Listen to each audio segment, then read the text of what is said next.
Chapter 1, Down the Bottomless Chasm. Hello, my name is Naruto Uzumaki.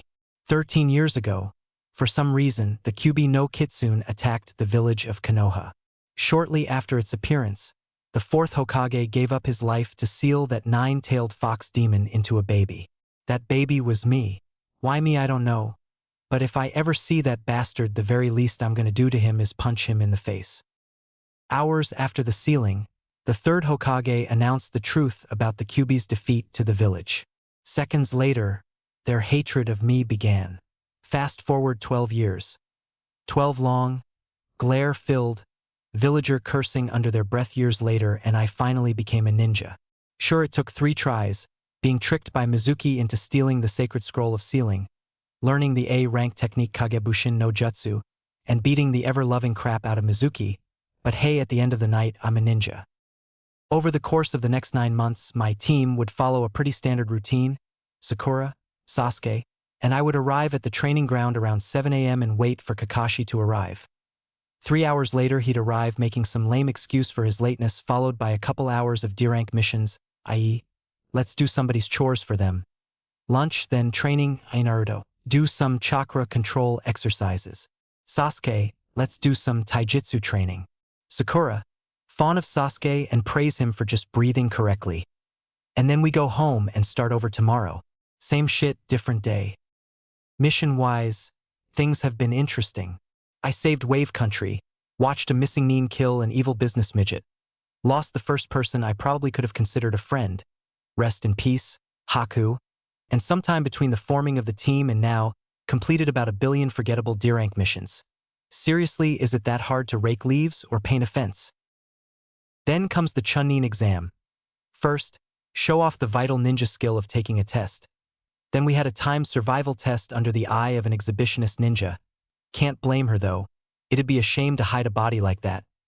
Get into a fight with a Sannin, watch my teammate get a tattoo, and then get knocked out by a punch to the gut. Survive the battle. Wake up in time to watch Sasuke's tattoo spread and turn him into a psycho. Get to the tower. Watch some good matches. Some one-sided matches, plus a few disappointing matches. Kinda sad how the girl-on-girl fights were the least interesting. Isn't it? Along the way, kick Kiba's ass, and then swear to beat Niji for Hinata on my Nindo. Why'd I do that anyway? I barely know her. Maybe I got a concussion after the whole snake punch to the gut thing. So now we're up to 2 weeks plus ago. I asked Kakashi to teach me to fight Niji. Instead, he pawned me off onto Ebisu, Konohamaru's trainer. A few hours later, Ebisu gets his ass handed to him by Jiraiya, who became my new sensei after some persuasion. For the next 2 weeks, Jiraiya tried to teach me how to summon toads. Keyword tried. Here's his training method in a nutshell. I performed the summoning technique just as he explained it. The only time he did so, a tadpole/small toad appears. He insults me and tells me to do it again, rinse and repeat. That's it, no help, no words of encouragement, no hints. Hell, he doesn't even pay any attention to me until the toad shows up. He may be a great ninja, but he sucks as badly as Kakashi as a teacher. Anyway, why am I telling you all this? Well, 15 seconds ago, Jiraiya threw me off of a cliff to determine if he would keep training me, after making me run out of chakra with his stupid toad summoning. Flashback. I regained consciousness after making summon attempt 37,192. A frog with a tadpole tail minus the fin part and red comma things on the back if you care. After Jiraiya dropped me on my face, I staggered to my feet and came face to face with the toad sage, and for once he actually looked serious. The training ends today, he began in his gruff voice. If you don't want to die, figure it out yourself. He then pokes me in the forehead with a finger, which sends me flying out of the woods and off the edge of this cliff with sharp rocks jutting off the sides. End flashback. What kind of training is this? What is he trying to do? Kill me? Wait. That's it. Oh my god, he's trying to kill me. Really trying to kill me. That bastard. Oh, that's it. If Orochimaru didn't kill me, then there's no way in hell I'm letting this toad bastard beat me. Wait, there's a ledge coming up fast below me. If I focus my chakra to my arms and legs, maybe I can stick to it. 30 feet. 20 feet. 10, 5, 1. Got it. Crack. Don't got it. My palm hit the ledge straight on, causing me to swing slightly before the crack happened and I lost my grip. I think my right arm is broken. Is that bone? Oh, I hope that's not bone. Okay. Don't panic, you're just plummeting to your death with a broken arm. I close my eyes for a second to focus. Drip. And reopen them to find that I have somehow been transported to a sewer somewhere. Perfectly normal happening, right? Before I have time to focus on where I'm at and how I've gotten here, a loud growl echoes through the tunnels as if calling me to find it, and find it I must. I wander up and down the various tunnels of the sewer until eventually I find myself in front of a cage door held shut by a piece of paper with the word seal written on it and a pair of glowing red eyes and a frowning mouth full of teeth behind it. "Why are you here, human?" the eyes ask. What are you?" I ask back. "I'm hurt, human. We've been together your entire life and you don't recognize me?" The voice replies mockingly. "QB," I realize out loud. "All right, if you're inside my body, then you need to pay me rent. So how about giving me some of your chakra to get us out of this mess?" "Prisoners don't pay rent," the QB replied mockingly. "Listen, Fox, if I don't get out of this mess, then I'll die. And if I die, then I'll die." QB finished as its harsh stare turning into one of acceptance. "No thanks. Unlike you, I'm ready to die." Of all the responses the demon fox could have come up with, this was one I wasn't expecting. "You want to die?" "Yes," the QB replied simply. "Why?" "I am far older than you can even comprehend, human. I have seen far too many friends and family members die. Demonkind has been on the decline for the past few millennia," the QB replied solemnly. "They've been killed by each other for land or food, assassinated by your kind because they exist and look different than you, or just disappeared." The beast behind those eyes paused as if remembering things long past. "Hell, I haven't seen a kitsune in over a century, so I'm probably the last of them. And there's no way in hell that I'm going to be the last of the kitsune and the last of the demons. This is why I allowed myself to be sealed, so that when my host died, I could be reunited with my kin." "What about me?" I roared back. "I'm not ready to die. What did I do to deserve this fate?" "Perhaps some member of your family committed a sin against Cammy," the QB offered. "I neither know nor care why we were brought together. Now, if you'll excuse me, I'd like to spend our last moments of life preparing for our death. I don't know how the fox did it.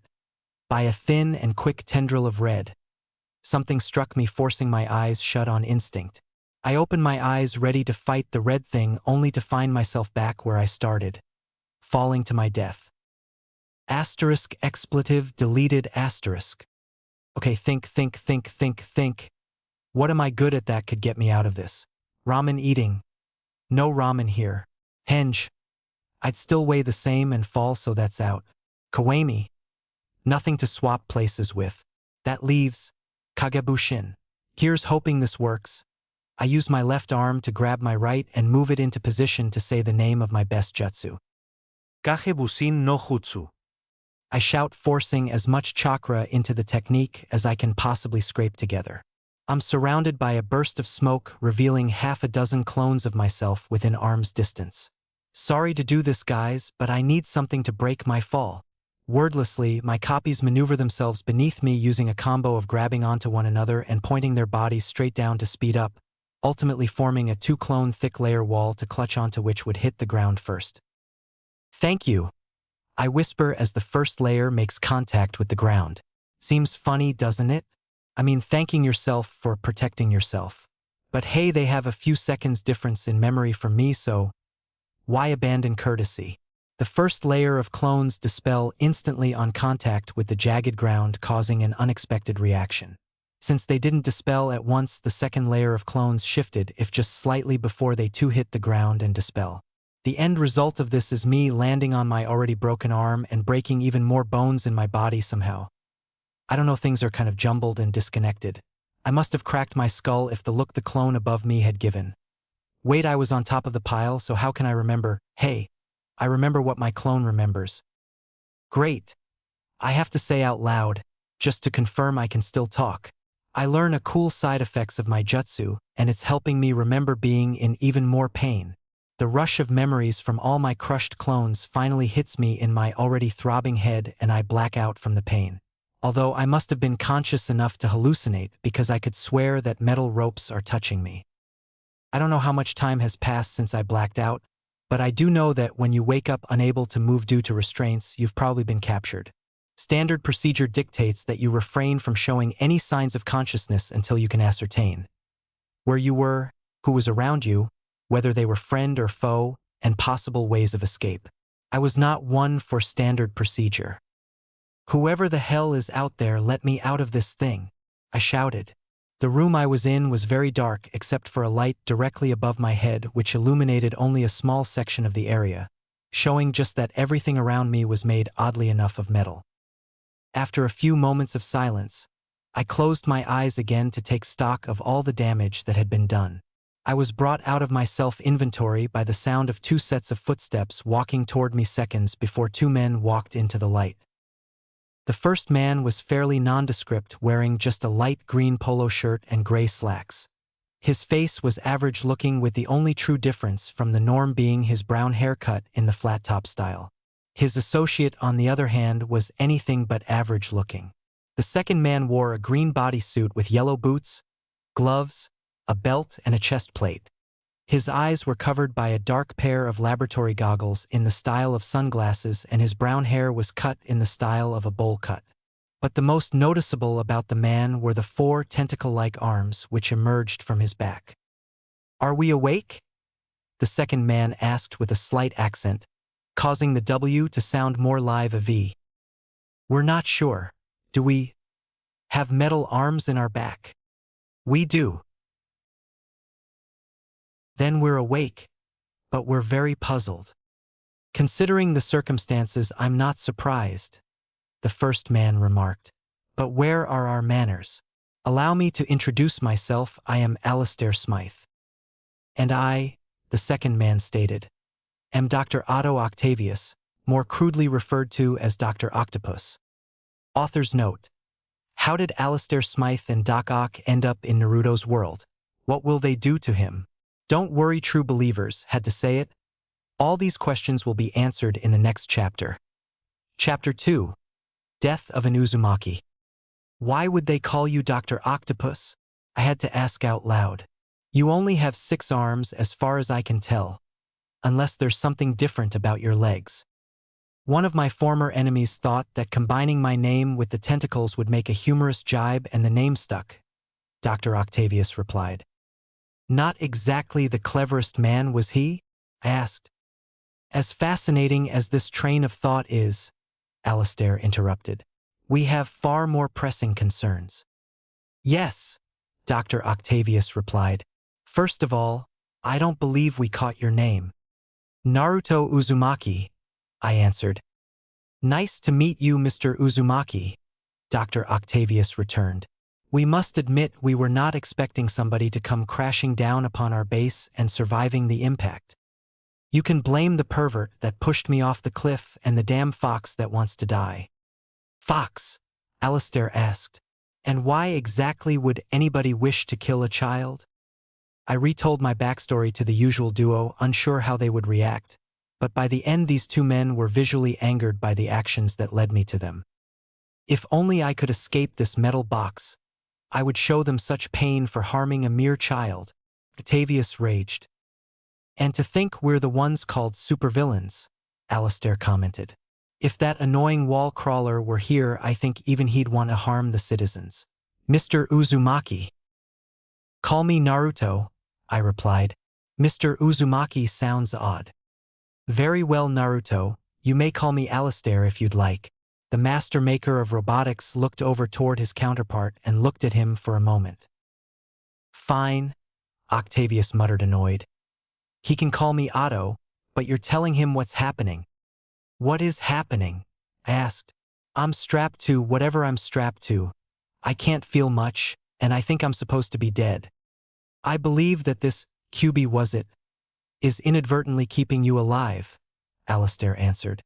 "When Otto found you, you were badly wounded and on the verge of death. Truthfully, you did die for a few moments while we were trying to heal you. What? I raged. I died. But how shouldn't? Calm yourself, Otto ordered. There is no use is struggling with it at this moment. Alistair and I were able to revive you when your heart stopped. It was a fairly common medical procedure from our world. While your body has sustained a considerable amount of damage, we have managed to bring you back to consciousness with our machinery, but we have reached a... How do I phrase this? Alistair tried to explain, before an awkward pause filled the room. Main got fine, I'll explain. We've never had a live specimen in our lab before, somebody who could help us understand what is causing this world to be so fundamentally different from our own. You see, in our world, relatively few individuals have any sort of special ability, perhaps less than 1%. Yet here, Alistair continued, it's as if over half of your world's population is ninja as you've explained it, and somehow it's interfering with our technology. Perhaps this chakra, or even the Biju's chakra as you've explained it, Otto picked up, is the reason why. Our ship, and indeed we cannot move beyond the floor of this chasm. What do you mean you can't move? I asked. Both men looked at each other for a moment before Alistair let out a sigh. We are connected to the ship, Alistair explained, because we are not biological beings like yourself. What? We are holograms or projections of light, Otto explained. We only appear due to technology created by our late associate Quentin Beck, also known as Mysterio. An unusual, yet dedicated man, Alistair added. He died before his time. Regardless, Alistair and I began this project to act as a time capsule of sorts. If you guys are holograms, I began, the foreign words sounding odd on my tongue. How did you bring me in here? We built a few small machines that are able to patrol the valley floor without being rendered inoperable. Alistair explained. Okay, so tell me more about this time capsule. Our world was changing, getting smaller, Otto explained. Alistair and I were abducted and transported to a strange world with the Lizard, Dr. Doom, and the Red Skull by some entity called the Beyonder. I don't know who any of those names are. They were respectively a lizard monster, the ruler of a land that we didn't live in, a villain from our planet's Second World War, and I don't know what the Beyonder was either. Alistair explained. We were on the world for a year. Skull, Otto, and Doom carved out territory to rule, and I found myself working for the Red Skull. Until that blasted Doom took over my Octavia, Otto spat out angrily. Somehow 1 year later, Spider-Man appeared on that world alongside other heroes from our world and converted the Lizard to his side. Alistair continued ignoring Octavia's former leader. We don't know how, but we were both transported back to Earth a week or so after Spider-Man's arrival and found that no time had passed on the Earth. However, the web-slinger didn't return. Or perhaps he did, but we were launched before he did. Otto offered. So you guys are holograms of two supervillains who created a machine to hold a copy of your minds. So you could launch it into space? Why? Without the web-slinger, we thought that we could run rampant and take over New York, Alistair began. We were wrong, Otto continued. Other heroes showed up to pick up the slack, some less honorable than others. Iron Man, War Machine, Daredevil, the Fantastic Four, the X-Men, even Doctor Strange made the occasional appearance. Alistair continued. That lunatic, the Punisher, practically moved to New York to fight us in Spider-Man's place. I think he was one of the key reasons we built the machine. His single-mindedness would have had him hunting us until the end of time. Otto added. We decided that with so many heroes, the odds of us going on to have children or even heirs to our legacies were practically non-existent. Scorpion was pretty close, Alistair commented. Mac Gargan, that irradiated, idle-minded imbecile? Otto said incredulously. Just what our world needed, moronic children that both spit acid and glow in the dark. Besides, he couldn't get laid if he was an egg inside of a chicken. You never saw his girlfriend. They were very close. Guys, I interrupted. Not that I mind listening to gossip sessions about people I don't know, but can we get back to the story? Right, Alistair said, slightly embarrassed. Otto and I managed to gather all of our fellow villains together and explained our plan and reasoning. While they did not believe us about the secret war on another world, Otto began. Because it sounds so believable, I added sarcastically. Otto took no notice of my statement and continued on. They did agree with the necessity of finding a way to preserve their legacy. And so we copied the technology of all of our associates along with various technologies from our world and loaded their schematics into our ship before launching it into space. We hoped for at least one of two results to occur, Alistair explained. We hoped to either find Spider-Man to destroy him once and for all or to find a worthy successor to all we had accomplished. Where do I fit into all of this? I asked. Perhaps we could help each other, Naruto, Otto said. We have the technology to be a powerful force in the world. However, we lack a way to exist outside of this chasm. You, on the other hand, Alistair continued, have been neglected and ill-educated by those who reside in your village. If you agreed to participate in a procedure to have the powers and abilities that we possess incorporated into yourself, you could become a powerful fighter. And we, Otto concluded, could study yourself and this world to determine the best way for our machinery to work as well as having a worthy heir to our legacies. Are you sure you want me? I asked after a few moments' thought. Your machinery is very complicated looking and I wasn't known as the Dobe of my class because of my blonde hair. Dobe? Both men asked. Idiot, I replied, honestly ashamed. It wasn't my fault. I know I heard everything they taught correctly, but just when I think I know the answers, they change the questions. Hey, that doesn't sound too bad.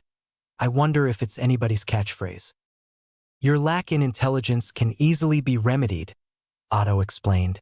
One of my previous inventions was the neuroneutralizer ray, which I used to temporarily turn Spider-Man into my accomplice. Since that day, I continued to work on the device and eventually came up with additional modes. The first was a narrow duplication ray which I used to scan all of the minds associated with the technology we placed on board. Within our computer not only lie the minds of both Alistair Smythe and myself, but also the minds of the Vulture, Shocker, and many others. Sounds crowded, I joked. Like you wouldn't believe, Alistair replied. Rhino's duplicate would not stop making knock-knock jokes.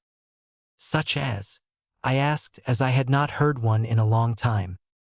I then, Otto continued, cutting Alistair and I off before either one of us could start telling knock-knock jokes, continued to improve the device and turned it into a neuroaugmentation ray, which will allow us to add memories rather than suppress or duplicate them. With some adjustments, we could use it to transfer portions of our scientific knowledge and how our weapons work into you.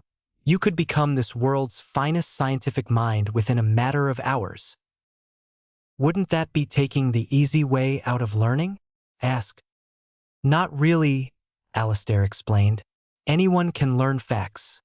It is applying them that is the true test of knowledge. You would only receive the facts and can repeat them, but learning the applications will be entirely up to you. My mind raced through all of the possibilities until finally only one answer came to mind. I'll do it. Excellent, Alistair declared. While Otto begins the transfer of knowledge, I shall begin inserting the clusters of nanites that will assist you in the control of your implants. Nanites? Implants? Clusters? I don't think I know what any of those things mean, I stated. Yeah, I know what you're thinking. He knows what exhibitionist means but not cluster? Well, with all the perverts in Konoha, you'd be surprised what words are used in everyday language around here. Nanites are tiny cell-sized machines that we have managed to make operational in this environment. Implants are... I don't want breasts, I shouted. Both men just stopped and stared at me for a moment, before surprisingly Otto started chuckling. Isn't that what women put into their chests? I asked. Wrong kind of implants, Alistair muttered. The implants we're talking about are like Otto's extra arms. Oh, I answered. Well, I feel stupid. Do not feel ashamed, Otto chastised. There is nothing wrong with being ignorant of the world. It is only wrong if you do not try to understand what you do not know on some level. Okay then, I began. Start with Nero-activating thing. Despite my enthusiasm, I could tell that Otto was slightly annoyed that I had apparently called his ray by the wrong name, but he smiled nonetheless. Neither man said a word as a metal headband surrounded my head and clamped down tightly onto it. This may hurt a bit, Alistair offered as some type of screen activated to my side displaying an empty bar. We've got a lot to download and we can only hope your system doesn't crash again. Before I could ask what he was talking about, it felt as if 1,000 nails were driven through my skull simultaneously and I shouted in pain. Sorry, Otto began, but direct neural stimulation produces the best results. My world suddenly exploded in a blinding flash of white light before I was overwhelmed with facts, figures, and faces. The length of the hypotenuse is derived from the square root of the sum of the squares of the other two sides. Acceleration due to gravity is 9.8 meters per second squared. Increasing the speed of a fluid decreases its pressure.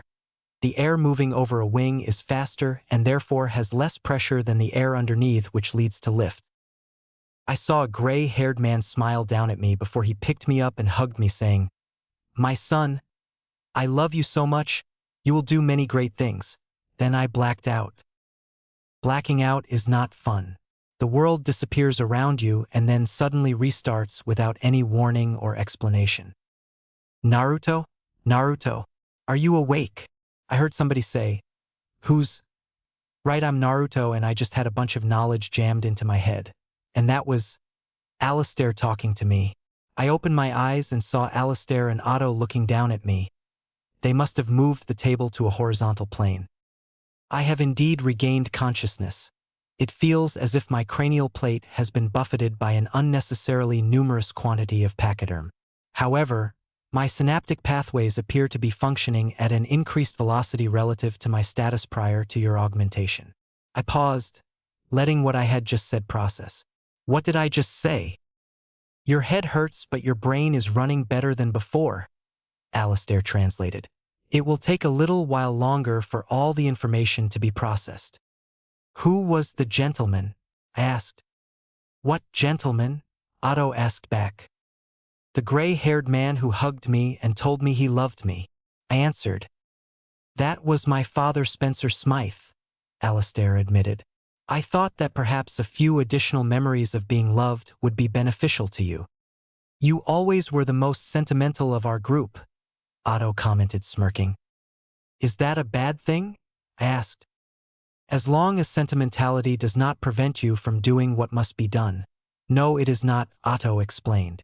Before we could continue the line of discussion, my head throbbed again. How long was I out? A few hours, Alistair responded. While the accumulation of information was a success, I'm sorry to say the nanites are having a difficult time accumulating in your body. For some reason, your chakra changes consistency around the nanites and attacks them. Must be the furball, I reasoned. It seems so intent on dying that it will refuse me any chance of living if it can. Why should the beast have any say? Otto stated angrily. It is a monster that was placed inside of you by another monster. You are its controller.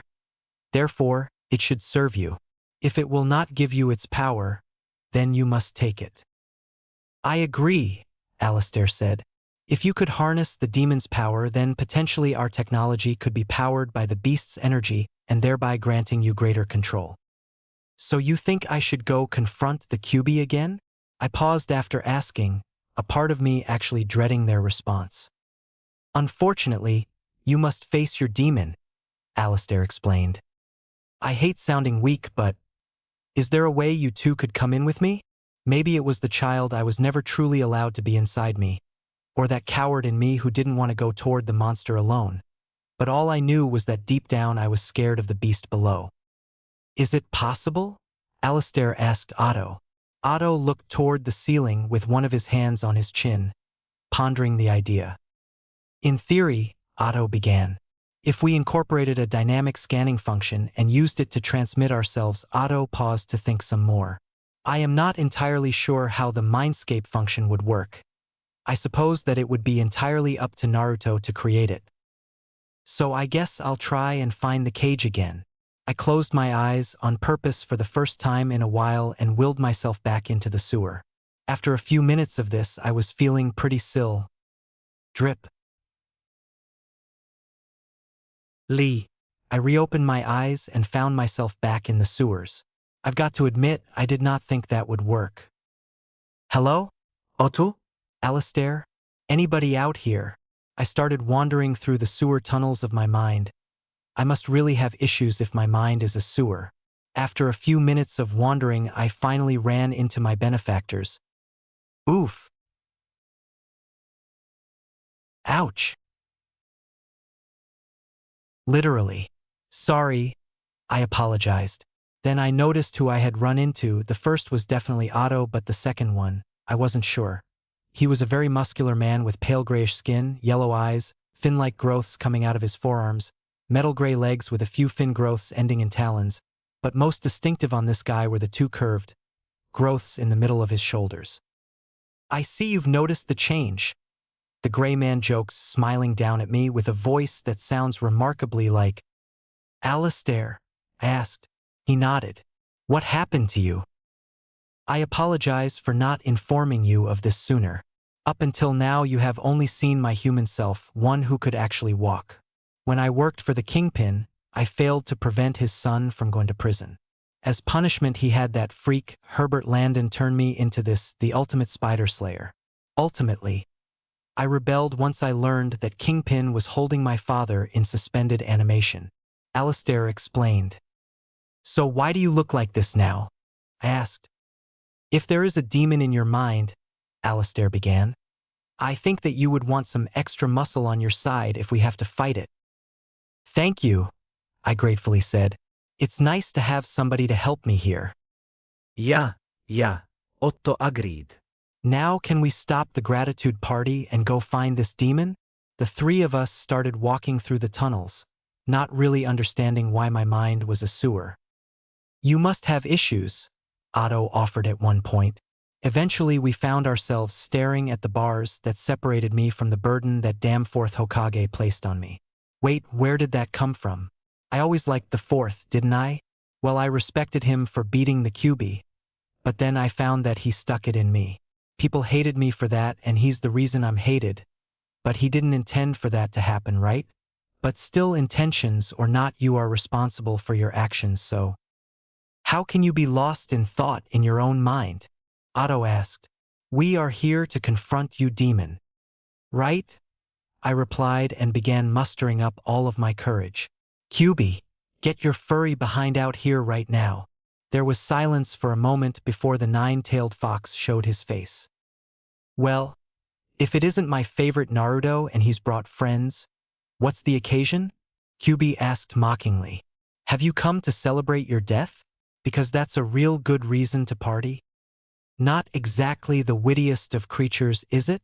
Alistair commented, not blinking in the face of the demon. QB, I ordered. I am your container and I demand that you stop preventing these two from healing me and hand over your power. So these are the ones who refuse to let you and I die, QB said pensively. I don't like you humans denying me my eternal peace. Now get out of here. For red tendrils like the one that attacked me last time passed through the bars, all headed towards me. Before they could touch me, however, Otto lashed out with his 4 metal tentacles, knocking the red things away. Alistair let loose with laser blasts from the growths on his shoulders, striking the dazed tendrils and pushing them further back. This is your mind and that is your prisoner, Alistair stated as he narrowly dodged a horizontal swipe by jumping off of one of the walls, letting the tendril collide with it. You are the master here, so stop that demon with your will. You're right, I said, realization striking me. I am the master. This is my world, and I define it. I roared out the last few words, causing the room to start shaking violently. The brick walls and ceiling came tumbling down. The tendrils froze before being forced back into the cage, and the water dried up. That's it, Naruto, Otto encouraged. Show the demon who's boss. The floor became a mixture of stainless steel with the occasional carpet for pleasing aesthetics. The walls shifted from brick to light blue metal in the style of half circles reaching from the floor up to the ceiling. Computers rose up in sections of the new mindscape, and directly behind Naruto rose a half-circular desk made of a rich dark green stone complete with computers on top of it and a throne-like chair in the center. "Incredible," Alistair said in wonder. "It looks exactly like Crime Central." Otto finished. Memories of this location must have slipped in somehow. I was only partially aware of the amazement my benefactors were in as I focused more and more on the QB. The cage bars shifted, becoming a clear glass sphere which began collapsing on the QB until the fox barely had any room. I let all the anger and wrath that I felt boil up to the surface and stared into the eyes of the bane of my existence. "Now you listen to me, mighty demon," I said sarcastically. "I tried to be nice and I tried to only use your power in emergencies. But you denied my request and instead tried to kill me. Well, guess what? It worked. Naruto Uzumaki is dead. I'm his replacement and successor and the heir of Otto Octavius, Alistair Smythe, and an array of others I have yet to meet, and I'll be damned before I lose to you. If you won't give me your power, demon, then I will take it." The former pipes of the sewers shrunk and changed until they became electrical cables that passed through the sphere and pierced QB's hide. The demon fox roared in pain at each stab. Seconds after insertion, red energy was pulled out of the QB, and once it hit the sphere, the color changed into blue before fading into the wires and presumably entering my body. "Hurts, doesn't it?" I taunted, relishing the beast's pain to a degree even I was scared by. "Go ahead," QB said weakly, voice hoarse with the yelling it had done. "Kill me." "Oh, my dear demon," I mocked. "You seem to forget." I lifted my right hand up, palm upward. "There are fates worse than death." As I said the last word, I closed my fist and drew it back to me quickly. Simultaneously, the largest wire fell from the ceiling and pierced the junction between QB's skull and neck. The demon that caused so much pain and destruction to Konoha let out the loudest pained scream yet and collapsed. Wires pierced into random sections of its hide, and its eyes, once so full of malevolence, dulling. I don't know how mind and soul are connected. I began looking down at the skewered fox. But I do know this. Right now, I am severing your higher brain functions from the rest of your body, much like one would do to a frog, or better a toad, if you wish to dissect it and see the parts still functioning. Pith, I believe the name of the process. Either way, the process combined with your power should mean that your body will remain alive for a long while with your mind little more than a vegetable. Perhaps this will mean your soul will pass on. Isn't that great? I asked, mimicking QB's earlier mocking tone. We both get what we wanted. But before you go, QB, do me a favor, would you? When you see the Shinigami, tell it that when I stand before him to be ready to regurgitate the fourth Hokage's soul, Naruto Octavius Smythe is going to be taking a pound out of the bastard's spiritual flesh. The demon's eyes closed, hopefully for the last time, and I felt a hand on each of my shoulders. All of the anger, the wrath, the fury, all of it that the QB rose in me suddenly fell away to be replaced by shock. What did I do? I asked. What had to be done? Otto explained, his voice tender and sympathetic. You did nothing more than put a rabid animal out of your misery. Killing is never easy, Alistair added, also sympathetically. We try to avoid it whenever possible, but ultimately in our line of work it's unavoidable. The best thing you can do is not dwell on it and move on with your life. Alistair smiled. Now what's with you calling yourself Octavius Smythe? Well, you said I was your heir, I began, panicking at the thought of their rejection. So that's like a son. So I thought it'd be okay if I used your last names now. The two men looked at each other and smiled. Yes, I think that would be just fine, Otto said happily. I have no problems with that, Alistair agreed and then pointed his thumb at Otto. But why does he get top billing? Well, his last name ends with S and yours starts with it, so it sounds like one flowing word, I explained. Makes sense, both men agreed. My eyelids suddenly felt heavy and my shoulders slumped as the events of the day washed over me. And now it's time for you to sleep, Alistair commanded. All right, I said, offering no argument. Good night, fathers. And with that the world darkened once more as I let sleep finally take me. We now shift to third-person view because Naruto is asleep and this stuff is important. Alistair Smythe and Otto Octavius rematerialized in their lab/ship/time capsule and looked down at their sleeping son. He looks so peaceful for one who has lived such a troubled life, Alistair commented. It amazes me how powerful he is and how he hasn't gone mad with power yet. Yes, I think we did well in choosing an heir, Otto replied. I am curious though, while Naruto was changing the sewer into Crime Central in his mindscape and attacking the demon, did your sensors detect anything? Yes, Smythe replied, looking at Otto. When the cage was warping, my sensors detected two separate brainwaves attempting to manifest themselves. Why do you suppose they were going to do? Most likely the two other presences were trying to make themselves known to prevent his efforts, Smythe replied. That seems entirely possible. Did you destroy them? The famed Dr. Octopus asked. No, I was intrigued as to how they were able to do that without our level of technology and what they were going to say, so I have had their consciousnesses transferred to a subdirectory for analysis to determine who they are. Do you think we should tell Naruto?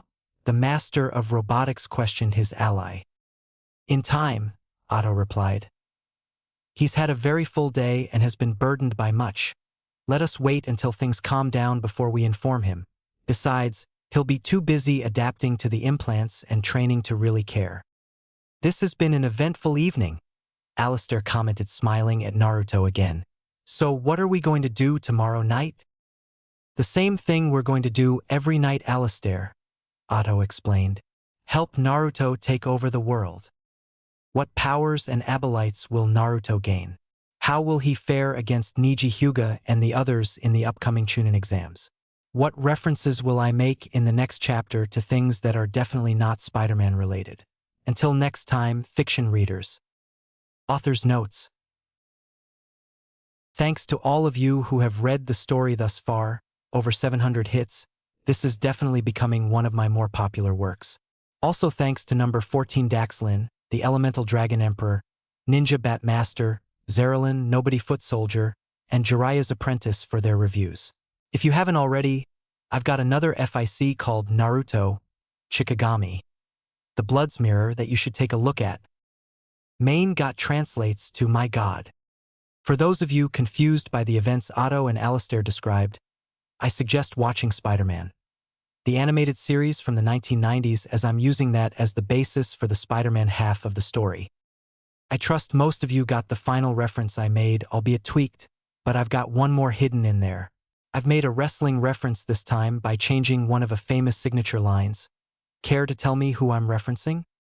And now, just for the extra laugh based off of a scraped idea, here's an omake for you all to enjoy. Omake, wrong file, Alistair. My world suddenly exploded in a blinding flash of white light before I was overwhelmed with facts, figures, and faces. Interplanet Janet, she's a galaxy girl. A solar system miss from a future world.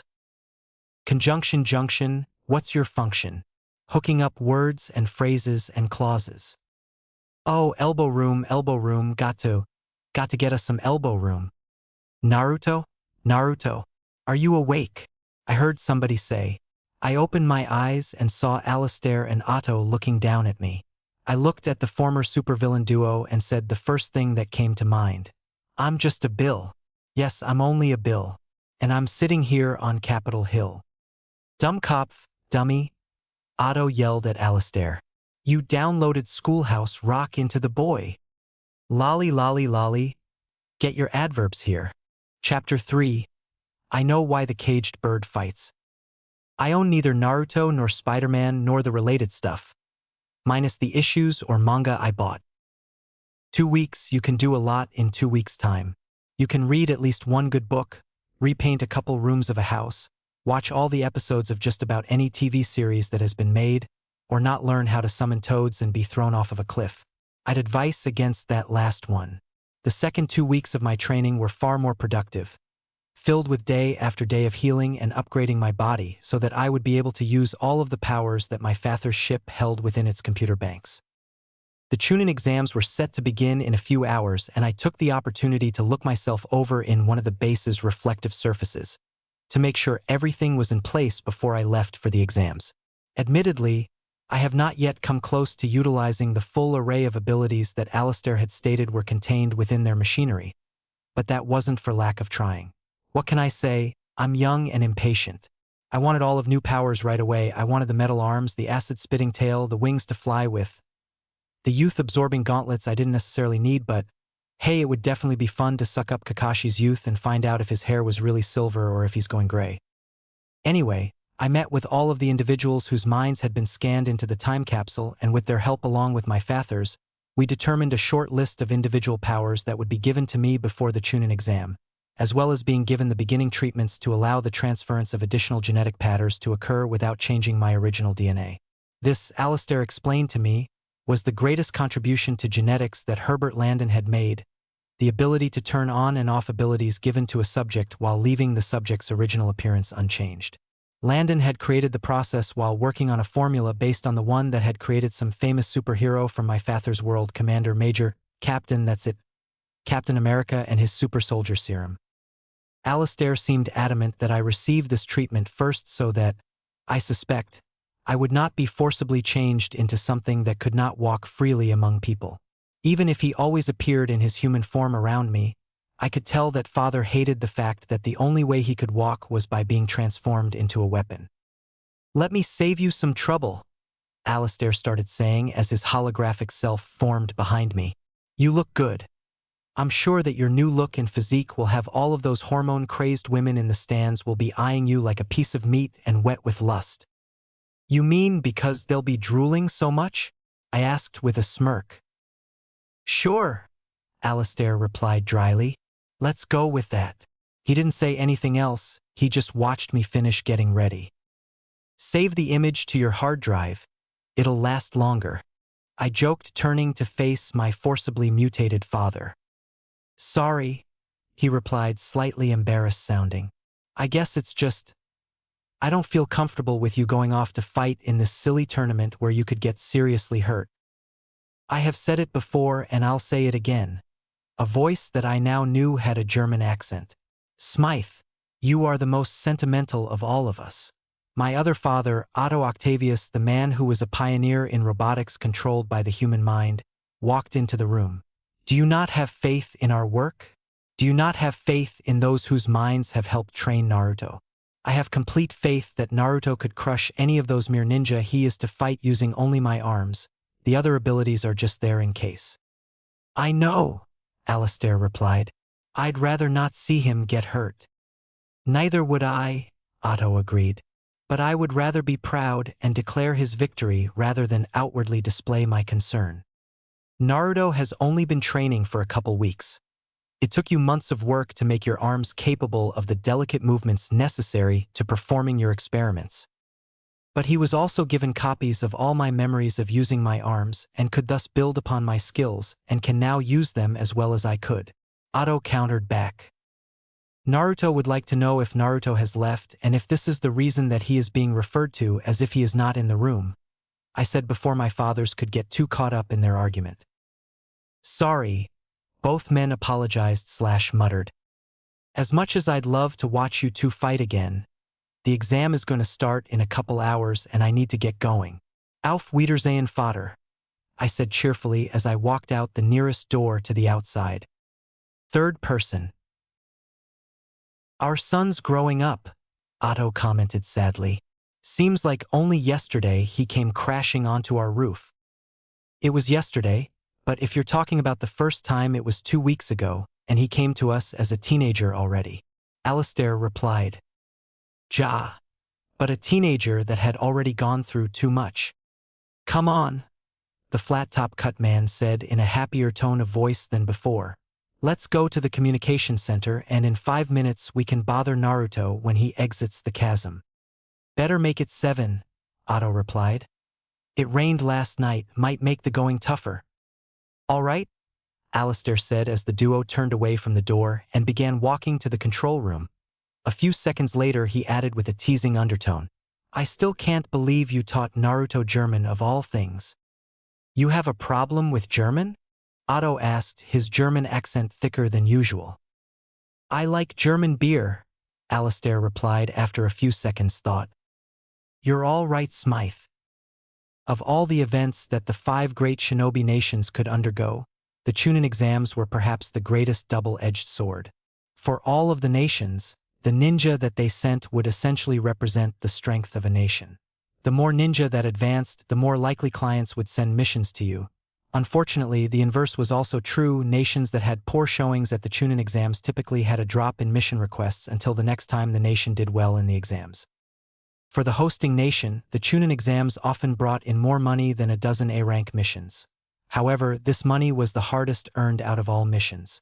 Scheduling when and where the first rounds of the test were to occur, coordinating with the foreign nations as to how many genin were being sent, coordinating with foreign dignitaries as to where they'll be staying, and positioning ANBU members in locations throughout the city due to the necessity for increased security in protecting the potential clients and watching the teams from the other nations to prevent them from stealing national secrets among a few dozen other tasks.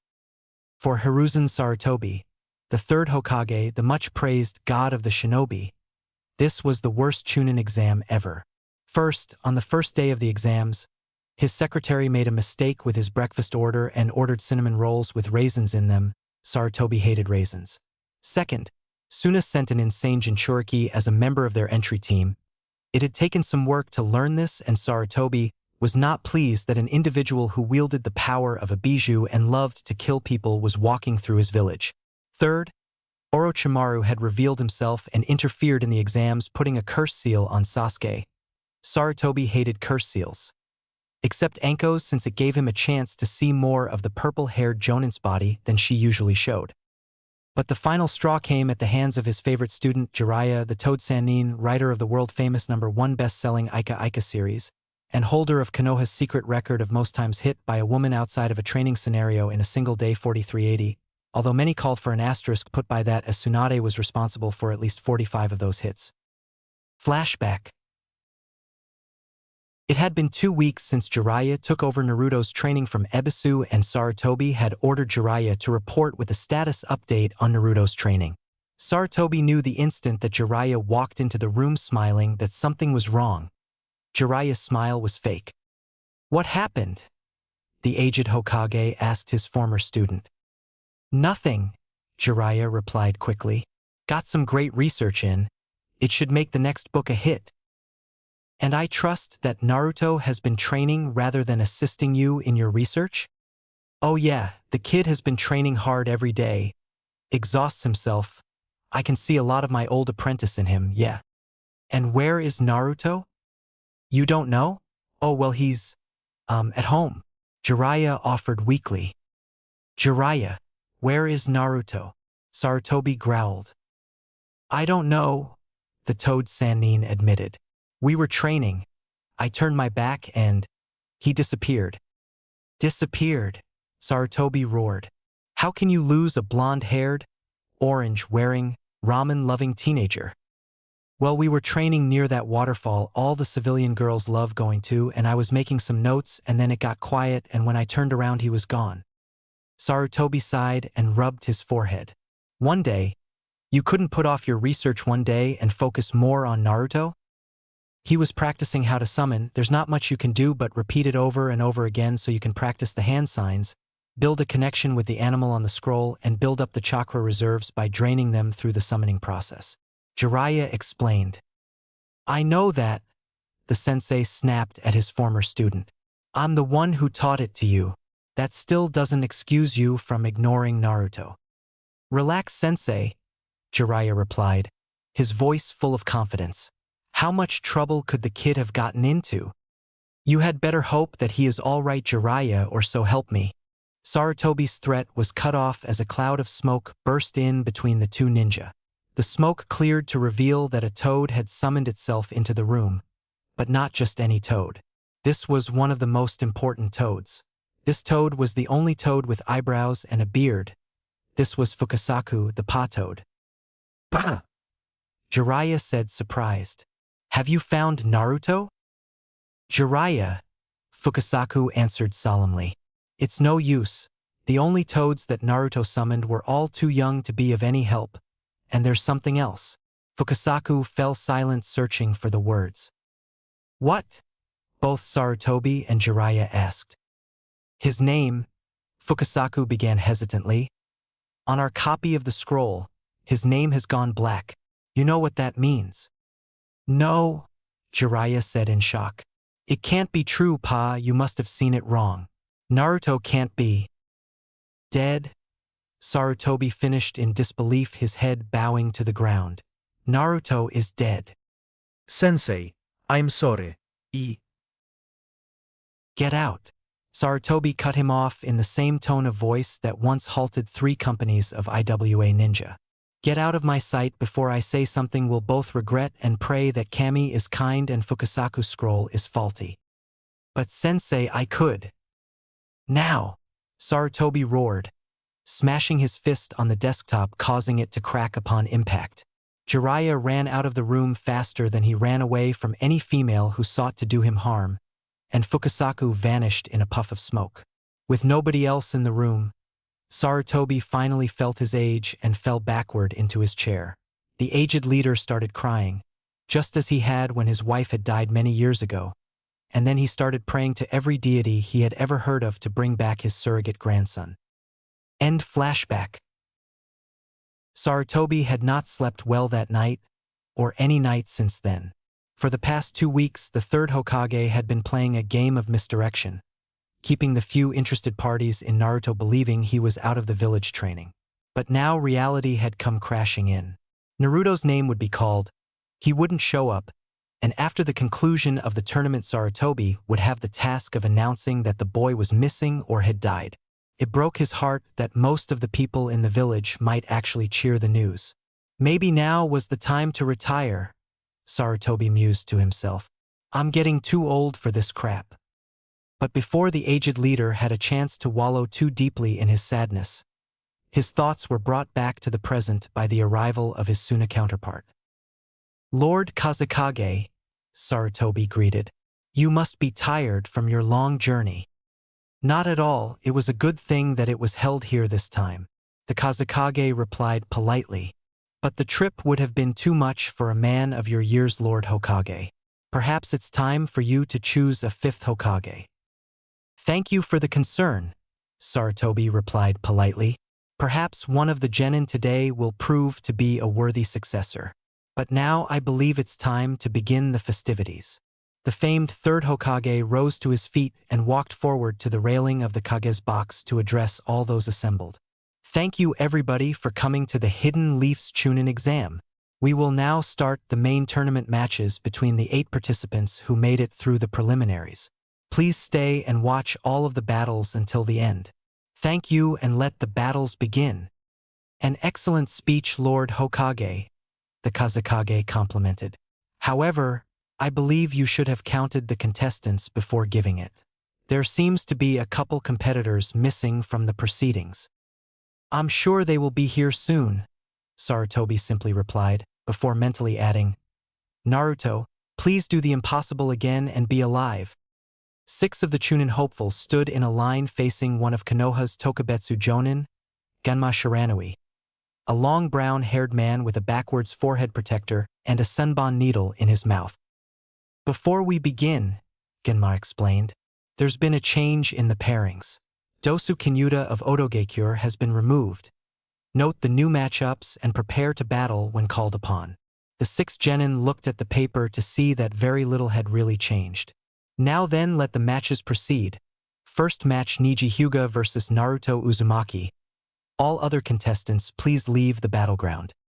As 5 of the 6 genin present walked up the stairs, the mutterings of the crowd grew louder. That blonde punk's gonna get his ass handed to him. His luck's run out. Against the Hyuga, that demon's got no chance. Ugh, I should not have eaten that case of beans. Needless to say, the seats around the man who said that cleared out quickly. This is the last call for Niji Hyuga versus Naruto. Genma was cut off as the door leading from the outside directly to the arena floor burst open. Through the open door strode a teen that would look almost at home among the Aburame clan in his tan trench coat and sunglasses, although the blonde hair in the style of a buzz cut was not common to any of their members. My apologies for being tardy. The teen began taking off his sunglasses to show his bright blue eyes before tucking them in an inner coat pocket. But I am here now and ready to go. He finished his statement by removing his trench coat with a flourish, throwing it onto a nearby tree branch. Naruto, Genma asked the blonde. In the flesh, Naruto replied. To Sarutobi, Genma, and pretty much everybody in the stands, the Naruto they were looking at must have hit a major growth spurt. In the place of the short, loud-mouthed, emotional blonde in a bright orange jumpsuit everybody was expecting, stood a taller, relatively calm blonde in a dark black bodysuit with dark orange boots, gloves, and chest plate. Think Doc Ock's attire, but in Naruto's Shippuden color scheme. However, what was the most strikingly different was how buff the new Naruto was, with larger muscles in his arms and a six-pack clearly visible in his abdomen. As predicted, many of the teenage girls started becoming wet at Naruto's Adonis-like physique, because they were drooling excessively. Now then, shall we fight? Naruto asked, slipping into a loose fighting stance, i.e. fists raised and feet slightly spread apart. I am eager to defeat you, Neji. His eyes, Neji thought as he activated his Byakugan and slipped into the Juken stance. They're the eyes of a confident man, a person who has no doubt in himself. It will be fun to watch you fall apart when you discover reality, Neji taunted out loud, his left palm forward and his right arm bent and at his side. Ready. Fight, Genma instructed, getting out of the way of the two combatants. Neither party moved for the first few seconds as they stared at the other, white eyes in anger and blue in confident indifference. Too scared to move? Neji taunted, hoping to get a rise from the normally easily angered blonde. Nope, Naruto replied happily. Just being polite and letting you have the first move.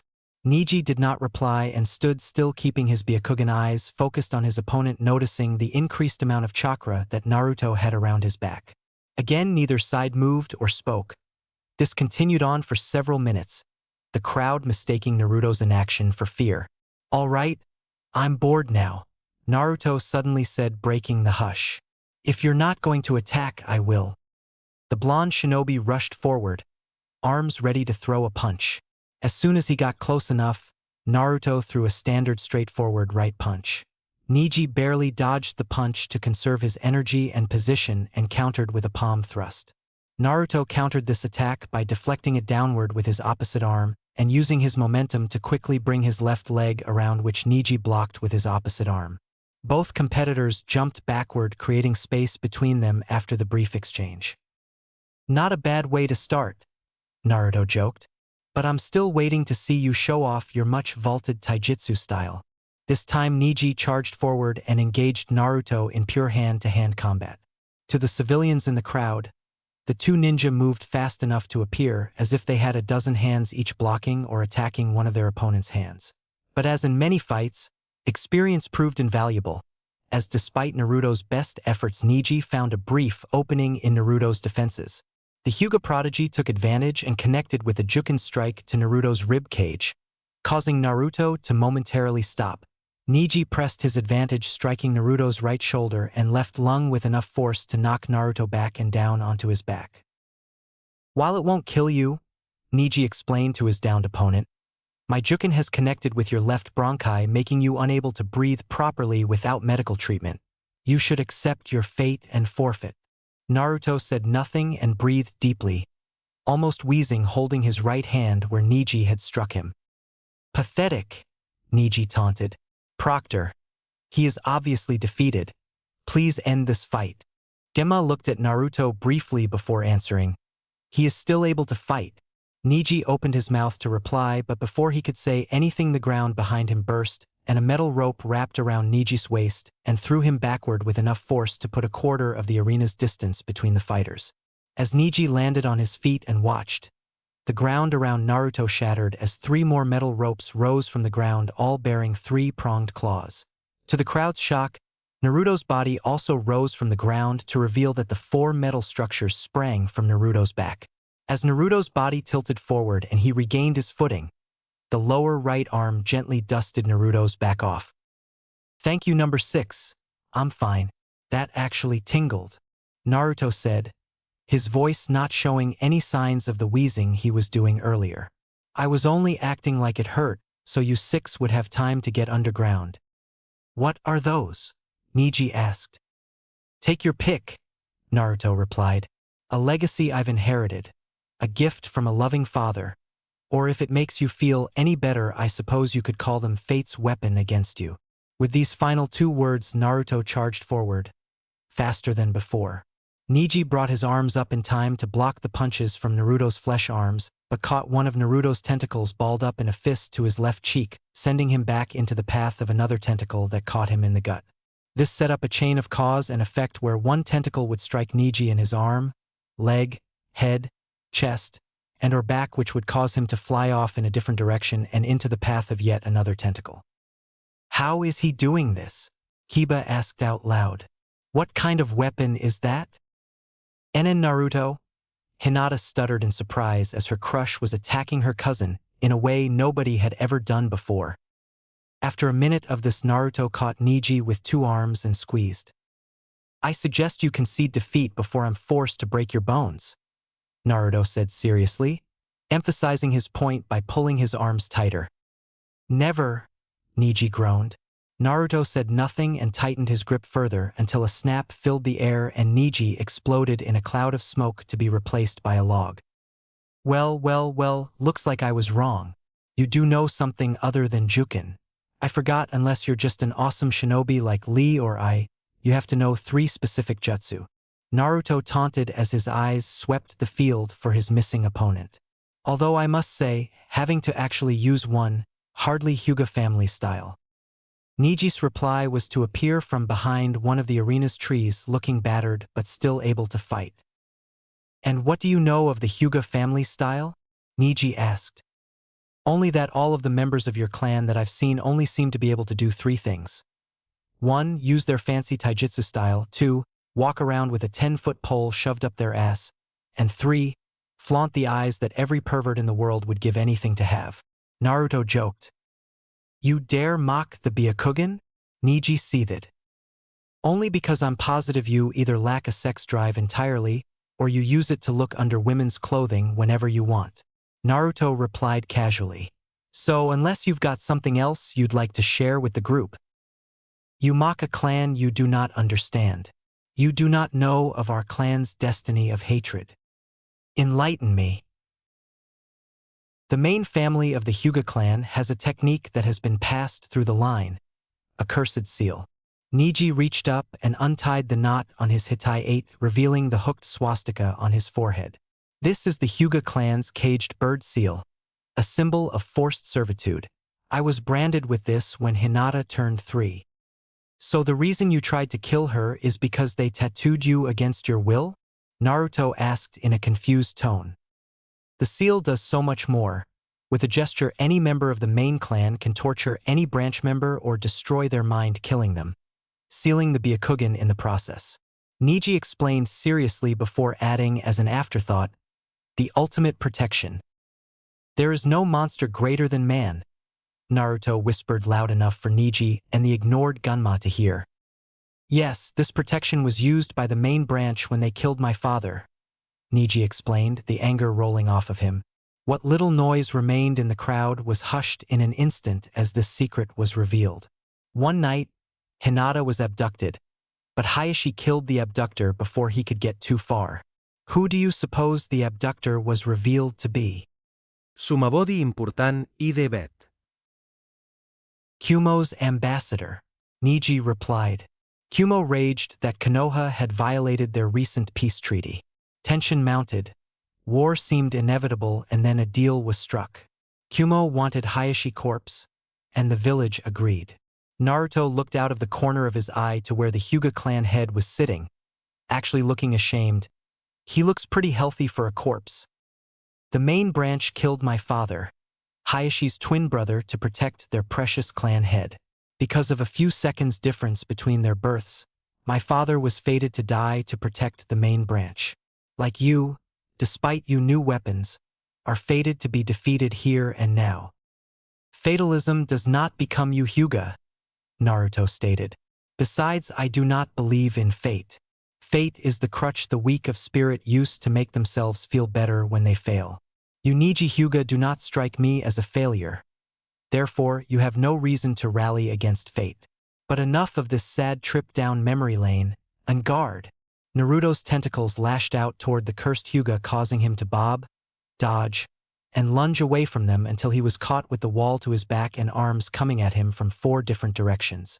A split second before any claw could connect, Niji started spinning rapidly, becoming a blur of expelled chakra, knocking the metal tentacles away. Hakusho Kaiten, 8 trigrams palms heavenly spin. The crowd's silence was replaced shouts of surprise at the sight of one of the main branch's signature moves. To learn the Kaiten without any aid, Hayashi thought. Truly you are a genius, my nephew. That's Niji's ultimate defense, Tenten thought to herself.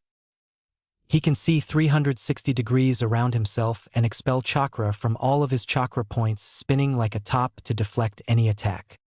Neat trick, Naruto commented. Looks like somebody else has got an ultimate defense. I'm gonna have to cut through. So, let's see how long you can keep it up. The tentacles sprang back to life, attacking Niji at random points across his defense, forcing the Hyuga to continue spinning or to take a hit. The pattern continued for several minutes. Niji would block a strike, which would cause the arm to be knocked backward. A second arm would attack. Niji would block that strike and then be forced to block the recovering first arm and a strike from a third arm. And then suddenly, Naruto's eyes widened.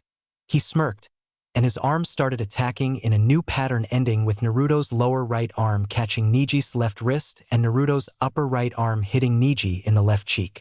Naruto's tentacle released Niji's wrist, and the momentum of the face shot caused Niji to hit the wall near him.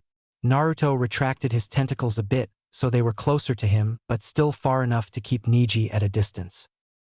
I refuse to be defeated by the likes of you, Niji growled as he shook the cobwebs out of his head. Naruto mentally ordered his tentacles to attack again, prompting Niji to counter with the Kaiten once more to block each attack. This time, however, it only took 1 minute for Naruto to exploit a hole into the defense, catching Niji in the right knee, causing it to buckle, throwing off Niji's defense and allowing Naruto's lower right tentacle to hit Niji in the same cheek, knocking him on his butt. Nice shot, number 6. Now do you see? This is why you never refer to something as an ultimate. What happens when it's beaten?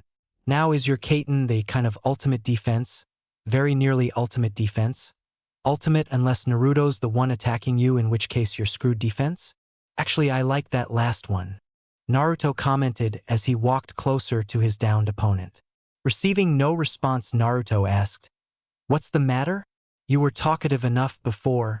You have nothing to say." "Yeah, you're within the field of my divination."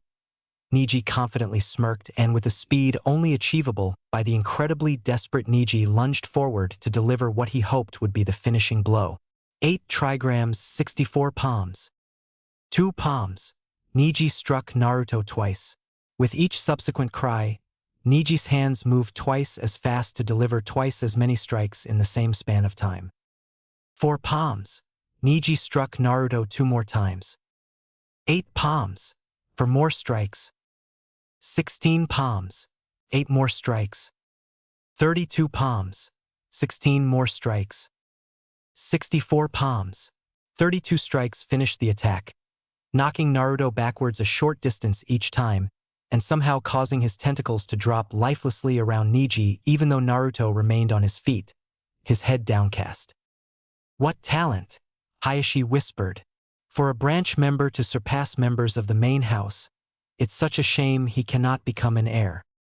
Naruto, Hinata, Sakura, Ino, and a few others thought simultaneously, seeing the blonde beaten so hard. "I knew it," Ino said, shutting her eyes and covering her mouth. "Come on, Naruto," Sarutobi thought. "You beat death. Don't let Niji beat you." "That tickled," Naruto said, his head and tentacles suddenly shooting up and restraining Niji's appendages. "My turn." Naruto unleashed a variety of punches on the prone Hyuga, naming them as he went along. Haymaker, jab, jab, back fist, arm punch, hammer fist, kidney punch, rabbit punch, uppercut, left hook, and Superman. Naruto finished releasing Neji so that he took the last shot to the face and collapsed backward. Hell of a left hook, Genma said, his eyes wide in surprise. I have got to remember to thank Dad for all these upgrades, Naruto thought to himself. Smythe had examined Naruto's memories of the Neji versus Hinata fight, and had deduced that if Naruto's chakra coils were thickened, the Juken strikes would be rendered ineffective, as they would be unable to force the coils to constrict, thus cutting of the chakra flow.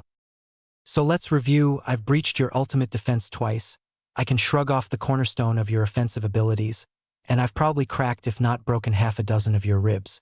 I'd advise you save us all some trouble and give up now, Naruto advised. Never, Neji growled/groaned out, forcing himself to his feet again. Naruto backed up several steps, giving both men the space to attack. You only got through my Kaiten through luck. Really? Let's test your hypothesis. Naruto's tentacles starting their attacks again, except this time their attacks were solely focused on Neji's sides. While it is true that the Byakugan gives the bearer 360 degrees of vision, it is up to the bearer to focus on what to pay attention to. With his attention so focused on his sides, Neji completely missed the gray masses that grew out of Naruto's forearms and formed into a pair of metal bracers like those once worn by the villain known as the Shocker. Just when you think you know the answers, I change the questions. Naruto raised his armored arms forward and together and pressed a trigger on the side of the gauntlets, causing an invisible column of compressed air to strike the front of Neji's Kaiten.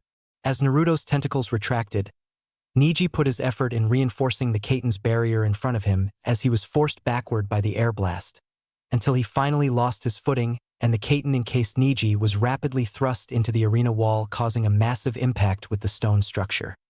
In the blink of an eye, Naruto appeared in front of Neji and buried his right gauntlet in Neji's gut.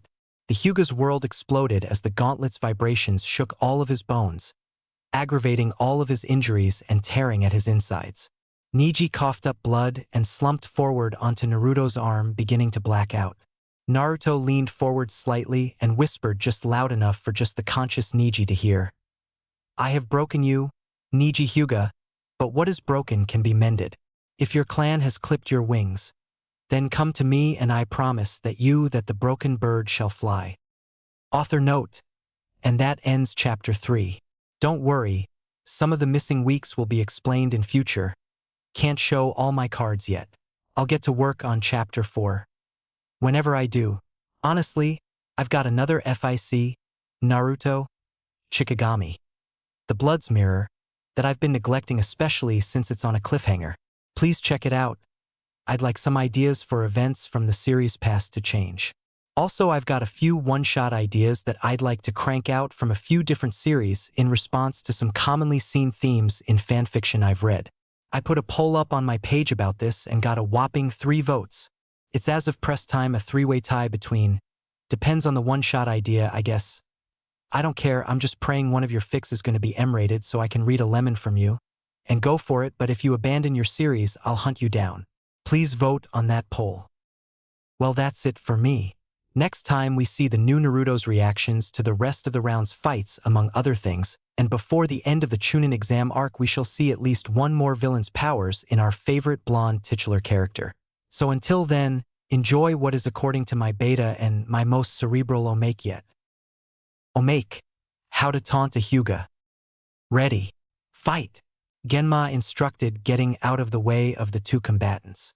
Neither party moved for the first few seconds as they stared at the other, white eyes in anger and blue in confident indifference. Too scared to move? Neji taunted, hoping to get a rise from the normally easily angered blonde. Nope, Naruto replied happily. Just curious how well you can fight with a stick up your ass. Your attempts to distract me are fated to fail. Is that what your girlfriend said last night? Naruto countered. There is nothing you can say that will affect me. Your mother was a pleasant human being that everybody loved being around. Now you die, Neji yelled with bloodlust in his eyes. And so everybody learned that day that the fastest way to make a Hyuga angry was to say nice things about their mother. Chapter 4. The Spaces in Between. First person POV. I'm not gonna lie, I enjoyed that. There is nothing quite like completely decimating an adversary to make a man feel alive. Speaking of adversaries, I looked down at my fallen enemy, Niji Hyuga. He has such potential, and yet it is all wasted on his worship of fate and hatred of the main Hyuga house.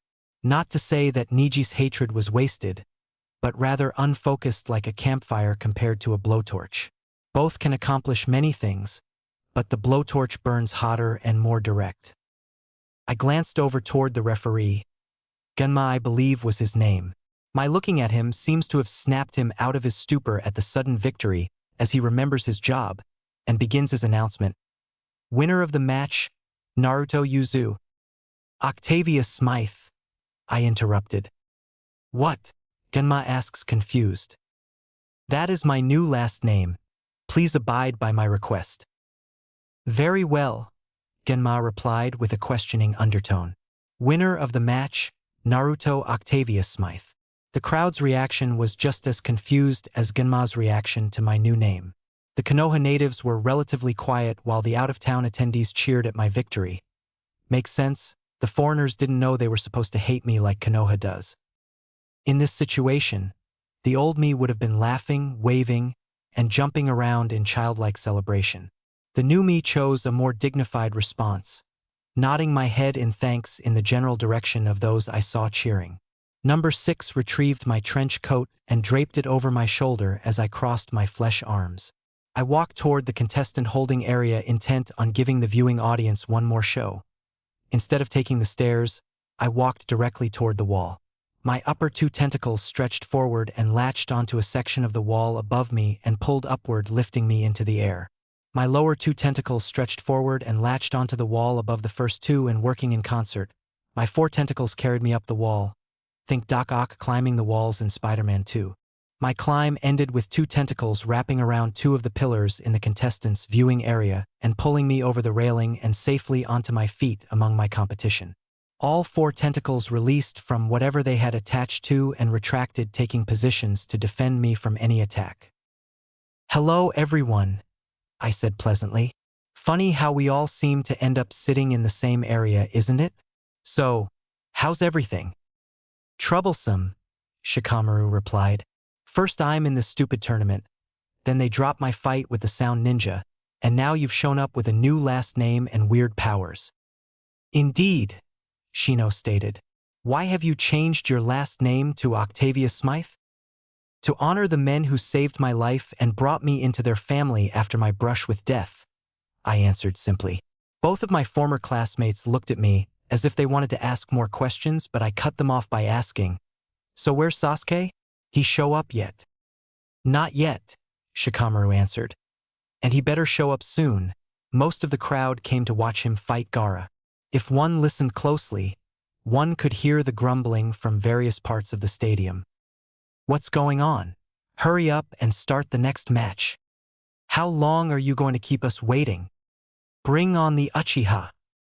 PBTTTTTTTT. That last sound was not actually spoken but expelled by the guy that ate too many beans. Medics had to rush to that corner to recover those who passed out after the gas attack. Confucius said, "The wise do not approach the dangerous," Shino recited. Perhaps Sasuke has taken that advice and will not fight. That's not his style, I countered.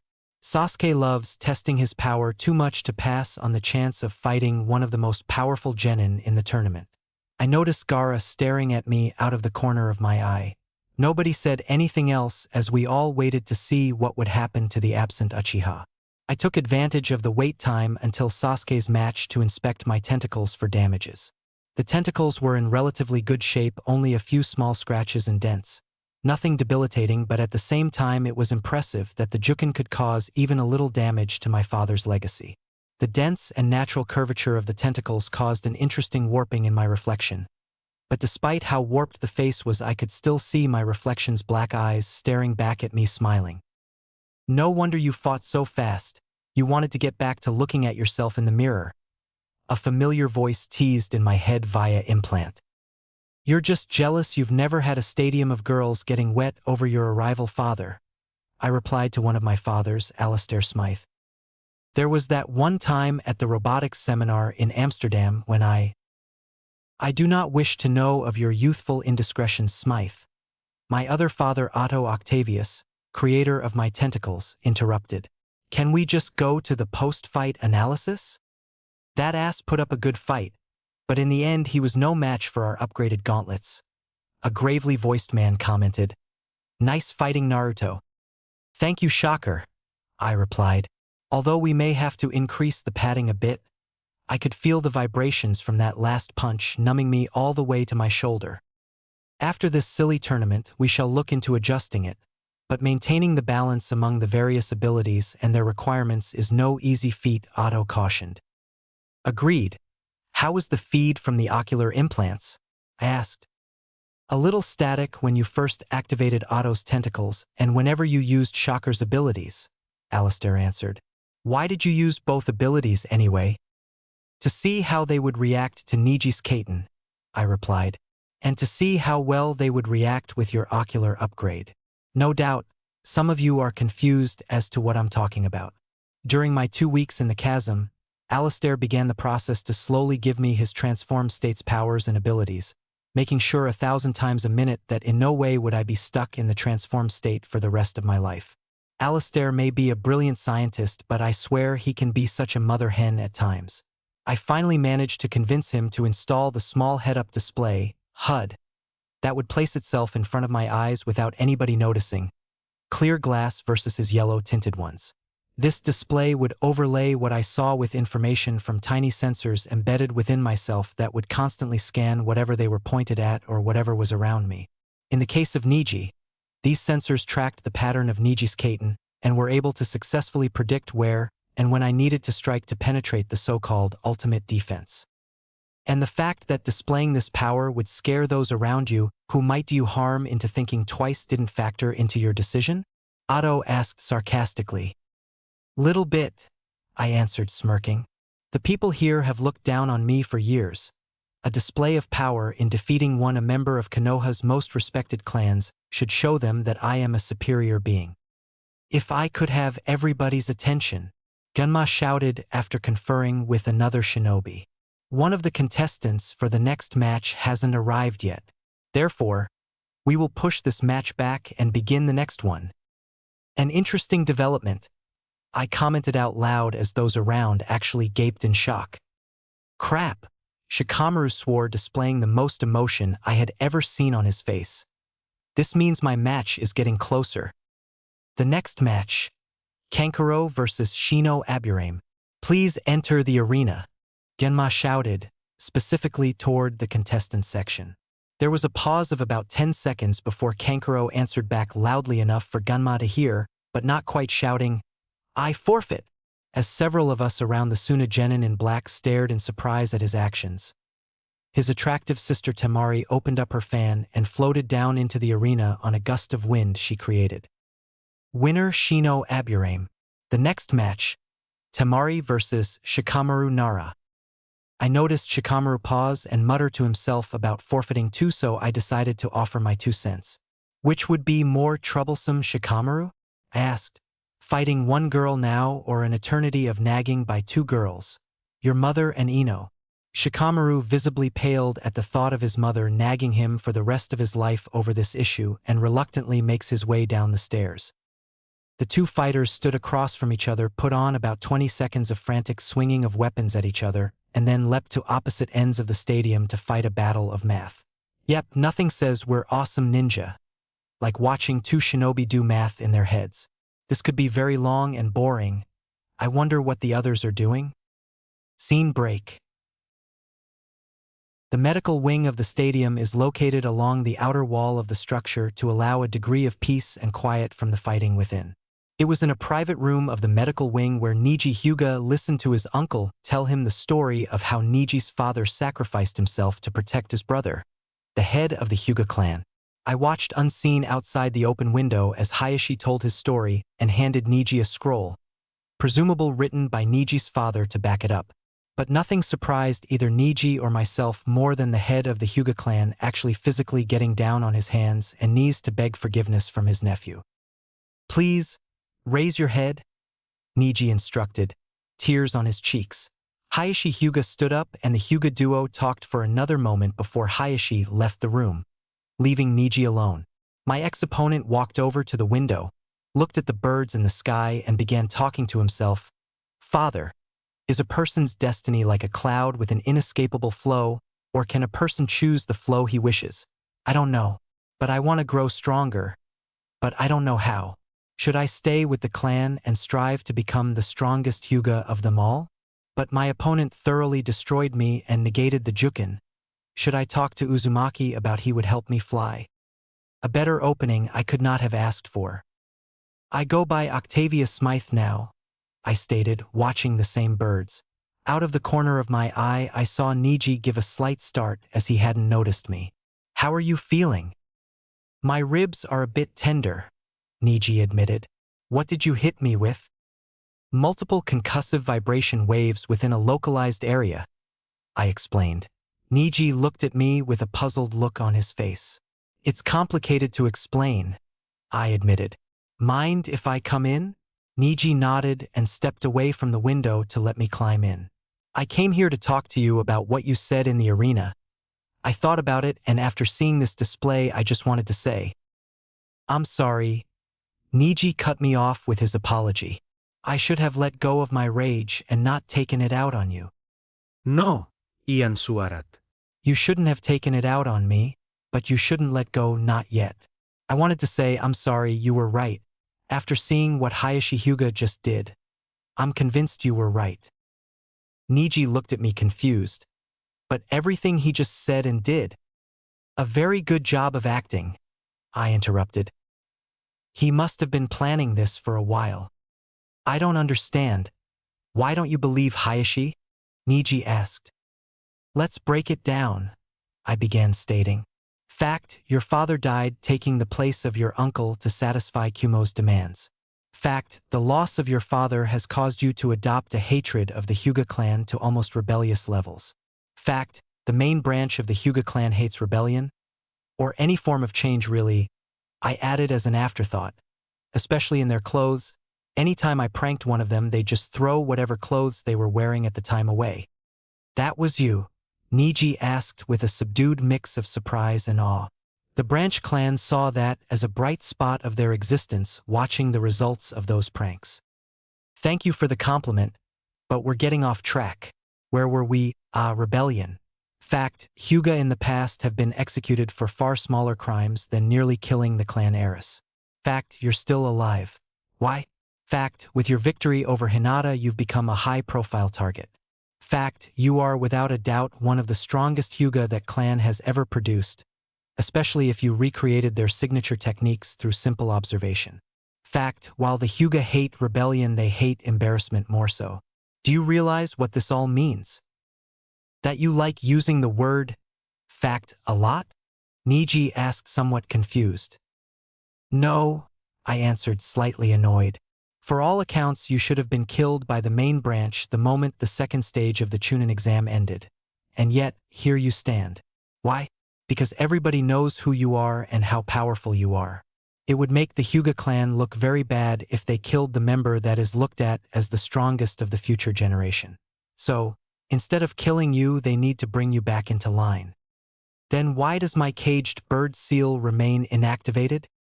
"Because a beaten dog will try to bite its master," I replied. "Instead of pain, the main branch is trying a paradigm shift." "A what?" "Changing from one way of thinking to another," I explained quickly.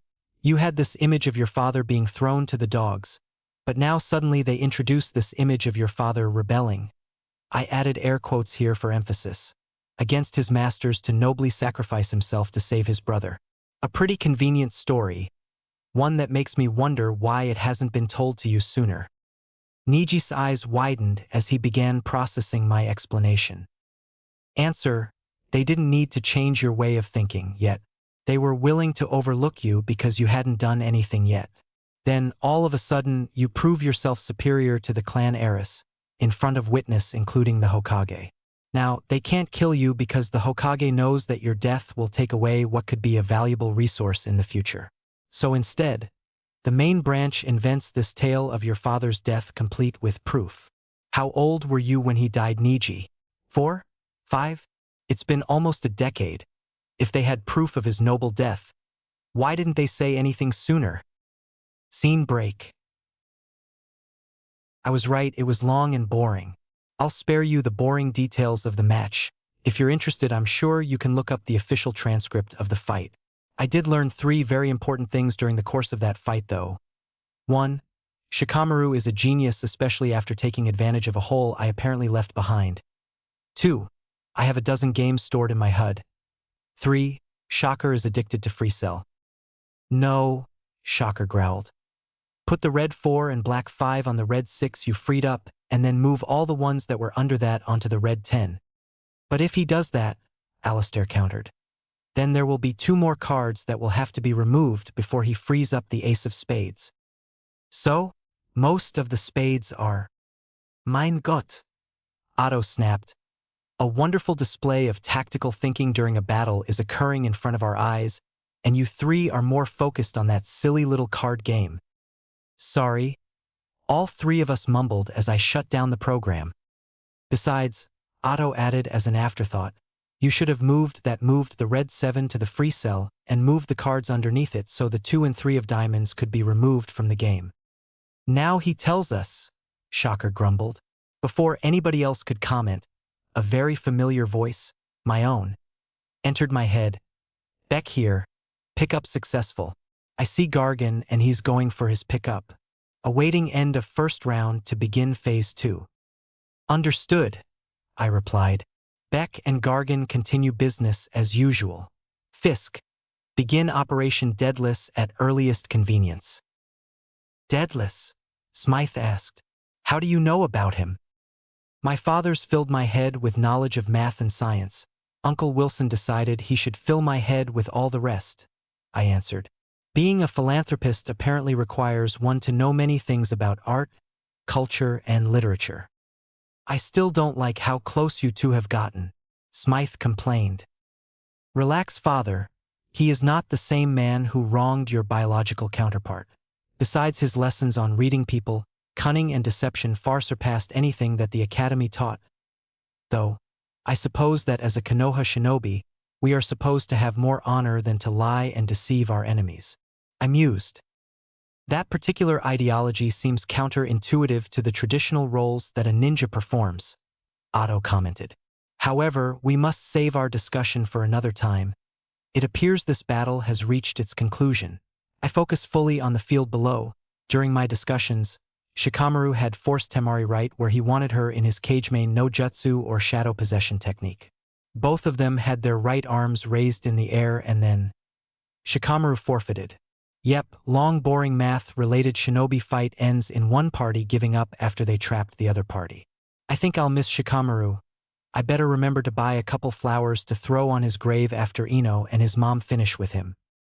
The crowd quieted down after Shikamaru's forfeit, puzzled at his actions, before those who had bet on the fairly attractive Suna Blonde cheered loudly at their good fortune.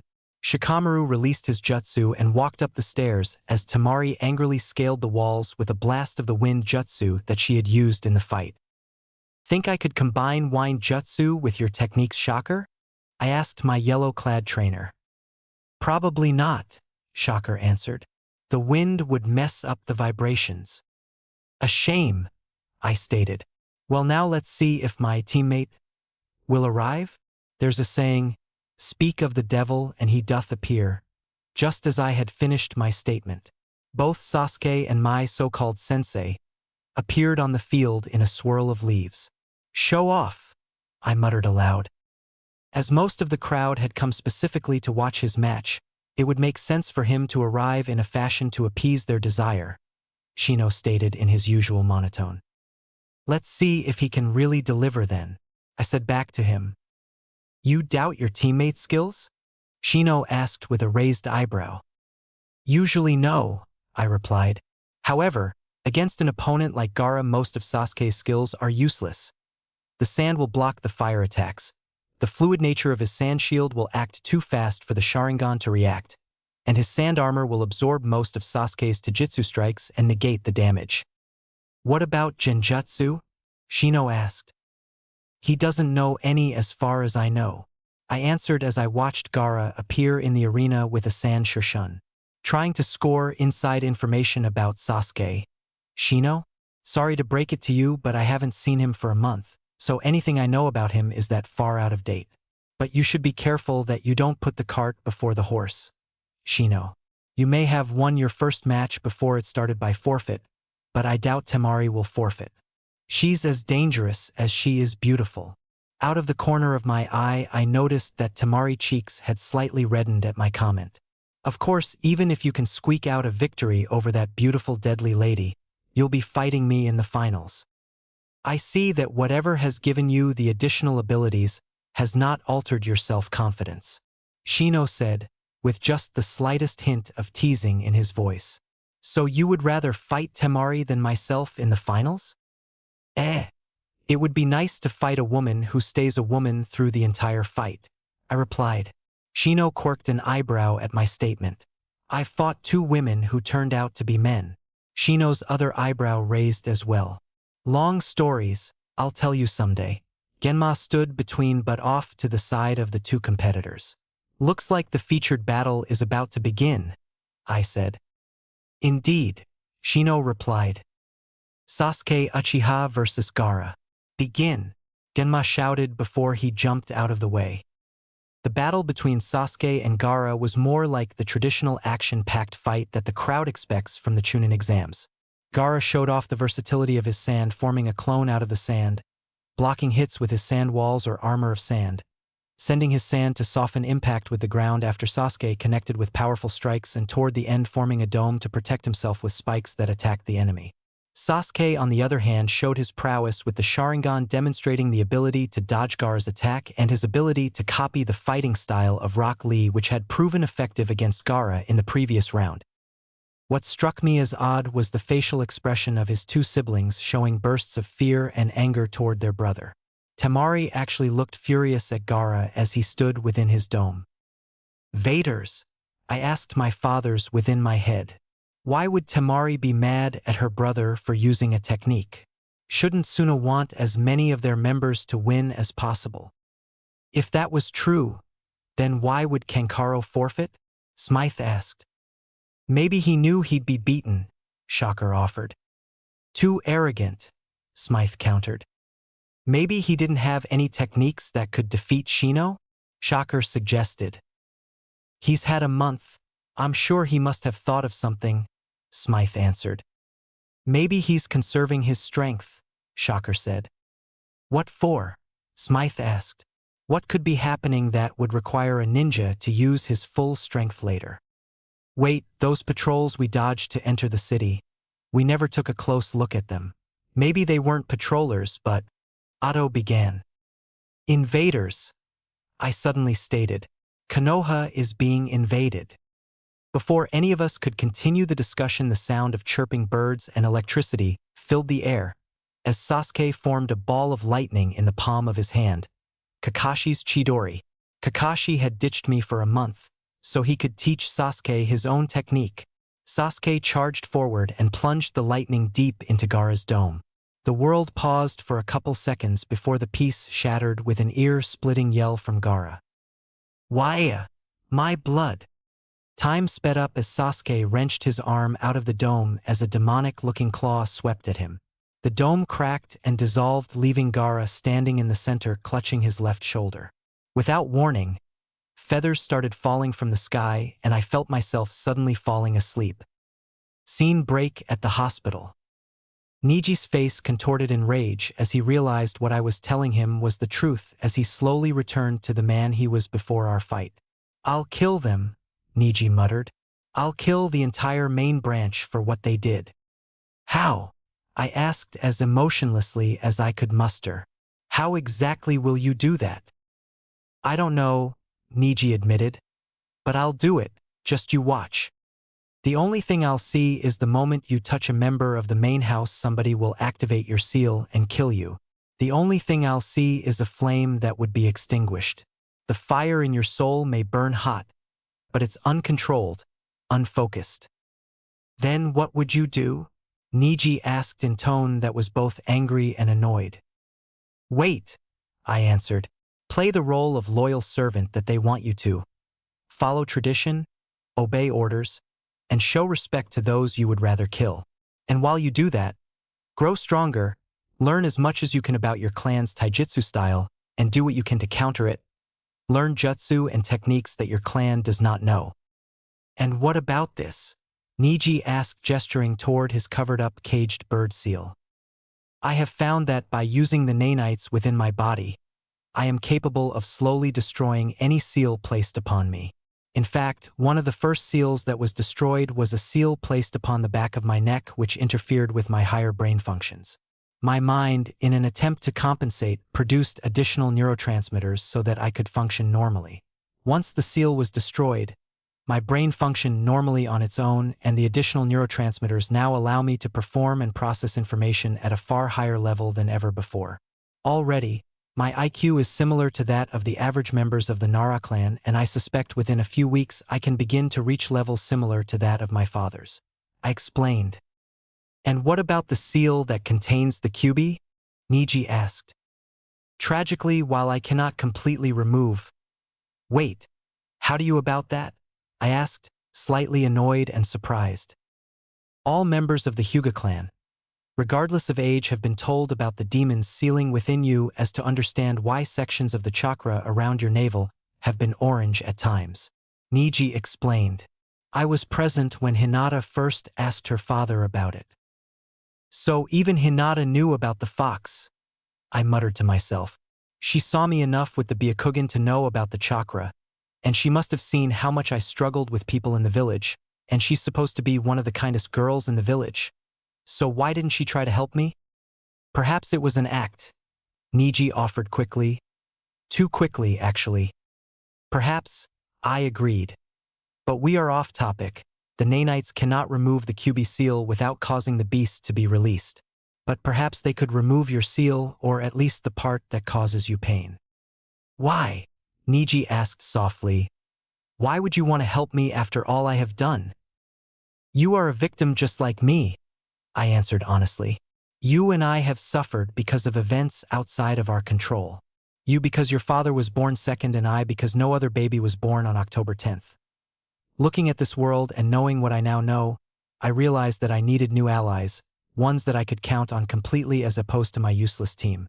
That's why, after hearing your story, I knew that you were one of the people that I wanted by my side. Niji, I will help you remove your seal, and I will give you power that no other Hyuga has ever had before, and all I ask in return is that you work with me. Don't you mean for you? Niji asked. At times, yes, I will want you to obey me, but ultimately you will be one of my allies, a partner in my vision of the future. What do you think? Niji didn't say a word but just stared at me for a few moments, as if studying me for any signs of deceit. Could I have some time to think about it? Niji asked. As long as you promise not to share this conversation with another soul, I countered. Niji nodded in agreement. Very well. Think about what I am offering. My door is open to you, Niji Hyuga. Boom! The sounds of an explosion filled the air from outside the city walls. Niji and I dashed to the window and looked out to see a giant snake in the distance had just crashed through a wall. All units, my own voice said in my ear seconds later. Looks like Orochimaru is launching an attack. Literally, giant snakes are attacking. Suna and Oto Shinobi are fighting Konohas. Gaara's freaking out. Looks like he's heading for the forest, and that idiot Sasuke is chasing after him. Beck and Gargan units lay low and only fight if necessary. Fisk unit, upon completion of the mission, engage enemy units as necessary. I'll handle the grunt work. Understood. I and two other versions of me responded. I turned back to Niji, who was looking at me curiously. Looks like they started a party out there. You stay and heal up. Scene break back with the original Naruto seconds after the scene break started. What felt like seconds later, my eyes shot open. Adrenal stimulation successful. Otto reported in my ear. He's awake. All systems report normal, Smythe added. Naruto, how do you feel? Confused, I said as I looked around, no longer seeing anybody I had shared a box with. Where did they all go? We don't know, Smythe replied. We lost the visual when you went unconscious. My ears picked up the sounds of fighting all over the stadium. Ha! I exclaimed. Sounds like one heck of a party. I looked down into the arena in time to catch Genma slashing Asuna Ninja's arm off. I don't think I like this crowd. They play too rough. I caught a flash of purple light and looked up to watch 4 purple columns of light flash into existence and form a cube surrounding the roof of the building opposite myself, trapping 2 individuals inside. My eyes widened as I recognized the duo inside, one clutching the other in a sleeper hold. The Hokage and Orochimaru. My tentacles stretched and latched onto the level above me and began pulling me upward. As I reached the spectator's level, I heard the voice of Kakashi off toward my left. Nullify the genjutsu on Shikamaru and track down Sasuke, Kakashi ordered. Shouldn't I wake up the others? Sakura asked, hiding behind one of the seats. Before Kakashi could answer, one of the Suna ninja leapt at him, kunai at the ready. I reacted quickly, firing off a blast from the Shocker's gauntlet and knocking the ninja into the wall behind Sakura. Naruto, Kakashi and Sakura shouted. Yo, I replied in my best Kakashi voice. Naruto Sasuke's chasing after Gaara. You, Sakura, and Shikamaru will have to chase after him, Kakashi ordered. Can't, I replied, still climbing upward and letting off the occasional blast toward the enemy ninja. I'm on a mission from a higher authority, but I'll add it to the side quests. I made it to the roof before Kakashi could respond. Mission from a higher authority? Smythe asked. Yeah, myself. No way am I going to listen to that idiot right now, I answered casually. And what exactly is this mission? Otto questioned. One that Uncle Wilson would love, I replied as I mentally ordered the tentacles to retract into my body and return to their nanite form. And you too, Shocker, I'm going to find out just how strong your gauntlets are. Before anybody could say anything, I aimed both gauntlets toward the ground at an angle and fired a quick pulse as I leapt into the air. The 2 attacks collided and caused a shock wave that lifted me higher into the air. I repeated this pattern many times, each time rising further and further into the air until I was far above Konoha. As I rose, I caught sight, or rather my HUD locked onto Gaara, Tamari, and Kankuro in the clearing before one of Konoha's many forests, Sasuke not far behind. I also spotted a trio of massive snakes wearing bibs, for some reason breaching Konoha's walls. Time to show them how it's done. I opened communication with the clones I made earlier in the day. All units, looks like Orochimaru is launching an attack. Literally, giant snakes are attacking, Suna and Oto Shinobi are fighting Konohas. Gaara's freaking out. Looks like he's heading for the forest, and that idiot Sasuke is chasing after him. Beck and Gargan units lay low and only fight if necessary. Fisk unit, upon completion of the mission, engage enemy units as necessary. I'll handle the grunt work. Exactly how are you going to do this? Otto asked. Like this, I replied, reaching my peak. The nanites within me activated, changing form as the gauntlets retracted within my body, only to be replaced by metallic feathers, which formed wings that reached from a pack that formed on my back that generated an anti-gravity field to my hands, which were now covered in metal talons, to complete the vulture motif. One final touch. I put my hands together to form the familiar hand sign, Tajukage Bunshin no Jutsu, multiple shadow clone technique. The cloud created by my technique combined with my position caused the city below to temporarily plunge into darkness as my cloud shadow covered the land. When the cloud dispersed, those below would see the skies full of winged copies of myself. Secret technique, Tumflock no Jutsu. My clones and I shouted as we began our group descent on the city. Author's notes. Should have had this one last chapter, but Auf Wiedersehen Vater translates to Goodbye Fathers in English. I don't know exactly why, but for some reason I really like the idea of Naruto peppering his language with the occasional moment of German. The boost in intelligence Naruto receives is similar to what happened to the character of Reginald Barclay in the Star Trek The Next Generation episode. The Nth Degree, it's a great episode, one suggest you watch it sometime. This chapter titles comes from part of the Weezer song, Beverly Hills. Don't know why it just felt right. Finally, I've got a new poll up on my profile which directly connects with this story. For the Sound/Suna invasion in Not Your Friendly Neighborhood Uzumaki, which would you prefer to see? The choices are short chapters which will focus on one battle, medium-length chapters which will focus on a couple fights, or long chapters that cover multiple fights. Basically, the longer the chapter, the longer the wait time. Months later, the end result. The voters would prefer a medium-length chapter, 19 votes. Like this one, I think. Long chapters took second place with 14 votes. Just think how long the wait time would have been if I had written a lot more, huh? And rounding out the pack in a distant third are short chapters with 2 votes. Until next time, my loyal readers. And now for the Omake. This is my response to the running gag throughout many Naruto fanfictions of everybody but Naruto knowing about Hinata's crush. Omake, the finest scientific minds of their generation. During his weeks of training, Naruto was exposed to many new ideas and had many of his own questions answered. This is one such question that he had answered. What I don't understand is why Hinata always turns so red around me and then sometimes passes out. Naruto commented, "Do either of you have an idea?" Alistair and Otto looked at each other for a moment before turning back to their charge, and Alistair said, "I'm not sure, but we'll ask the others and be back in a few minutes with an answer." The duo of villains disappeared and reappeared within the computer's main processor in a conference room populated by all of the minds that were scanned and held within. Well, not literally, ones and zeros can't sit on chairs, but for visual effect go with that. Otto pulled out an empty chair, sat down in it, and announced, "Gentlemen, the problem before us is this. Why does the girl called Hinata turn red around Naruto?" The room fell silent as each individual racked their brains to come up with the answer.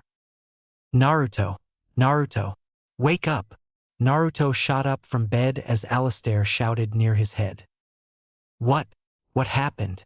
Are we under attack?" Naruto asked in a combination of frantic worry and sleepiness. "We've come up with an answer to your question," Otto explained.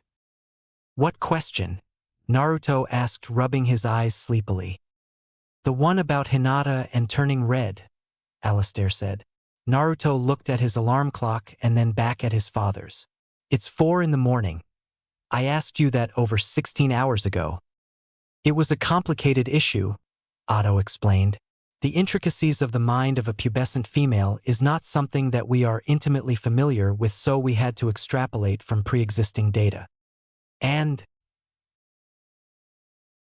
we would need further testing to confirm our hypothesis, but we believe that Hinata is allergic to you." "That's good to know," Naruto yawned. "Well, see you in the morning." "Good night," Alistair replied happily before he and Otto moved to leave the room. Chapter 5. The War to Settle the Score PT1. Metallica reference applicable to Gaara. No matter where a shinobi was born, all of them were the same deep down inside, such as training to improve themselves and controlling the elements to a degree. Shinobi also shared many of the same fears. The wrath of the Kages, losing a loved one somehow, platypuses, platypi, platypeople, whatever the plural is, don't ask, it's a long story that stretches back to the cause of the Second Shinobi World War, and finally rounding out the list was fighting an opponent who could fly. On this day in the village of Konoha, no matter what side of the conflict they were on, all the ninjas in the village saw an army of flying ninja appear out of thin air and descend on them, and as one they all said the same thing. $, ampersand, %, exclamation point. The skies over Konoha darkened as hundreds upon hundreds of Naruto Octavius Smythes filled the air. Silently the swarm descended, separating into teams of 3 or 4 to confront trouble throughout the village. Before we get too deep into the story, I, as the author/narrator, does this count as self-insertion into a fan FIC? Had better explain an important plot point that will make things much simpler to understand.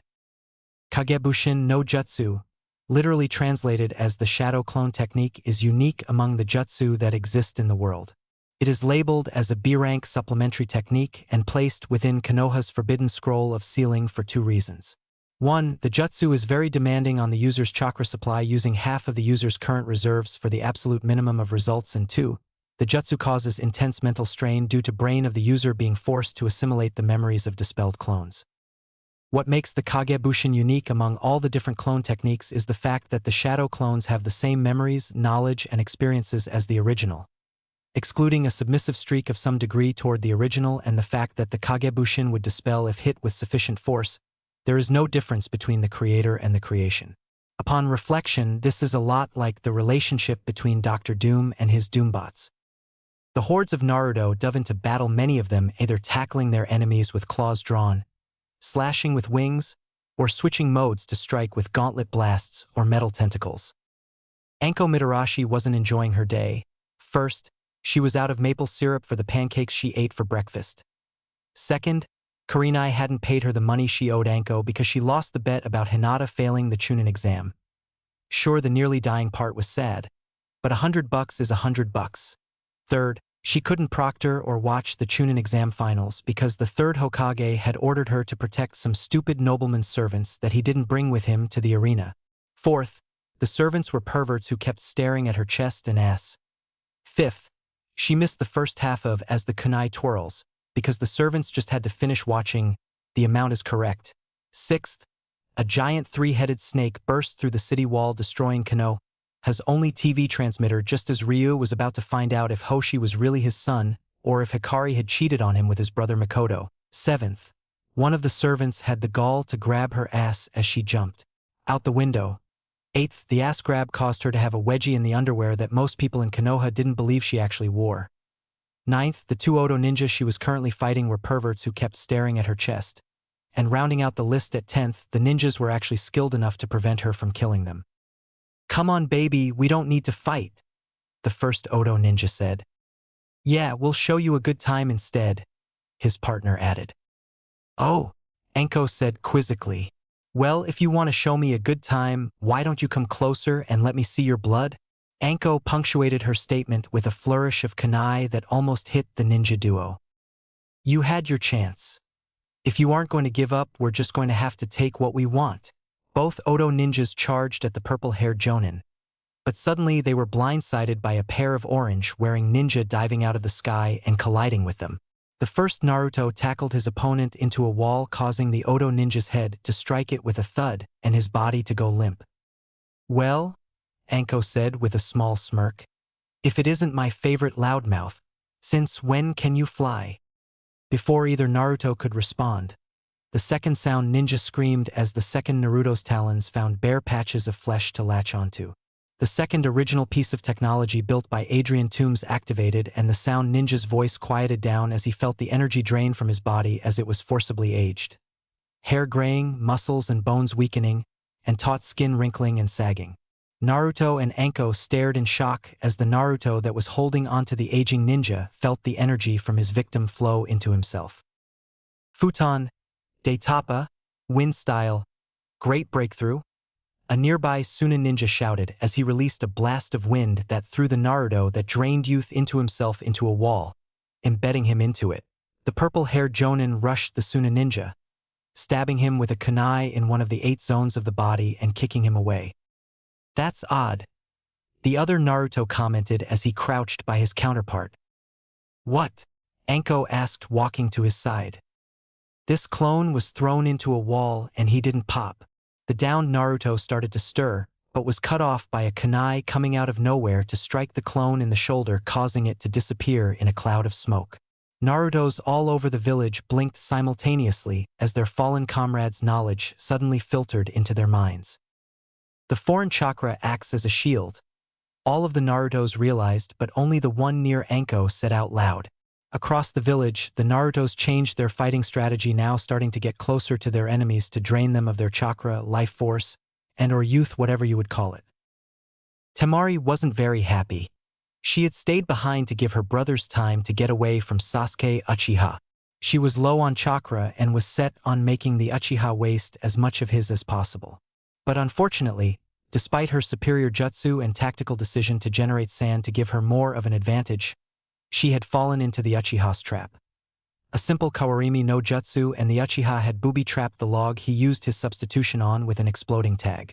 The resulting explosion had thrown her backward, injuring her back and making her cough up blood. The Uchiha had dismissed her as not worth his time and taken off after her brother before she blacked out. Upon regaining consciousness, Temari discovered two things. 1. Her back was killing her, and 2. Her battle attire had seen better days. Sasuke's fire jutsu and explosive tag had badly burned and ripped a few holes in her kimono. While Temari was far from prudish and had at times used her growing feminine figure to distract opponents, the thought of being in the middle of enemy territory hurt and semi-nude did not appeal to her. The fan-wielding kunoichi looked around, taking stock of where she was and how long she had been out. The sun was still in roughly the same location, so not much time had passed. The sounds of battle seemed like they were in the same distance and direction as when she was knocked out, and that trench coat on the metal branch was still there. Wait. I thought you could use this, a somewhat familiar voice said from behind the tree. A head cautiously poked out and looked toward Temari. I'd offer you some aspirin or other pain reliever, but I doubt you'd accept. Why would I? Your teammates with the Uchiha. Temari replied. Yeah. But frankly, he's an ass that gets too much credit in life. Naruto paused and tilted his head up a little bit as if he was hearing something. Is having 2 large sand appendages normal for your brother? Oh no. Gaara's seal was weakened. He's transforming into Shikaku. Who's Shikaku? Naruto asked, genuinely confused. The one-tailed demon inside Gaara, Temari explained. Well, crap, Naruto stated as he ran through the new information. Come on. Put this on and let's go to your brother. Naruto threw his trench coat toward the blonde kunoichi, who caught it cautiously. Why should I put this on? Temari asked, her eyes narrowed in suspicion. I just thought you'd prefer not to let everybody know what color underwear you're wearing, Naruto replied with a shrug of his shoulders. Temari unconsciously blushed at the thought of Naruto knowing that before quickly throwing the trench coat on. Come on, we'd better move fast. Both ninja disappeared in a burst of speed and started racing through the treetops towards Gaara, Naruto staying slightly behind Temari in case her injuries caught up to her. So, Naruto began breaking the silence. Do you always color coordinate your underwear with your sash? Hermann Göring, a Nazi general in Adrian Toome's world, said, He who controls the skies controls the war. It was this phrase which helped shape Toome's fighting style and subsequently shaped Naruto's flying fighting style. A team of 10 Narutos flew toward the 3-headed snake and broke off into groups, 3 groups of 3 and a solo Naruto who flew high above the battleground. The mutated serpent never saw the team coming as it was too interested in trying to consume the Konoha shinobi attacking its body with jutsu. Team 1, you're clear. Start your run. The overhead Naruto ordered. Team 2, once Team 1 has struck their target, start your run. Team 3, wait until Team 2 makes contact, then start your attack. The relevant Narutos gave their confirmations and attacked, starting a dangerous aerial ballet against Serpent-style Cerberus. Attack, draw the head's attention and break away as the next group attacks. Repeat until the solo Naruto makes his move. The simple but effective pattern began and played out until the solo Naruto saw his opening and down from the sky, easily exceeding terminal velocity. In one fluid motion before striking the snake, Naruto swapped out his wings for the shocker's gauntlets and connected dead center with the center head skull, causing it to break open with a loud, sickening crack. The vibrations from the shocker's gauntlets moved into the beast's exposed brain, either knocking out or killing the center head. Either way, the center head and neck fell to the ground, causing a ripple of shock to spread through the rest of the body, paralyzing it and giving the other Narutos the opening they needed to swarm the body as one. Shinobi on both sides of the fight stopped and stared at the downed serpent. The Naruto on the downed head's legs gave out and he fell on his butt. Naruto gingerly pulled his right fist out of the snake's skull, wincing as he realized that several of his hand bones were broken. Sure, he was in pain, but it was a good pain. He would probably go down as the first shinobi to take down a massive summon literally with one hand. The injured blonde sighed, smiled, and looked toward the other 2 heads, thrilled at his achievement. But this feeling and achievement were suddenly literally overshadowed by a familiar voice shouting, Kuchios? Yatai Kazushi no Jutsu? Summoning. Food cart destroyer technique. A large cloud of smoke appeared directly over the paralyzed snake, and a massive dual sword-wielding toad dropped out of the smoke and landed on the snake's heart, crushing and killing the trio instantly. Unfortunately, one of the toad's front arms landed on the downed head and onto the injured blonde. Naruto's last thoughts would be echoed by the surviving Naruto's. I hate that man.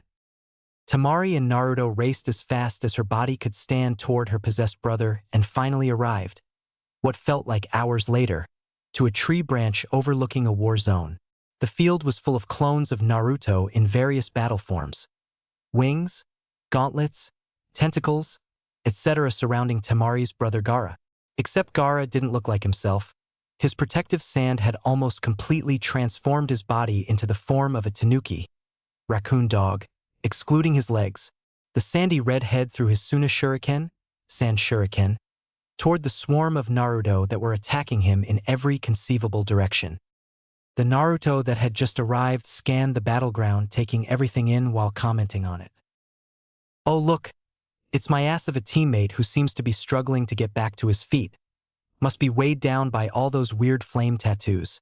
And there's Sakura, somehow trapped against a tree by a sand claw. And look, Naruto's head turned facing the complete opposite direction as either of his teammates. There's something so interesting that I'll be distracted long enough for an attractive blonde to hit somebody's ass of a teammate with her heavy metal fan, potentially causing brain damage. Naruto stared at the interesting something for a few seconds before turning around and seeing Temari in the exact same position. Too subtle? He asked. Temari didn't say anything but jerked her thumb towards Sasuke, showing that he was flat on his face with a lump growing out of the back of his head. Yep, I was right. Beautiful and dangerous. Temari again involuntarily blushed at his compliment. But the moment was cut short as the tree they are standing on is struck hard by one of Gaara's Suna Shuriken, causing it to topple over. The two blondes leapt out of the tree and into the adjacent one before focusing back on the battle. Naruto's clone army swarmed around the possessed red head, some dodging his frantic swings while others weren't so lucky, both pleasing and angering Gaara as he believed he has killed his enemy until it goes pop. Some of the clones moved in close and struck at Gaara with tentacles only for Gaara's sand to react, catching it on impact and drawing the clone in to be smacked by one of Gaara's arms. Other clones took advantage of this distraction and struck Gaara's body with their shocker gauntlets, cracking the hardened parts of his armor and automatically triggering his sand defense to rush in to repair it. A small platoon of clones working in concert fired their gauntlets at once, sending hundreds of air blasts at Gaara at once. Gaara was forced backward by the combined assault, his armor warped by the pressure waves. I will not lose to someone like you, Gaara shouted, the last syllables of his shout morphing into an inhuman roar that caused the ground beneath him to explode, destroying a quarter of the clones. As the dust settled, all those still conscious stared in shock and horror at the monster before them. It was like an artist had carved a massive tanuki out of stone, painted strange black markings all over it, and drenched it in all the malevolence that mankind had ever felt before bringing it to life.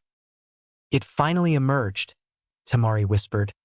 Perfect possession. Shikaku has fully emerged. How can I fight him? The Naruto beside her asked. My father has golden sand that he can force into Shikaku's sand to stop it, Temari explained. I don't suppose you've got any on you right now? Temari just shook her head no. Great, Naruto said between clenched teeth. Sabakukyu, the coffin of crushing sand. Sand burst from Shikaku's body, grabbing onto another quarter of Naruto's forces and crushing them before they had time to react. The surviving clones struggled desperately to defeat the massive beast, but nothing they tried did any real damage. Even a second platoon of Naruto's firing shockers air blasts again only managed to crack Shikaku's front leg for a second. Okay, think, what stops sand? Water. I need a massive amount of water. Except there isn't any out here. Naruto paced back and forth beside Temari, desperately racking his enhanced brain for a solution as his comrades were being destroyed. What else? I know that there are some people who heat the sand of Suna's deserts for glass making, Temari offered. Yeah, but how am I going to make a fire that hot unless... Fulgurite. What? Fulgurite. It's a natural form of glass that forms whenever lighting strikes sand. Naruto explained quickly. Do you know any lightning jutsu? No, but I've got something better. Naruto put his right hand to his ear and activated his radio. All units, we need some backup fighting Gaara. Get over here as fast as possible. Everybody fighting Gaara switch shocker gauntlets to mode 3. Let's bring some energy to this fight. Ryusa Bakuryu. Quicksand waterfall flow. Shikaku brought his front paws down hard on the ground, causing a wave of sand to erupt in all directions. The assembled Narutos in the forest quickly changed the modes on their gauntlets. Fire! Every clone's gauntlets let loose with a powerful burst of energy in the form of a beam with rings of energy riding around it. Sand and energy collided, and in seconds the land was engulfed in a flash of light. It ended just as quickly as it had started, and the results were shocking. The sand wave devastated everything it had touched, turning a swath of forest into a miniature desert, except for the section where the clones had gathered to fight. That part of the sand wave had been transformed into one massive glass sculpture that shimmered in the sunlight, momentarily stunning the clones. What are you waiting for? Applause? The Naruto in command shouted. Hit him again! The clone Narutos regained their mentality and let loose another stream of energy at the sand monster. Shikaku howled in anger as chunks of his body were superheated into glass, which quickly fell and shattered to the forest floor below. The great sand beast slammed its tail down onto a group of clones, only for the tail to feel the full brunt of both the clones on the ground as well as several groups of reinforcements that flew in from Konoha, those with shocker gauntlets riding on the backs of those with the vulture's wings. The sand tail glowed a burning red as it came down on the clones. The tail destroyed the clones it hit with a loud boom, but the cost was high for the sand demon as its once mighty massive tail was reduced to a shadow of its former self. The bulk of its substance had been turned into glass, which cooled on the forest floor below. Temari let out a tiny gasp at both the sight of the massive glass tail and the incredible wave of heat that surpassed even Sunaworse days. But then her eyes fell on the head of the roaring beast. Naruto! Temari shouted. Gaara's asleep on the demon's head. Hell of a time to fall asleep, the latest metal-armed master answered. No, Gaara doesn't sleep, Temari explained, emphasizing the word doesn't. He believes that Shikaku eats him piece by piece as he sleeps. Great. So we're dealing with an insomniac on top of everything. He must have used the Tanuki Nairi no Jutsu, feigning sleep technique. It's a technique that puts Gaara to sleep and gives Shikaku total control. That's why it's been attacking so wildly. If you can wake Gaara up, Shikaku's body will collapse. Sir, one of Naruto's clones broke in over the radio. 25 of us are in the air awaiting your orders. Air Squadron, Naruto ordered into his radio. Gaara is on top of the sand demon's head, go after him. If we wake him up, the demon will collapse. The newly arrived clones that still had their vulture wings activated dove down to strike the red head and wake him up. Unfortunately, each of the flying doubles who got close to Gaara were pulled out of air by Shikaku's living sand and into Shikaku's body to be crushed by the pressure within. It's no good, sir. One of the clones reported over the radio to the Naruto near Temari. Every time one of us gets close, the sand destroys them. Any ideas? Why won't you all just die? Shikaku shouted. Naruto thought as he watched his clones dodged the mad Tanuki's small waves of sand that ripped apart the landscape, or blasted the large waves that were unleashed, turning them into glass before they could strike. The flyers can't get to Gaara because the Shikaku can sense them coming with its sand. We've got to get rid of the sand. Our blasters can take away chunks of the armor, but he just regenerates. We destroyed its tail but lost a lot of fighters, and he's recreating his tail as we speak. He's got to have a limited amount of sand. We just have to destroy more sand than he can move to restore. But we can't, unless... Naruto's eyes widened as all the pieces clicked into place. All units, maximum power to the gauntlets, fire at will.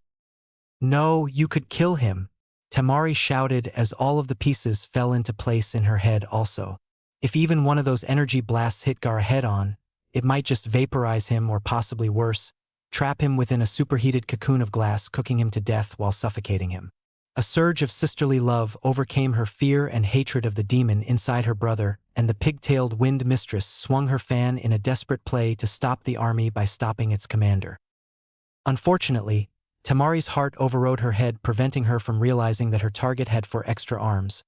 Arms that chose that instant to defend their owner, wrapping around the fan, and her arms immobilizing her before striking her gently but firmly enough to knock her down to the branch of the tree she was on without causing serious injury to the kunoichi. As the arms let go of her, Naruto spared her a sideways glance, taking his eyes off of the massive pillars of energy that sprang from all over the ground. These pillars struck the Shikaku harder than any of their predecessors, making the beast bellow louder than ever before as its body was being liquefied against its will. "I'm sorry," Naruto whispered before he disappeared. Tamari wanted to shout at him, wanted her body to obey her and work, wanted anything else to happen but what was happening. Shikaku disappeared in one massive burst of light which momentarily blinded Tamari, her eyes filling with tears of pain and sorrow. A moment or two passed before Tamari opened her eyes and looked on a drastically different scene than the one she left. Naruto's clone army, once proud and tall, were all collectively on their knees or sitting in exhaustion, and all looking up at the deformed glass statue that was once the body of the one-tailed tanuki.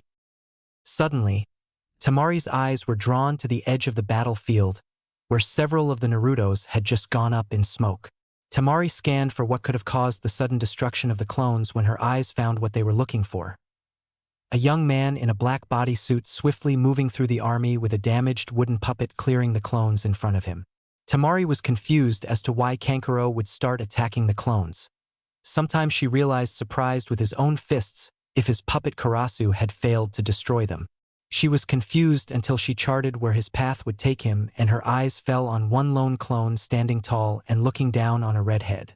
Tamari, filling with new hope and dread, forced her body up against protest and grabbed her fan from where the tentacles had placed it beside her before diving off the tree while riding her now open fan. She quickly glided down to the forest floor and struck the nearest clone in the head with a devastating kick, dispelling it instantly in a plume of smoke. A moment earlier, during the lightning barrage, "This is a stupid idea," Naruto muttered to himself as he flew through the air to charge Gaara. He felt a bit guilty about having to attack Tamari, but she had attacked first and it really wasn't her fault. He might still accidentally kill Gaara. Naruto had leapt into the air, and the precision that only large amounts of practice can bring, retracted his Octavius arms back into himself and re-released his wings so that he could reach Gaara faster. The blonde braced himself as he dodged fragments of glass that exploded off the howling tanuki, a few striking him and cutting through the bodysuit, leaving thin red streaks. Seconds later, Naruto found himself with feet of the sleeping Gaara, the sand around him turning into glass at an alarming rate. "Really stupid idea," Naruto repeated as he rammed Gaara in the gut as hard he could with a flying tackle, latching onto and dislodging the red head and sending them both spiraling to the ground below. "No!" Shikaku roared in anger and desperation, its body ironically losing its integrity while become harder than ever before as it was turned into glass. "It's not fair, I just got out again." With these final words, Shikaku collapsed and solidified simultaneously, the end result being a massive glass statue of a melting tanuki. The clone army ended their attack and collapsed on either their knees or butts. Maintaining the beams for that long and with that much intensity had drained their chakra reserves to the point where they lucky that they hadn't poofed out yet. As Gaara regained consciousness, he found himself lying on the ground and staring up at Naruto Yuzu. No Octavius Smythe. Gaara corrected himself. Naruto was just staring at him. Arms at his sides, each arm covered in metal blades or feathers, and behind him was the deformed glass statue of Shikaku. Shikaku was defeated. "I lost, I couldn't kill him, so that means I will cease to exist," Gaara thought to himself frantically, and then he started straining his muscles as he crawled backward away from his enemy. "I will not cease to exist. I won't. I refuse." Naruto started walking toward him, still staring at Gaara, filling Gaara with panic and fear like he had never felt before. "Do you know what the difference is between the two of us, Gaara?" D. Don't come near me. I have conquered my demon, while you have become a slave to yours. QB promised me nothing, and I never gave the QB anything. You, on the other hand, killed whenever your mother wanted you to, and I can only assume that by mother you meant old Glassface behind me. You obeyed its commands, like a slave would a master. Naruto's voice was loud and mocking in Gaara's ears before it suddenly dropped to a whisper. I, on the other hand, ordered my demon to obey me, and when it denied my commands I took revenge. And now, the QB no Kitsune feared demon fox that toppled mountains with a swish of its tails, that destroyed thousands of lives, that killed the famed fourth Hokage is no more nothing but a bad memory. I destroyed it. I ripped its mind apart from its body and left nothing but an empty shell for me to draw power from. I am my demon's master. You are your demon's slave. Stop it! Gaara groaned, his head throbbing in pain. Stay away. Naruto turned his head slightly to the side and glanced out the corner of his eye as memories from destroyed clones started to filter in. It's ironic how alike we are. Both of us deep down are scared little boys looking for love. The difference is that I had nothing and became desperate for any sort of love, to the point where I became what I thought people wanted me to be and denied what I thought I should be to the point of burying away all my hate. And then suddenly, I stumbled into a family, one who accepts the real me that I would have denied and the me that I let others see and lets me decide what is worth keeping and discarding about myself. You, on the other hand, have had everything I wanted in a family from the very beginning, and yet you have taken such painstaking measures as to drive away anyone who would care about you if given the chance. Although, he added looking back at Gaara and to Gaara's confusion smiling at him, I do not believe that they have abandoned you as much as you have them. Your brother and sister are exhausted, and yet they are giving everything they've got to fight my entire army. For you. Muttering about how they have to protect you, their brother. They're just doing it for my father, Gaara countered. He wouldn't want his weapon to die unless it was because he ordered it to happen. Possible, but unlikely. Temari is crying as she fights. Loyalty to the state rarely evokes such emotion. It's more likely that at least Temari still really cares about you deep down, despite what your demon and probably your father would have her believe. Now it's time to choose Gaara. Will you live to kill at the whims of your demon and die today? Or will you kill your demon's will and live for yourself and possibly the beautiful blonde that's crying over you? That's my sister you're talking about, Gaara found himself saying, for the first time thinking about his sister without apathy or anger. Sounds like you've made the right choice, Naruto replied, still smiling as he retracted his wings and held his hand out to Gaara. The sand wielder took the offered hand and pulled himself to his feet with Naruto's help. The two let go of each other's hands and Naruto took a few steps backward toward Konoha. When this has all blown over, come seek me out and perhaps we can find a way to help you defeat that raccoon dog that tortures you so. With these words, Temari and Kankuro finally burst through the army's lines and took positions between their brother and the boy who might still harm him. Take one more step toward our brother and it will be your last, Kankuro threatened, glaring at Naruto. Temari, Kankuro, stand down, it's over, Gaara told them. We don't have to fight him anymore. You sure about this, Gaara? Kankuro asked cautiously, not taking his eyes off of Naruto for a moment. Yes, Gaara answered. We are no longer enemies. I don't even know why we are fighting in the first place, Naruto said. Well, aside from the whole invading with Orochimaru's band of mutated idiots, I suppose a better question would be, why are you guys working with them? Suna's economy is in trouble, Temari explained, getting a confused look out of Kankuro for her casual revelation of Suna's entire purpose for invading. Most of the people who would hire us for missions are instead hiring from Konoha. We lose money, which will cause us to lose power, and eventually we will fall from our place among the 5 great shinobi nations. So it's politics? I hate politics, Naruto groaned as snippets of lessons from the digital copy of the Kingpin replayed in his mind before they were cut off by a report from one of the Narutos still in the village. All Narutos, Orochimaru is in full retreat. Try and stop him or any of his minions if you can. Naruto turned his full attention back to the 3 Suna Genin who were looking at him. Looks like the war is over, Take Gaara and get out of here as fast as you can. Gaara, think about what we talked about and what other people are offering you. I will, Smythe, Gaara replied with a slight nod. But there's one more very important thing you must know. Temari interrupted sweetly as she walked toward Naruto, stopping mere inches from his face. What's that? Naruto asked, confused at why she had gotten so close. Temari smiled, and then suddenly Naruto felt her fist connect squarely with his gut, doubling him over with the strength that only an angry woman could possess.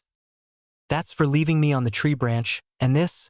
She explained, calmly cupping Naruto's left cheek in her right hand and giving him a quick peck on his other cheek. That's for everything else you did right, especially saving my brother. Temari turned around and walked back toward her brothers. And Naruto could swear that if it weren't for his coat obscuring the view, he'd see Temari swaying her hips as she walked away. You don't have to keep reminding me you're dangerous, Temari. I never doubted it for a moment, Naruto said as he struggled to get back to his full height. Oh, and you can keep the coat. It looks better on you anyway. Temari didn't say anything but just looked over her shoulder and smiled before she and her brothers ran off back toward Suna. Their journey was silent, until they were definitely out of earshot of Naruto when Gaara said the most difficult phrase to say sincerely in any language to his siblings. I'm sorry.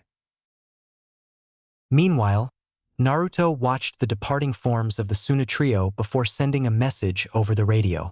All Naruto's, Gaara isn't a threat anymore. If you see him, let him and his siblings go in peace. And don't be too rough with the guys from Suna. It's not their fault they got dragged into this fight. Oh, and I gave Temari our coat to wear. What? A couple dozen Narutos asked over the radio at once. In a small side room of the stadium, two men sat waiting, listening to the sounds of fighting outside. The first was a middle-aged man with pale blonde hair, while the other was a stocky brown-haired middle-aged man. Both carried briefcases that they held as if they were made of gold. The fighting suddenly stopped and somebody knocked on the door 3 times. The pale blonde man opened the door and smirked at the sight of 2 Narutos on the other side. Mr. Beck, Mr. Gargan, one of the Narutos said, smirking back at the 2 men inside. Your path has been cleared. If you'll follow us, please.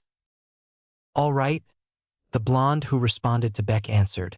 But Gargan and I found something interesting. Yeah, Gargan added. The boss'll be very interested in getting his hands on these babies.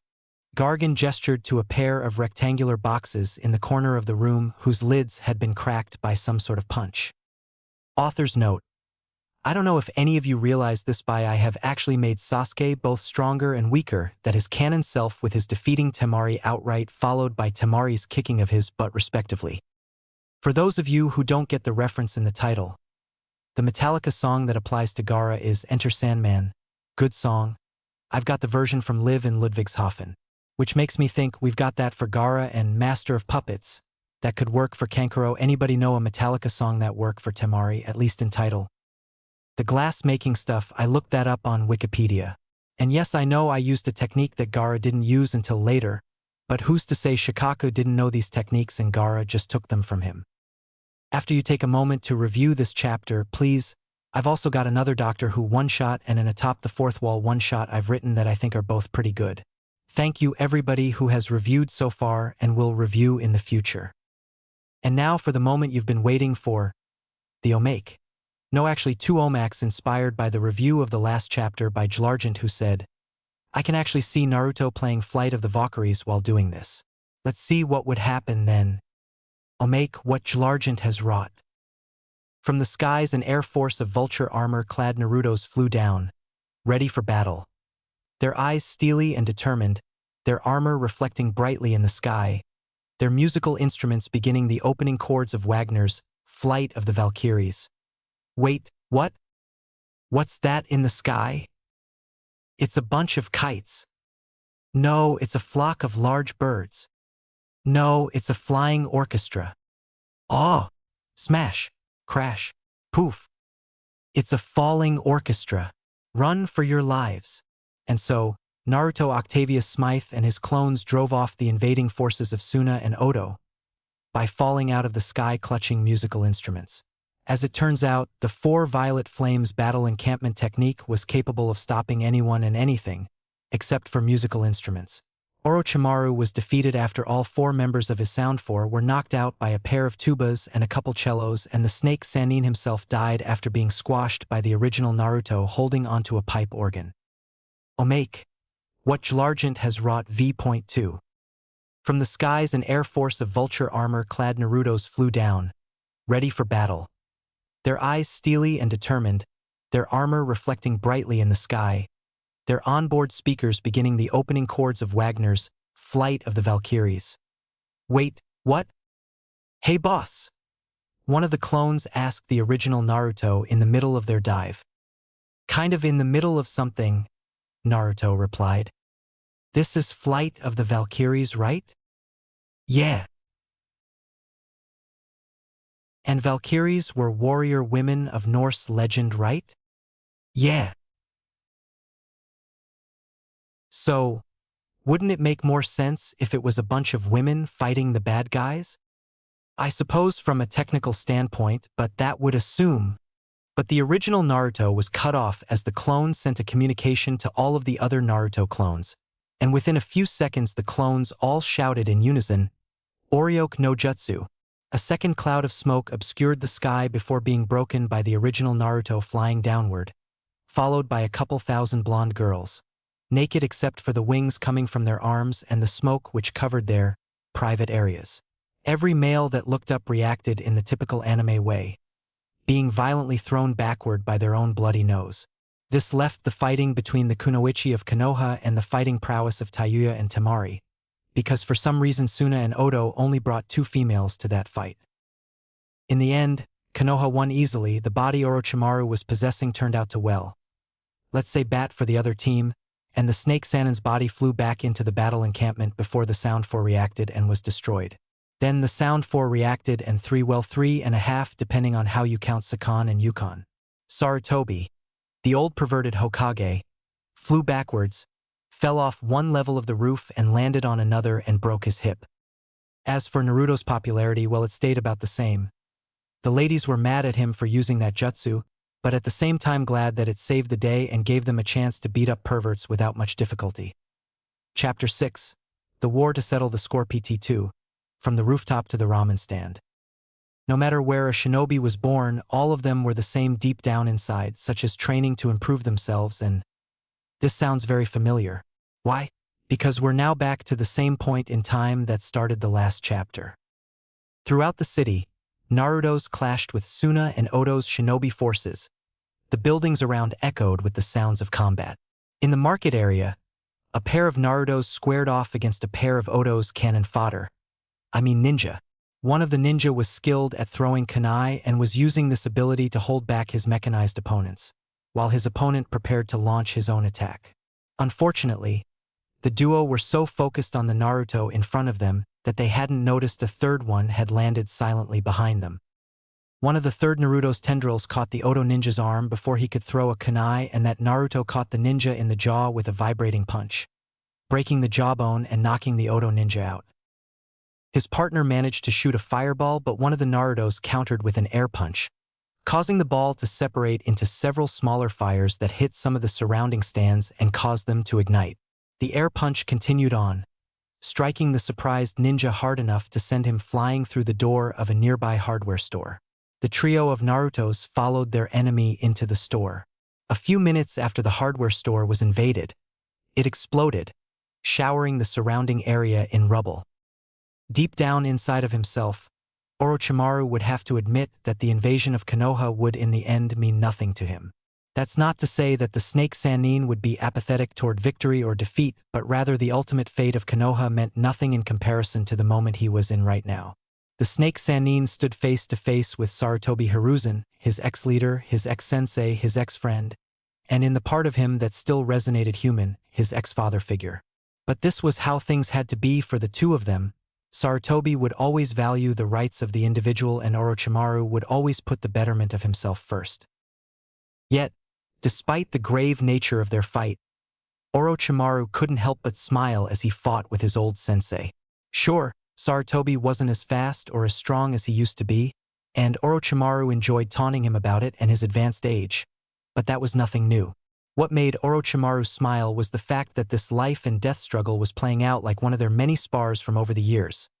Attack, counterattack, banter, and then show off their incredible techniques such as Sarutobi's combo of Doton, Doryuden and Doton, Doryu Taiga or Orochimaru's ninjas using 4 violet flames battle encampment. Orochimaru had copied that jutsu and several others from the Forbidden Scroll just in case he would ever need something like it, and in a few moments he would unleash the potentially most powerful technique that the scroll contained. The Naruto flock dove down through Konoha, striking down whoever they could, either as individuals striking individual invaders or groups going after the giant snakes or chasing Gaara. One Naruto flew downward back toward the arena, circling the purple cube while studying it with his HUD. Okay, Naruto mused as he read the data he collected. The cube is made of the chakra of the 4 individuals in the corners. That much is obvious, but they found a way to harmonize their chakra. Odd, I didn't think that was possible. But the consistency of the chakra keeps changing, almost as if the chakra is moving. That's it. The chakra moves from user to user, harmonizing the individual's chakra with the collective's almost instantaneously. And this harmonized chakra is moving so fast and violently underneath the surface that any foreign chakra that touches it, either through a jutsu or a person, is instantly destroyed. Naruto slowed down his looping around the cube, scanning it more in depth with each loop. So, the chakra is constantly moving around the walls and ceiling, so where is it weak? Wait, it needs all 4 producing and moving chakra equally to maintain the field, so I should take out one of them, but which one? Thin guy with the gray hair? Large guy with the mohawk? Scowling girl with the hat? Or the guy with 6 arms that makes him look like a SPI? We have a winner. Naruto landed on the roof between his target and the ANBU who were standing there watching. Uzumaki, the center ANBU, stated, "We have the situation under control. Leave now and aid Konoha." "And a bang-up job you're doing," Naruto replied, not looking at the ANBU. "But I am aiding Konoha by saving the old man." Naruto began walking toward his target. "Uzumaki, I order you, get away from here." Naruto turned around and glared at the ANBU. "The name is Octavius Smythe and I don't answer to you. Now if you want to be useful, then either get down there and help Kakashi and Guy fight or shut up and be ready to attack when this barrier goes down." Naruto turned around again and walked to stand face to face with the 6-armed ninja. "Less than a month on the job and I find my own Spider-Man to fight. So tell me, Spider-Man, can you do whatever a spider can? Spin a web any size? Do you catch your enemies just like flies? To you, is life a great demand?" "What the hell are you talking about?" the spider-like ninja growled. "Sorry, just a little ditty about another Spider-Man my family knew. My name is Naruto Octavius Smythe. What is yours?" "My name is Kadamaru," Kadamaru replied, eyeing Naruto with suspicion. "Well then, Kadamaru, would you mind taking this barrier down?" Hell no. "Didn't think so." Naruto's wings and talons retracted and reformed the Shocker's gauntlets and Dr. Octopus's tentacles. "I just thought I'd be polite and ask before I hurt you." Naruto fired a concentrated blast of energy at the roof where the corner of the shield sat, leaving a massive hole. "It didn't work," Kadamaru taunted. "No, it did work," Naruto said pleasantly before he strolled forward, dropping through the hole. For a few seconds, nothing happened, and then Kadamaru heard a thud followed by a cracking sound, and suddenly one of Naruto's tentacles burst through the tiles of the roof and latched onto Kadamaru's throat. The tentacles retracted as quickly as it had appeared, pulling Kadamaru down with it to the ground and triggering a chain reaction which broke the roof beneath his feet, causing him to fall through it. Just as suddenly as Kadamaru disappeared, he reappeared flying out of the hole that Naruto originally made and landing just outside the arena wall and crashed to the ground surrounding the stadium. As the spider-like shinobi crashed outside the barrier, the blonde, mechanized shinobi created another hole in the roof inside the barrier, landing near the 3rd Hokage. "Hi, old man. Is this a private fight or can anybody join in?" Naruto asked. "Naruto," Sarutobi shouted. "What are you doing here?" "I came to ask if you wanted to go to Ichiraku's for a bowl of ramen or 6. What's it look like?" I'm here to help you, Naruto replied sarcastically. Your and you are just standing there doing jack squat, except telling people to not help you as they twiddle their thumbs. You shouldn't have come here, Naruto, Sarutobi warned. Like I could let you fight him alone, Naruto countered. As the two bickered lightly, the large man with the orange mohawk known as Jirobo looked over his shoulder to face Orochimaru. Lord Orochimaru, Jirobo grunted just loud enough for his master to hear. We can't keep this up much longer. As if hearing his statement, the barrier pulsed angrily as sections grew thicker in width and others thinned to the point where gaps would form, especially on the roof. Hold on as long as possible, Orochimaru ordered. Looks like I'll have to speed up our reunion. Orochimaru flew through hand signs which caused two coffins to rise from the ground. 1 and 2, Sarutobi read aloud. No, it can't be. We must stop them. Sarutobi threw a shuriken as fast as he could and flew through his own hand signs, turning one shuriken into almost 1,000 with the shuriken Kagebushin no Jutsu. Naruto raced forward after them. The myriad of shurikens struck and lodged themselves into the two coffins. A split second after the impact, Naruto rammed the two coffin as hard as he could with his gauntlets, cracking the wood and toppling the coffin. Naruto ricocheted off of the two coffin and grabbed onto the one coffin with his tentacles, closing the opening lid and drawing it toward him so he could punch it too with enough force to momentarily embed his right fist in the wood. Naruto, behind you, Sarutobi shouted. Naruto turned his head and saw a third coffin labeled for some reason had risen behind him. The tentacles reacted on their own and latched onto the sides of the coffin and threw it into the air. Naruto pulled his right fist free of the one coffin and used his left fist to fire an energy blast which struck the coffin and knocked it into one of the barrier walls, igniting the box in purple flames. For some reason, I'm enjoying this, Naruto thought. Sarutobi looked at the burning coffin out of the corner of his eye and could swear he saw the back of a man with long blonde hair wearing a white jacket before it too was engulfed in flames. No!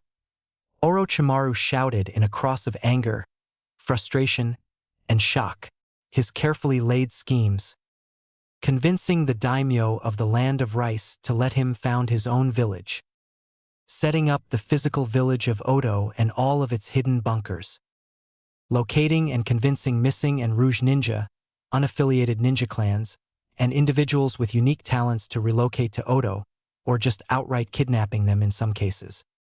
Successfully meeting with the Kazekage in secret and convincing him that the only way to improve Suna's standing in the world would be to invade Konoha.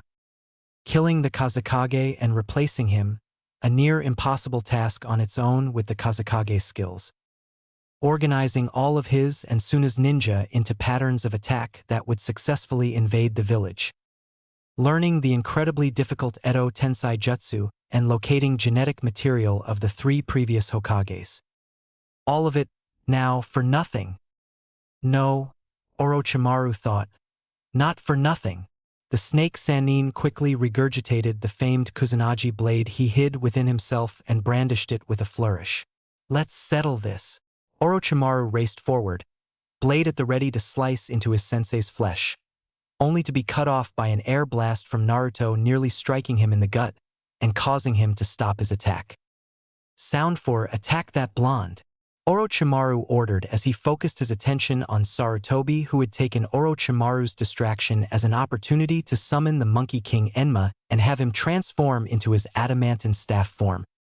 Jirobo immediately heeded his master's command and charged at Naruto to deliver a punch using Jirobo's Arhat style of taijutsu. Naruto leapt backward, dodging the punch by a hair. Unfortunately, this put him in the path of an attack by the strange gray-haired ninja who also attacked Naruto with a punch that became 3 fists attacking at once. Naruto's tentacles reacted automatically to the incoming threat by coiling themselves between Naruto's body and the incoming fists, absorbing the blows before uncoiling themselves, pushing Naruto and the gray-haired ninja apart in opposite directions. Do I hear music? Naruto thought to himself as he could have sworn that he heard the sounds of a flute playing. But these thoughts were cut off as a shadow appeared over Naruto's head.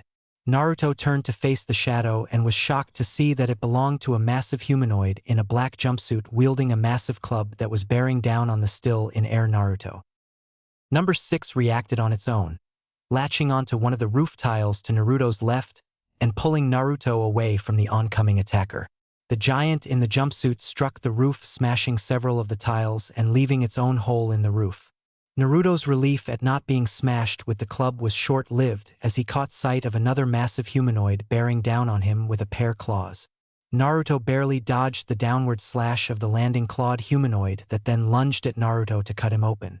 Naruto simultaneously leapt backward while using Shocker's gauntlets to fire an air blast at the charging humanoid, sending it back the way it came and Naruto further away. However, Naruto's backward flight put him straight in the path of a kick by the third humanoid that was bound in a straitjacket. Another of Naruto's tentacles reacted this time, pulling their wielder out of harm's way momentarily as the bound humanoid used the momentum of its landing to push itself toward Naruto to attack with a barrage of kicks that Naruto could barely avoid by constantly moving backward. Suddenly, number 6 lunged at the bound kicker and wrapped itself around the oncoming ankle, and then with a swift crack of its whip-like body, it flung the kicker toward one of its fellow humanoids. Just as the kicking humanoid was released, Jirobo lunged forward with a clothesline-like attack that would have taken Naruto's head off if Naruto hadn't dove out of the way. The pattern continued for several minutes. One of Naruto's opponents would attack and Naruto would be forced to dodge, putting him in the path of another opponent's attack, forcing Naruto to dodge into another opponent's attack, in a seemingly never-ending spiral of barely dodging attacks. Naruto noticed 3 things as the fight progressed. 1. The orange and gray-haired opponents had apparently stopped in the middle of the fight to get tattoos on their faces and arms. 2. Since getting their tattoos, the orange and gray-haired fighters had gotten stronger, actually connecting a couple times with glancing blows. And 3. The music Naruto heard during the fight came from the red-haired girl who was still in her starting point, away from the fight, and somehow she too was covered in tattoos. Suddenly, the fighting stopped as Naruto took a half-step back in preparation to dodge the next attack, but found that most of his foot touched nothing but air. "It's been fun, trash," Jirobo taunted. "Now give up and we won't hurt you too badly." "Sounds good," Naruto replied. "But how about this, you give up and we won't hurt you too badly?" "We?" Jirobo mocked. "You and what army?" "You don't know how long I've been waiting for somebody to ask me that," Naruto replied, chuckling. Before anybody could say anything, from seemingly out of nowhere, a Naruto appeared and connected with a solid gauntlet left jab to the right side of Jiboro's face, knocking the bigger man off of his feet. Jiboro's crash to the ground was like a starter's pistol signaling that it was open season on the Oto Shinobi as dozens of Narutos dropped from the skies to attack. The Ichiraku ramen stand was built in an excellent position for business, located directly on the main road that stretches from Konoha's main gate to the Hokage's tower. Travelers on the road could easily spot the stand and enter for a bite of the best ramen in Konoha. Unfortunately, this prime business location made it an easy target for the invaders, as both Ichirakas found out when a pair of invaders evaded Konoha's shinobi and rushed into their stand. "Well, look what we've got here," one of the duo said with an evil grin on his face and a hungry look in his eyes. "Food and something to entertain ourselves with." "Stay back," Tucci warned with a hard look in his eyes and a pair of cleavers in his hands. "Or what, old man?" the other one taunted. "You'll make us some ramen?" His partner stepped forward and the old chef responded with speed much greater than somebody his age should have been able to perform and slashed the attacker across the face before the Oto ninja could block, causing the ninja to stumble back, clutching his face. "Now you'll get it, old man," the unscarred ninja raged. Both invaders started to attack but were stopped by a metal-clawed tentacle grabbing their throats. "Nobody touches my friends," Naruto growled as his tentacles slammed the duo together with a sickening crack and threw them over his shoulder into the path of another Naruto's air blasts. Simultaneously, a dozen enraged Narutos in the surrounding area converged on the duo and proceeded to show them what the phrase "beaten to within an inch of their life" really meant.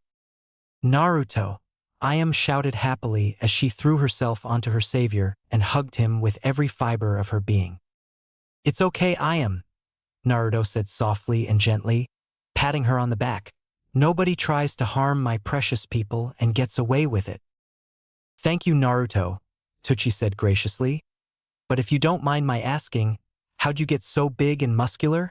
I am also wondered about this, but was too wrapped up in being comforted by her surprisingly muscular friend. All the benefits of your ramen diet came in at once, Naruto joked. Now don't worry, I'm going to stay here and protect you too. Don't worry about us, Naruto, Tsuchi said. You've got to protect Konoha. It'll be fine, Naruto replied. There are a lot of me's out there right now. Tsuchi wanted to argue, but one look at his daughter told him that until the invasion ended, there would be no safer place than beside their best customer. The same could not be said, however, for a trio of Suna ninja who had cornered Naruto in an alley. It's been fun, kid, but this is the end of the line. Any last words? The lead Suna ninja asked as all three of them readied themselves for the fight. Yeah, Naruto replied. I'm just distracting you so she can stab you. What? One of the Suna ninja began asking, when suddenly out of the shadows of the alley, a flurry of kunai flew forth, impaling two of the unsuspecting Suna ninjas and taking them down. As the third ninja turned to catch sight of the new opponent, a purple-haired woman appeared in front of him, followed by a painfully intense stabbing sensation in his crotch, causing him to pass out almost instantly. You know, technically it's not stabbing if you throw the kunai, Naruto commented as he walked toward his crouching partner. And was it really necessary to use a snake to bite him in the crotch? Nope, Anko said happily as she rose to her feet and smiled as she faced her partner. What's that make the score? 6 to you, 5 to me, and 8 team-up knockouts.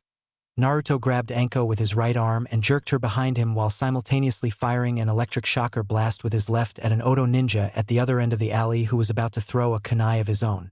The blast caught the sound ninja squarely in the chest, sending him flying backward into a wall across the road. And that makes it 6 to both of us. Anko wrapped her arms around Naruto, pushed her generous assets into his back and put her head on his shoulder. You know, for a life or death struggle, this is the most fun I've had in a while. Even more fun than licking my cheek before the second stage? Yep, although I think the only way this could be more fun is if I got to lick up your blood. Naruto ignored Anko's request and said, Come on, Anko. Let's go find some more cannon fodder for us to beat up. Yay! Anko cheered as she let go of Naruto and actually skipped off down the alley. Naruto just chuckled at Anko's antics before kicking the head of a Suna ninja that was starting to get up, knocking him out again. 5 to 6 to 9, Naruto said to himself, smiling before chasing after Anko. Meanwhile, the battle on the roof of the stadium was going far from well for the invading forces. What had started as a one-on-one fight between student and teacher and been turned into a two-on-one fight, and then turned into a one-on-one fight and a six-on-one fight. Now the fight had changed yet again into a massive battle royal with the Hokage and a flock of Narutos on one team and Orochimaru, 3 of his sound 4, and 3 giants.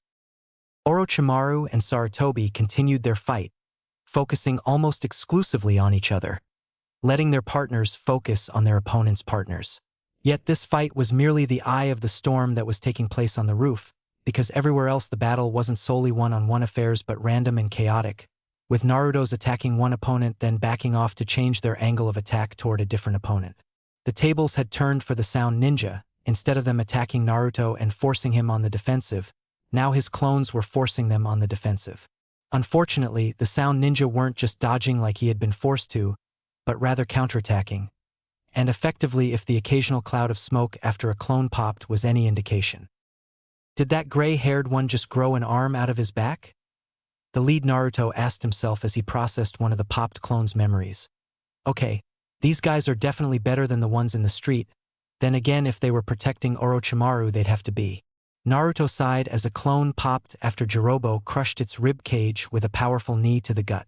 I have to end this fast. All units on the roof, he ordered through his radio.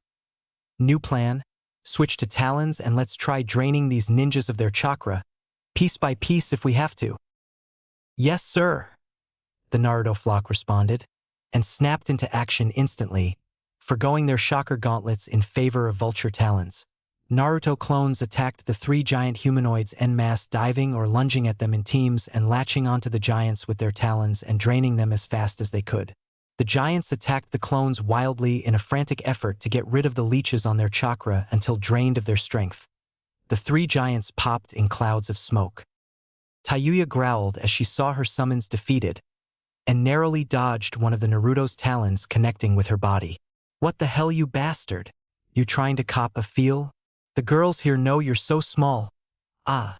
Tayuya's next words were cut off as one of the Narutos successfully latched onto her shoulder, right on top of the source of her cursed seal, and caused her to glow.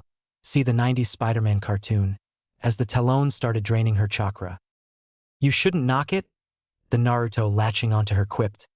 "One touch from me can really change a person." The process ended and Naruto let Tayuya collapse as the telltale glow of absorption faded away. The Narutos around her looked at her curiously. "I'm no expert," one Naruto began, "but I thought she was supposed to turn old and wrinkly." That Naruto looked back down at Tayuya, looking the same as when she was forming the barrier. "Yeah, and where'd her tattoo go?" The last word ended in an exclamation of pain as the Naruto who was draining her chakra fell to his knees, clutching his stomach. "Are you all right?" the first Naruto asked as he took a step toward his comrade in pain.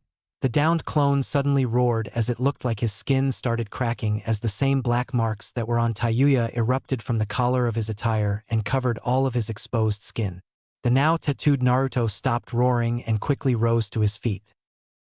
"Never better," tattooed Naruto, hereafter referred to as Tattoo, replied, his eyes gleaming wildly.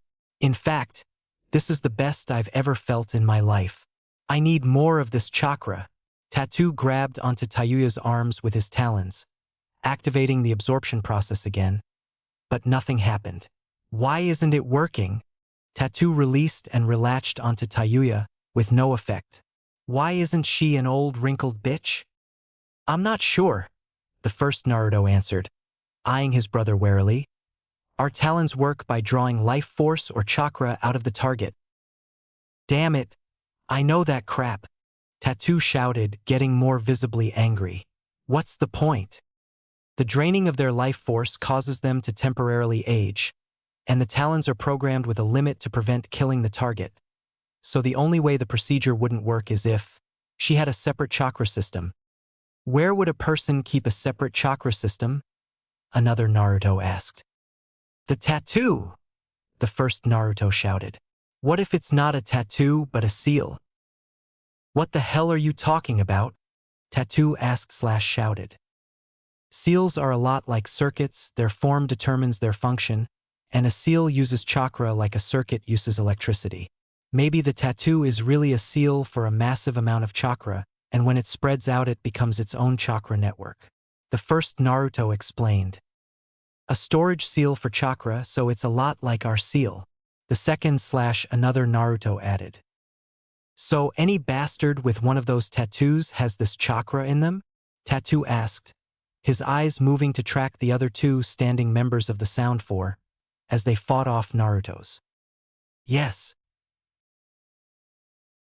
That's all I need to know." Tattoo raced toward the fat tattooed ninja, eager to absorb more chakra. "He's not acting right," the second Naruto said as he watched the tattooed one running away. "Why? Maybe that cursed seal is more like our seal than we realize? You think there's a mind behind the chakra? I don't know of any chakra-storing seals that don't involve a consciousness. We better play it safe then. All units on the roof, go back to the old plan. Don't absorb their chakra. It'll mess with your mind," the second Naruto orders into the radio. Tattoo closed the distance to Jirobo in a few short seconds, roughly pushing away any Narutos in his way. "Hey, you fat sack of crap," Tattoo shouted.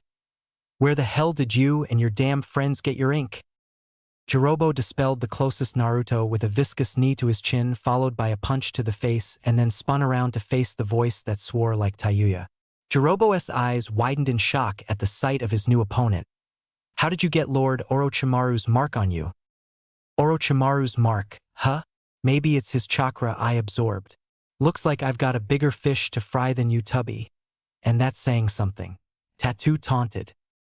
If you want to fight Lord Orochimaru, you'll have to go through me first, Jirobo shouted.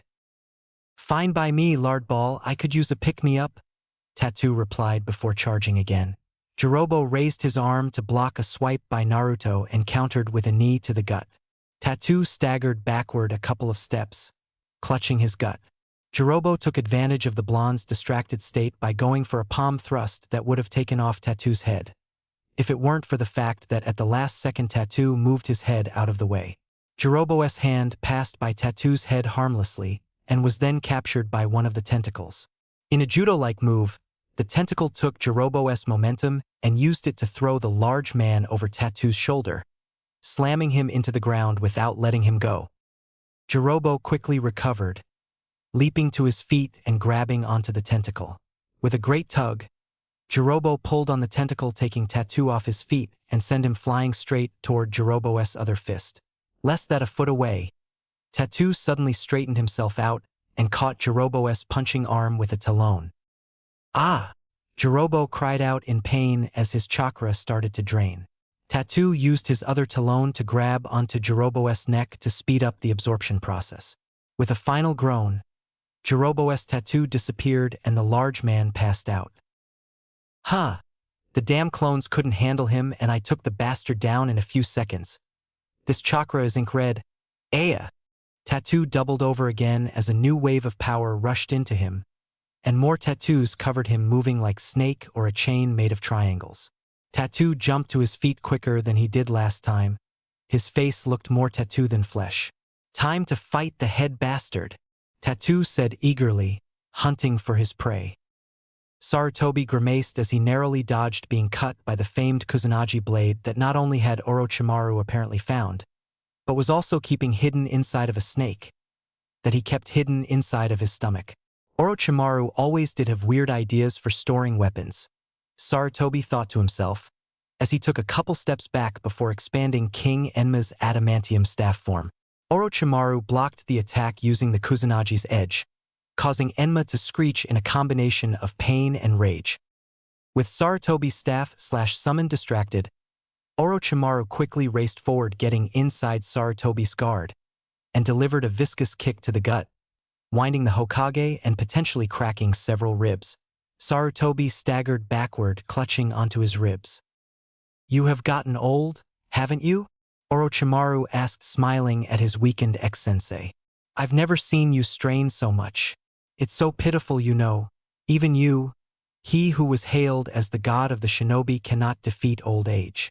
Orochimaru raised his right hand to his face, and with a quick tug and a ripping sound like cloth being torn, the snake Sannin tore his face off to reveal the face of a young girl beneath it. You. Sarutobi's mind struggled to understand what he was looking at, until he remembered the night his errant student left Konoha and the horrors that Orochimaru left behind. You completed that kinjutsu, didn't you? Orochimaru chuckled at the look on his opponent's face. Yes, this immortality jutsu allows my soul to connect to this world forever, essentially reincarnation myself by moving my soul into a new body and gaining possession of it. The only reason I disguised myself as my old self was because I thought I'd let you feel nostalgic about the past. Both warriors continued to stare at each other, practically ignoring the battles raging around them. It's sad, really, Orochimaru commented. You've grown old and destitute. You will die here in the ruins of your village. A village which will provide me with a new younger body soon enough. You want Sasuke Uchiha's body, Sarutobi realized. Well, after he gets older, Orochimaru admitted. I did enjoy our final chat together, sensei. As thanks for all you've done for me over the years, I think I shall let you die. The stolen skin of the young girl's face rippled and paled as Orochimaru spoke until it transformed into a perfect duplicate of the Sannin's original face. Looking into the face you knew best. Orochimaru, Tattoo shouted, drawing the Sannin's and Hokage's attention, both looking at the newly arrived Naruto in surprise. Is this power yours? Naruto, Sarutobi asked. What has happened to you? Be silent, old man, Tattoo snapped. This is between me and the snake. Cuckoo, the snake Sannin chuckled. I don't know how you received my seal, Naruto, but yes, it is mine. Your chakra is in it, correct? Yes, Orochimaru answered, hesitantly because he was surprised at the supposedly dead last's insight. But then he noticed the look in the tattooed Naruto's eyes and recognized it as the same look that anybody who craves power possesses. If you join me, I can give you all the power you could want. I could even give you your own mark. Naruto, don't listen to him. He will lie to you and use you for your body, Sarutobi shouted. Great. Another Naruto quipped who took a position behind Sarutobi. You get a tattoo and suddenly only freaky people are interested in your body. I don't want a piece of your power, Tattoo declared. I want it all. With that shout, the tattooed Naruto attacked Orochimaru, tentacles straining to latch onto the snake so that the talons could too. What's going on? Sarutobi asked the Naruto who had moved to stand beside him, not taking his eyes off of his ex-student's fight. Somehow absorbing a tattoo has caused that clone to go crazy, Naruto answered. Absorbed? How? We've got a piece of technology that acts like that chakra leeching jutsu. Only when he used it on one of his guards, the tattoos disappeared off of them and formed on the clone. He absorbed another guard's tattoos and now he's after Orochimaru. Naruto, listen, Sarutobi ordered. I have a jutsu that might stop Orochimaru, but I need a few minutes to prepare. Can you distract him? Naruto's reply was interrupted by a shout from Orochimaru as Tattoo caught his knee with a tentacle, bending it in a way it shouldn't be bent. Orochimaru reacted to Tattoo's attack by releasing a stream of snakes from one arm that forced Tattoo to jump backward to dodge taking a snake to the jugular. Tattoo converted one of his talons to the gauntlet form and fired off an air blast to keep Orochimaru off balance. Somehow I don't think that'll be a problem, Naruto stated. Sarutobi nodded and began forming the necessary hand signs. Enma in his staff from saw the initial signs Sarutobi was using and his eyes widened in shock. Sarutobi, you can't be serious. That jutsu is too dangerous. Be quiet, Enma, Sarutobi ordered. I have no choice. Tattoo charged the off-balance Sannin and succeeded in pinning his arms to his torso after a brief struggle. Very good, Naruto, Orochimaru chuckled, ignoring the pain in his ribs. But there's something about snakes you should know. Orochimaru opened his mouth wide and what looked like fingers reached out and latched onto the sides of the mouth. The leader Odo threw his head back as the fingers became hands. Just as suddenly as the hands appeared, they disappeared in a large black blur that came out of Orochimaru's mouth and landed feet away, revealing it to be another Orochimaru, free of cuts and bruises. They can shed their skin. Neat trick, Tattoo stated, pitching the shed skin of Orochimaru. So's this one. Orochimaru's hands quickly flew through the hand signs. Futon, Daitapa, wind release, great breakthrough. A burst of wind just like the one that sent Naruto flying in the forest of death burst from Orochimaru's hand, sending Tattoo flying. Tattoo's tentacles latched onto the roof, keeping Tattoo from fly off of it. Now try one of my tricks, Tattoo shouted, converting both gauntlets and unleashing bursts of energy from both arms, forcing Orochimaru to cancel his attack. Tattoo landed on the roof between the fallen boxes Orochimaru had summoned earlier. His tentacles wrapped around the two boxes and threw them at the Sannin. Orochimaru narrowly dodged both projectiles, which flew off the roof and crashed into one of the private viewing boxes in the stadium below. Orochimaru responded with a stream of fire, sending Tattoo scrambling out of the way. A middle-aged man with pale blonde hair and a middle-aged man with brown hair looked down at the two boxes that crashed through the room they were waiting to be picked up in. So these are the boxes Orochimaru was so interested in summoning, the tall blonde stated, looking them over. Should we look inside? The brunette asked. The blonde nodded as he carefully pushed one of the lids open. Both men looked in and their eyes widened in shock. Well, this is an interesting development, isn't it, Mr. Gargan? The tall blonde asked. Yes, it is, Mr. Beck, the brunette answered. Let's get these somewhere safe for the boss, Mr. Beck suggested. Agreed, Mr. Gargan said before putting a finger to his ear. This is Gargan. Beck and I are moving, requesting pickup. I hate to admit it, Orochimaru thought, but the brat is a talented fighter, despite his enraged state. This is actually a lot like sparring with Jiraiya when we were younger. Tattoo connect with a left jab that caught the Sannin in the shoulder, numbing it slightly. Only the brat is better. Orochimaru leaned his upper body backward to dodge a swing by one of Tattoo's tentacles. And with that body I could perform even more experiments, handle dangerous substances easily. Orochimaru's mind processed all of the things that he could do with Naruto's body. Maybe even restrain Yugo physically? I must possess his power. The snake Sannin let Tattoo get in close, and Tattoo took advantage of it to his Orochimaru in the stomach with a vibrating punch. Suddenly, Orochimaru dissolved into mud, briefly trapping Tattoo's arm. Orochimaru then reappeared behind the tattooed one, biting into his neck. Now I've got... Wait, this isn't right. Orochimaru thought/realized before he released his bite, jumping back and spitting out a foul taste. You're a clone. Tattoo spun around, freeing his arm and bringing it to his shoulder to feel the bite mark while blasting with the other arm. Orochimaru sidestepped the blast and charged in close, swinging the Kusanagi to deflect the tentacles, ending by coming in close and bearing down on Tattoo's head with a vicious downward slash.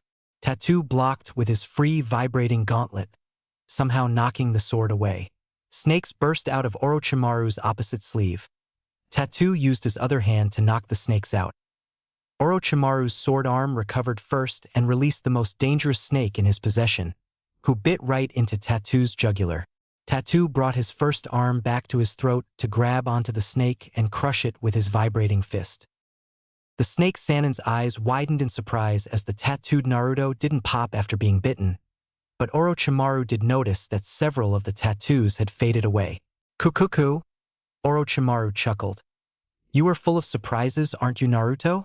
Orochimaru's mind raced through all of the possible ways the clone could have survived.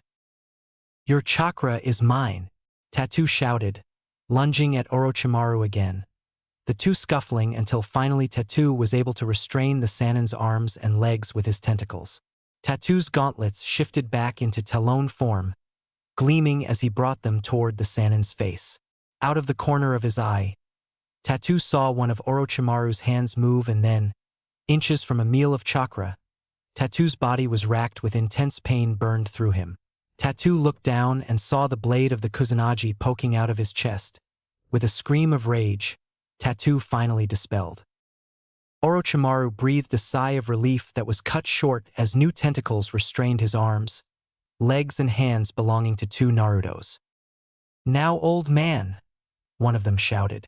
Orochimaru spun his head in time to see Sarutobi charging at him with a sickly purple glow around his right hand.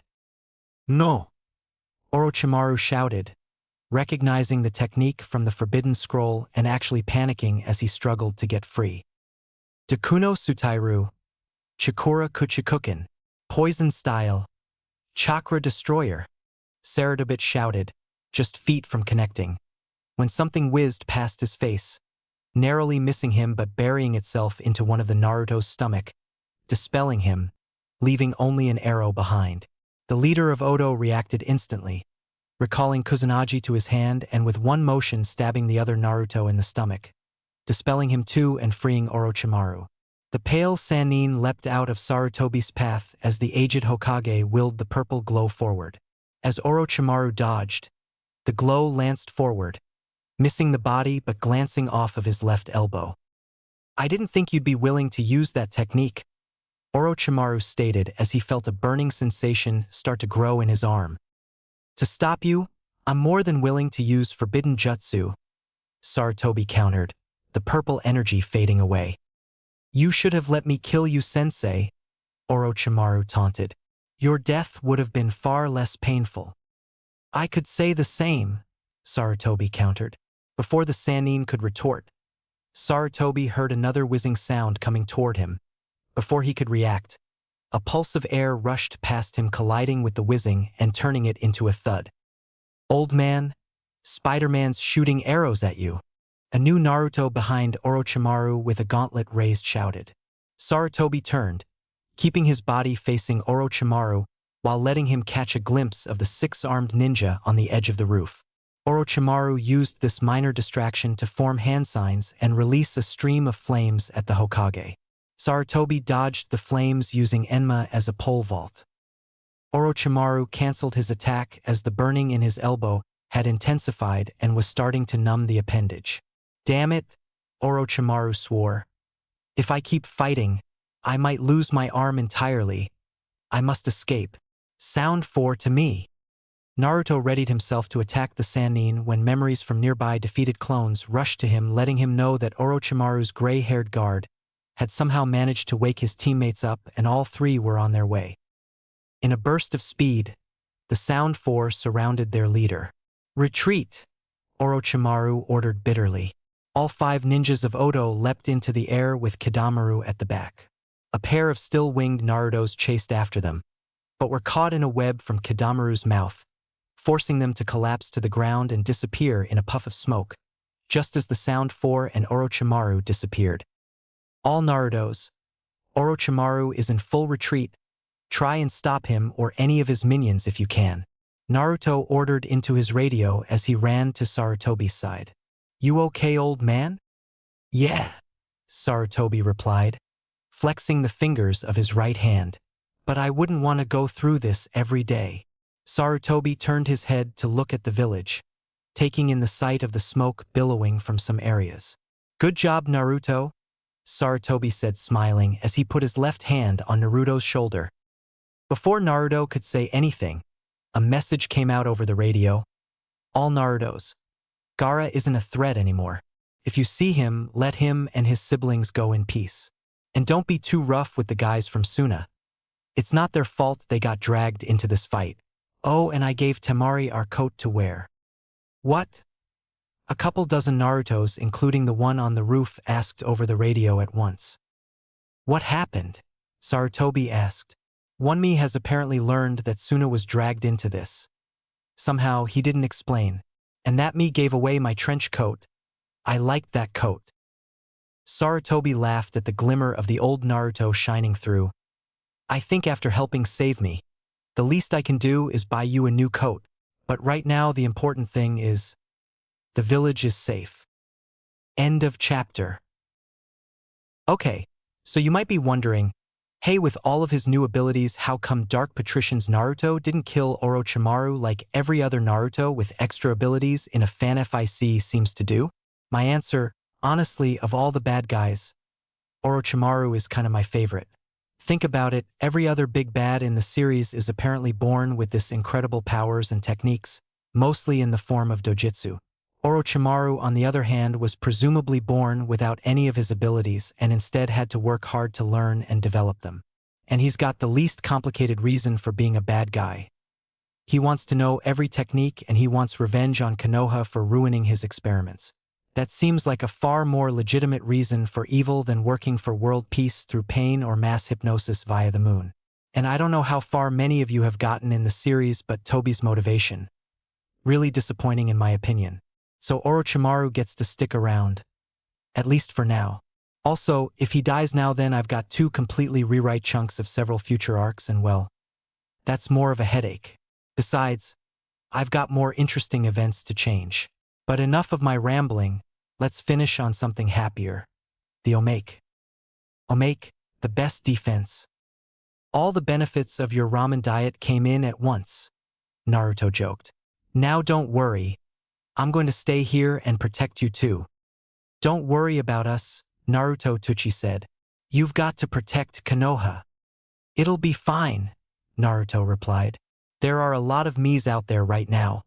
But what's far more important is protecting the best ramen stand in the world. Naruto's hands formed the familiar cross sign as 24 clones formed just outside the stand's curtain. Wordlessly, the clones stood shoulder to shoulder around their creator's favorite eatery. Debris from a nearby explosion rained down on the stand and the Narutos sprung into action, blasting away at the rubble that flew toward them.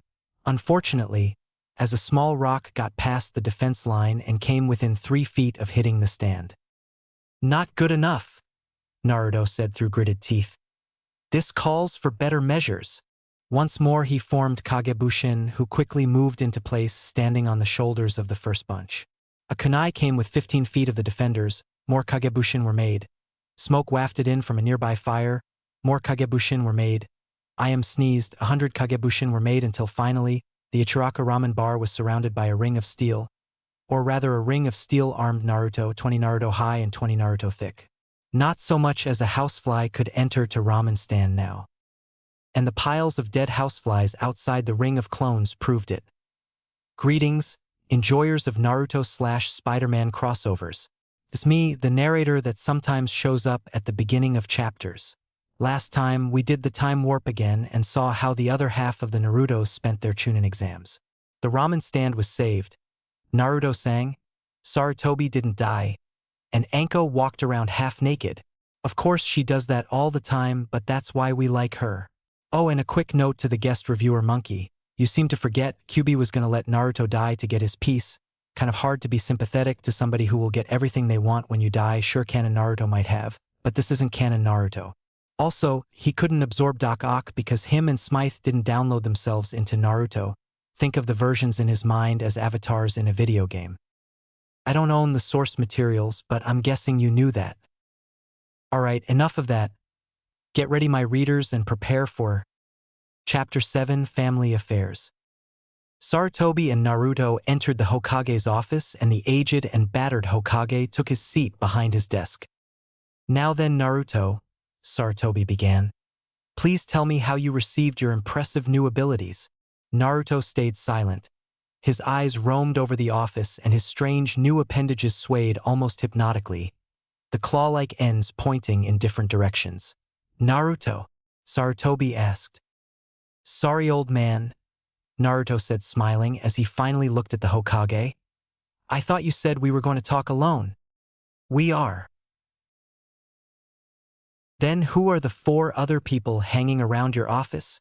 Sarutobi looked around, realizing that Naruto was talking about the ANBU that were stationed in his office and that each of his claws was pointing at one of them. You could detect them? Sarutobi asked. How? I'm just that damn awesome, Naruto replied, smiling wider. Boo, Sarutobi ordered. Dismissed. 4 of the masked shinobi appeared in front of the Hokage. Sir, with all due respect, the one on the right began, Uzumaki. Octavius Smythe, Naruto corrected. Is an unknown at this time, the ANBU finished. I trust Naruto as much as I trust any of you ANBU, Sarutobi explained. Which might not be the smartest thing considering the do-nothings that were on the roof with you, Naruto commented. They will have a chance to explain their actions or lack thereof, Sarutobi explained, locking eyes with Naruto before looking at the ANBU again. As for you 4, as I said before, dismissed. But sir. Dismissed? The Hokage said gruffly, letting just a little menace enter his voice. The ANBU quickly marched out of the office, closing the door behind them. A little angrier, and I think you'd need to get a new carpet, Naruto joked. Sarutobi smiled and gestured toward a chair which Naruto sat in. Now then, tell me your story, Naruto. Long story short, I made a mistake trusting the perverted toad. Naruto began. He made me use up all my chakra and threw me down a chasm. I just barely survived hitting the bottom. How? I used a mass of shadow clones as a pillow. Only you could pull that off, Sarutobi said, still smiling. So did the Kyuubi give you the chakra to survive? No, the fox wanted to die, something about being alone. The chakra was the last of mine. Anyway, somehow I made it into the river and floated downstream for a while until I was rescued and nursed back to health by Octavius and Smythe. I thought you had died, Sarutobi sadly and quietly stated, his smile now gone. Why? It doesn't. Old man, Naruto said seriously. Trust is a two-way street. You wanted my story, now tell me yours. Sarutobi looked saddened at Naruto's picking up on this train of thought and decided to answer. Jiraiya was in my office days ago when I asked him how your training was going. You can do that? Damn. I wish you had checked up months ago. Kakashi's taught me jack squat. I could still look into that for you, Naruto.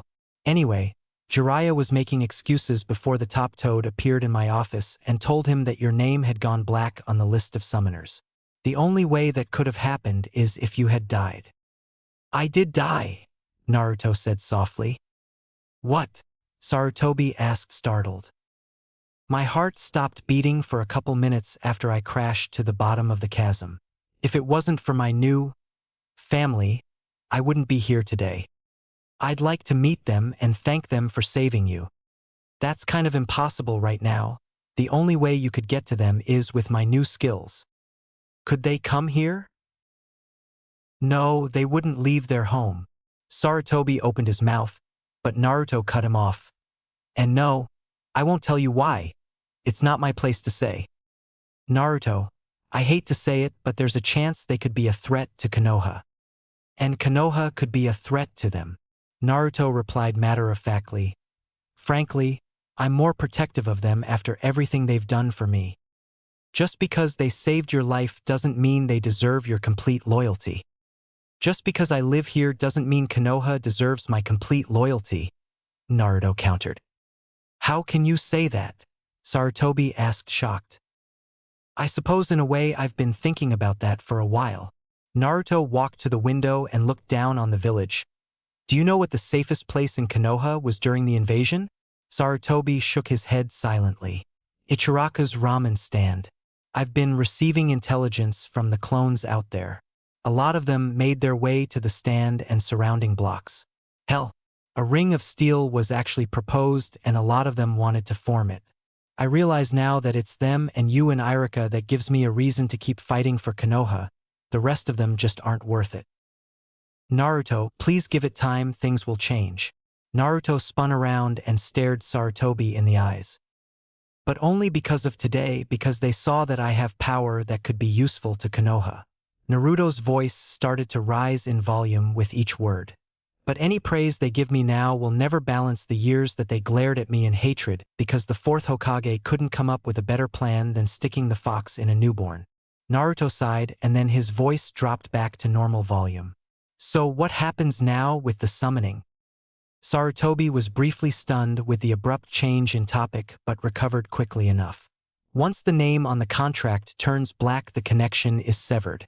You won't be able to summon toads again unless Jiraiya or one of the toads gives you the contract to sign again. Very well, I shall pass. I'd rather avoid more connections with my two-time would-be executioner. Two-time. 1. He threw me over the cliff and I died. 2. He crushed me with a toad while I was standing on the three-headed snake. I'm sure the second time was an accident, Sarutobi offered. How do you tell a shadow clone from the original? Naruto asked. Well, you can. Without touching it in any way, Naruto interrupted. Sarutobi paused as he struggled to answer before finally stating, without a dojutsu or sensitive sensor abilities, you can't. Exactly, the toad sage had to have seen me on the snake's head and yet he summoned a toad right on top of it and me. Do you know what it's like to have a multi-story toad land on top of you? I do, and that could have potentially killed all of the Narutos in one shot and we wouldn't be here talking about it. So you can understand if I'd rather have nothing to do with him. Naruto finished with disgust in his voice. Jiraiya, Sarutobi thought bitterly. You idiot, your godson wants nothing to do with you. Sarutobi then spoke aloud. I can't promise you'll never cross paths, because you may end up working together in the future. As long as there's someone there I can depend on and trust to watch my back, I'll manage. Naruto tilted his head slightly. I should go, he stated. One of the clones is calling. Anything wrong? No, Naruto smiled. He wants help moving the remains of the giant glass tanuki. Sarutobi chuckled. I don't think it'll fit in your apartment. I know. That's why he's trying to convince the others to take a wall off the building to fit it in. Both men chuckled at the image the statement generated. Do you mind if I fly out of here? Go ahead, Sarutobi watched as wings grew out of Naruto's arms. Naruto opened one of the large windows in the room and stepped out onto the ledge. "Later, old man," Naruto said happily as he jumped off the ledge. Sarutobi raced to the window and looked out just in time to see Naruto rising up and flying past his window. The aged Hokage watched Naruto disappear in the distance before he walked back to his desk. "Naruto," Sarutobi said to himself, "you are going to be something spectacular, but what the hell am I going to get you for a coat? Something with a fox? No, I don't think he wants to be reminded of it. Maybe something like his dad's? No, I don't think we should advertise any connection. Maybe a AH." Sarutobi's train of thought was derailed by a terrible spasm of pain in the fingers of his right hand, reminding him of his recent fight. "I'm getting too old for this job." Naruto looked down on Konoha as he flew over it. The village as a whole had survived, although the area near the entry hole the snake made and a good chunk of the downtown area where the other Narutos fought were badly damaged or destroyed and would need to be rebuilt. The missing chunk of wall would also need to be replaced unless the council decided to put another gate there. Either way, government bureaucracy would probably mean that hole was going to be there a while. Naruto glided over the village walls and the surrounding forests, confident that he couldn't be tracked until he eventually came back to the chasm Jiraiya threw him down. The buzzcut blonde dove down into it following the same route he fell the first time, except without the threat of death. He eventually until he arrived at the base/spaceship and entered his new home, and immediately collided with another Naruto walking out. "Oh, there you are." The Naruto that was walking out began. "We've been waiting for you. Come on, our Vaders are waiting." Both Narutos entered and saw the mass of Narutos working under Smythe's direction. Smythe turned to see the two enter the room. "Good, all of the Narutos are here. We will resume work later. For now, dispel." The assembled Narutos went up in bursts of smoke. When it dispelled, all that remained was one lone Naruto, lying on the floor. I awoke to find myself facing the sterile, metallic gray ceiling above my recovery station/brain chair. You'd think that with a couple hundred copies of me walking around the base, at least one of us would have put up a poster or something to make the ceiling less drab. Well, unfortunately, the space agency frowned on astronauts putting up posters of women in bikinis or prints of dogs playing poker, so there aren't any of those on board. Plus, that sort of thing wasn't exactly a priority when we added our own tech to the stolen shuttle. I heard Smythe explain. I turned my head to look at the assembled members of my family, all looking concerned. "We were wondering when you'd get up." "How long was I out?" "Almost an hour," Smythe answered. "Apparently, even with our help, your mind wasn't ready to take in so many different sets of memories." "Yeah, the past few hours are kind of a blur. I'm not sure which memories are mine and which are a clone's." "Interesting," Smythe commented. "You'd think that the original memories would be strongest, but the sheer mass of memories have overwhelmed them." "Yeah." I paused as I processed the stray thoughts and feelings from my selves, and then I smiled as I felt the phantom sensations of Anko, Temari, and Ayam. "Remember which one you were?" Smythe asked. "No, but I know which ones I'd rather have been." "A girl kissed you, right?" Shocker of all people asked. "One kissed, one hugged, and one kind of draped herself on her back," I admitted. "Gentlemen, our little boy's all grown up and discovering girls," Shocker teased while wiping fake tears from his mask's eye holes, causing me to blush and my family to start laughing and smiling. "Ah, you're just jealous that I've got girls throwing themselves at me, and you're stuck here with these recycle bin rejects." As my family continued to laugh, I climbed out of the chair. "So what was I up to?" I asked. "Sorting our new supplies, counting the money, that sort of thing," Otto stated. As he spoke, the memories associated with these events filled in the details. Apparently, several of my selves played Robin Hood in the stores that would routinely overcharge me. Not an obvious 3 times the cost for 1/3 the quality, but a few extra cents per item adds up. And tragically, these stores all seemed to fall victim to the various explosives that the enemy ninjas carried with them. Shame, isn't it? The money came through a combination of loose bills in the stores. Apparently, standard evacuation rules for the stores included grabbed the cash register, and threw betting at the Chunin exams. Before showing up for my fight, I made 3 special clones: Beck, Gargan, and Fisk, named after Mysterio, Scorpion, and the Kingpin, respectively. Each of the clones had a very important mission: take my original money, mix it with their cloned money, and use it to bet on me to win the first round. Sure, it was counterfeiting, underage gambling, and I was betting on myself, but I'm a ninja and I live with a bunch of supervillains. So following the law doesn't bother me as much as it used to. Although I wonder if this ever gets found out, will I be banned from being a ninja like Pete Rose was in baseball?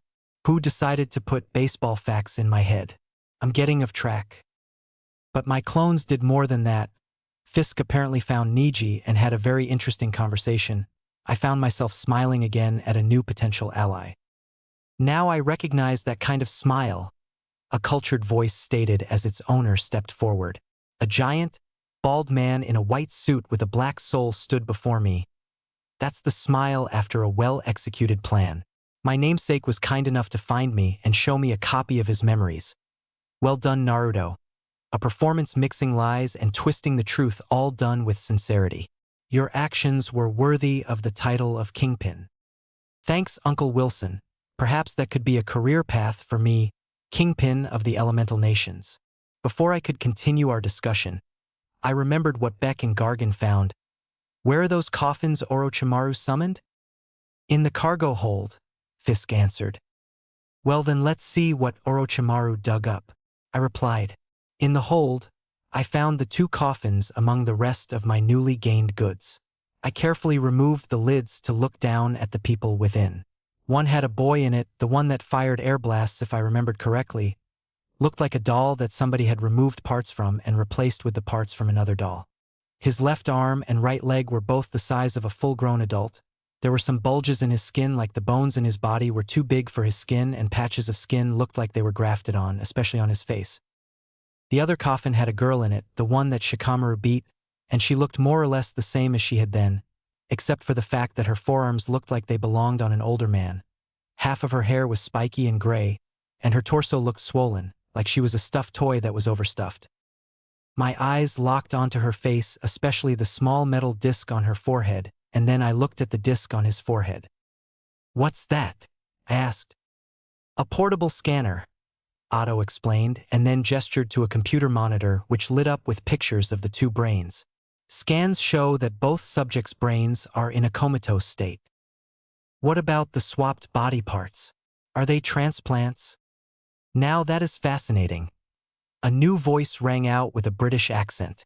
A man, or perhaps half of a man, stepped forward. The right side of his body looked like a normal guy, but his left side drew your attention. His entire left side was pale green and virtually hairless. His left hand and 4 were claws, and his left eye was yellow and larger than the right one. What are you talking about, Herbert? Otto asked Herbert Landon, renowned geneticist and victim of his attempt to destroy mutant kind. Their genetic structures have been completely changed, but only in certain spots. In the male's case, Landon gestured and the monitors changed to show a computer graphic of beneath the male's left shoulder. The blood flows from the heart to the arm, but when it reaches the dividing point, the white blood cells are slowed down. Its DNA is being rewritten. The monitors showed a sequence of DNA coming apart and being put back together. Fortunately, both the host and whoever the grafted pieces came from shared the same blood type. But there is a problem. The monitors changed again to show a white blood cell attacking the walls of the blood vessel. The white blood cells and antibodies are being changed too slowly, so they are attacking the foreign cells around them and slowly destroying the blood vessels. This is happening all over the body where a replacement part is located. What about the girl? I asked. Most of the body is intact except for some of her hair, her forearms, and her internal organs. Does she show signs of breaking apart? Not to the degree of her counterpart, but her liver and lungs show considerable damage. If I had to guess, I'd say that whoever's organs are inside of her, they belong to an older man who drank and smoked considerably. How is this exchange possible? Otto asked. Well, there aren't any signs of surgery, Landon explained. I ran a genetic comparison, and while the teenagers aren't related, the transplanted seem to belong to close relatives, possibly brothers. Brothers, I wondered out loud. In Coffin's lab lead 1 and 2. Why does that sound familiar? I think I may have an answer, Smythe called from across the room as he started walking toward us. The monitors flickered and changed again, showing the insides of the coffin and the black lines painted inside. I believe that this coffin is full of seals. I don't know what they do, but I think they may have something to do with it. Before anybody could say anything, I heard a loud cracking sound and the monitors flashed red and cut to one of the brain scans, now showing the brain exploding in color. What's happening? I asked. The female is regaining consciousness, Otto explained. But these scans are showing a tremendous amount of neural activity. More than 10% of the brain? Smythe asked. That is a popular misconception, Otto explained.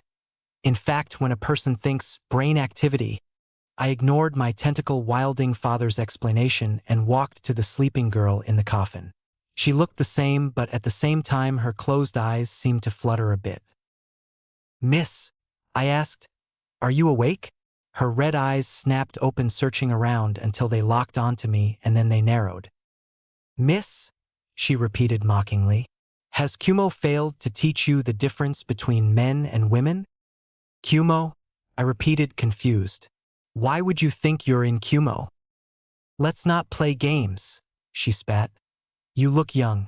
Kumo must be desperate if they're using you to interrogate or guard me. Interrogate, I repeated. Why? And if you are an interrogator, you must not be a very good one. Here's some free advice. I was suddenly swept off my feet and the girl jumped out of the coffin and pinned me down while holding a blade made out of, was that water? To my throat. When you interrogate a ninja, be sure to restrain them and block their chakra. Especially when that ninja is Tobarama Senju, the Naidame, second Hokage of Kanahagakure. Naidame. My mind reeled with the declaration backed by a blade of water formed out of thin air. A feat that only one person in history could perform. How is this? And then I froze. Coffin's lab lead 1 and 2, genetically related brothers. If this is the Naidame Hokage, then the other coffin must be Shodai First Hokage. In my shock, I accidentally said the last words out loud. What about my brother? She asked. But before I could answer, a set of tentacles latched onto her arms and pulled her off of me. I quickly rose to my feet and prepared to aid my Fada's Octobot. He twisted around and came face to face with the open casket of his partially formed brother. Hashirama. He gasped and looked at the inside of the casket. Those seals. Edo Tensai. How? Who? Yeah.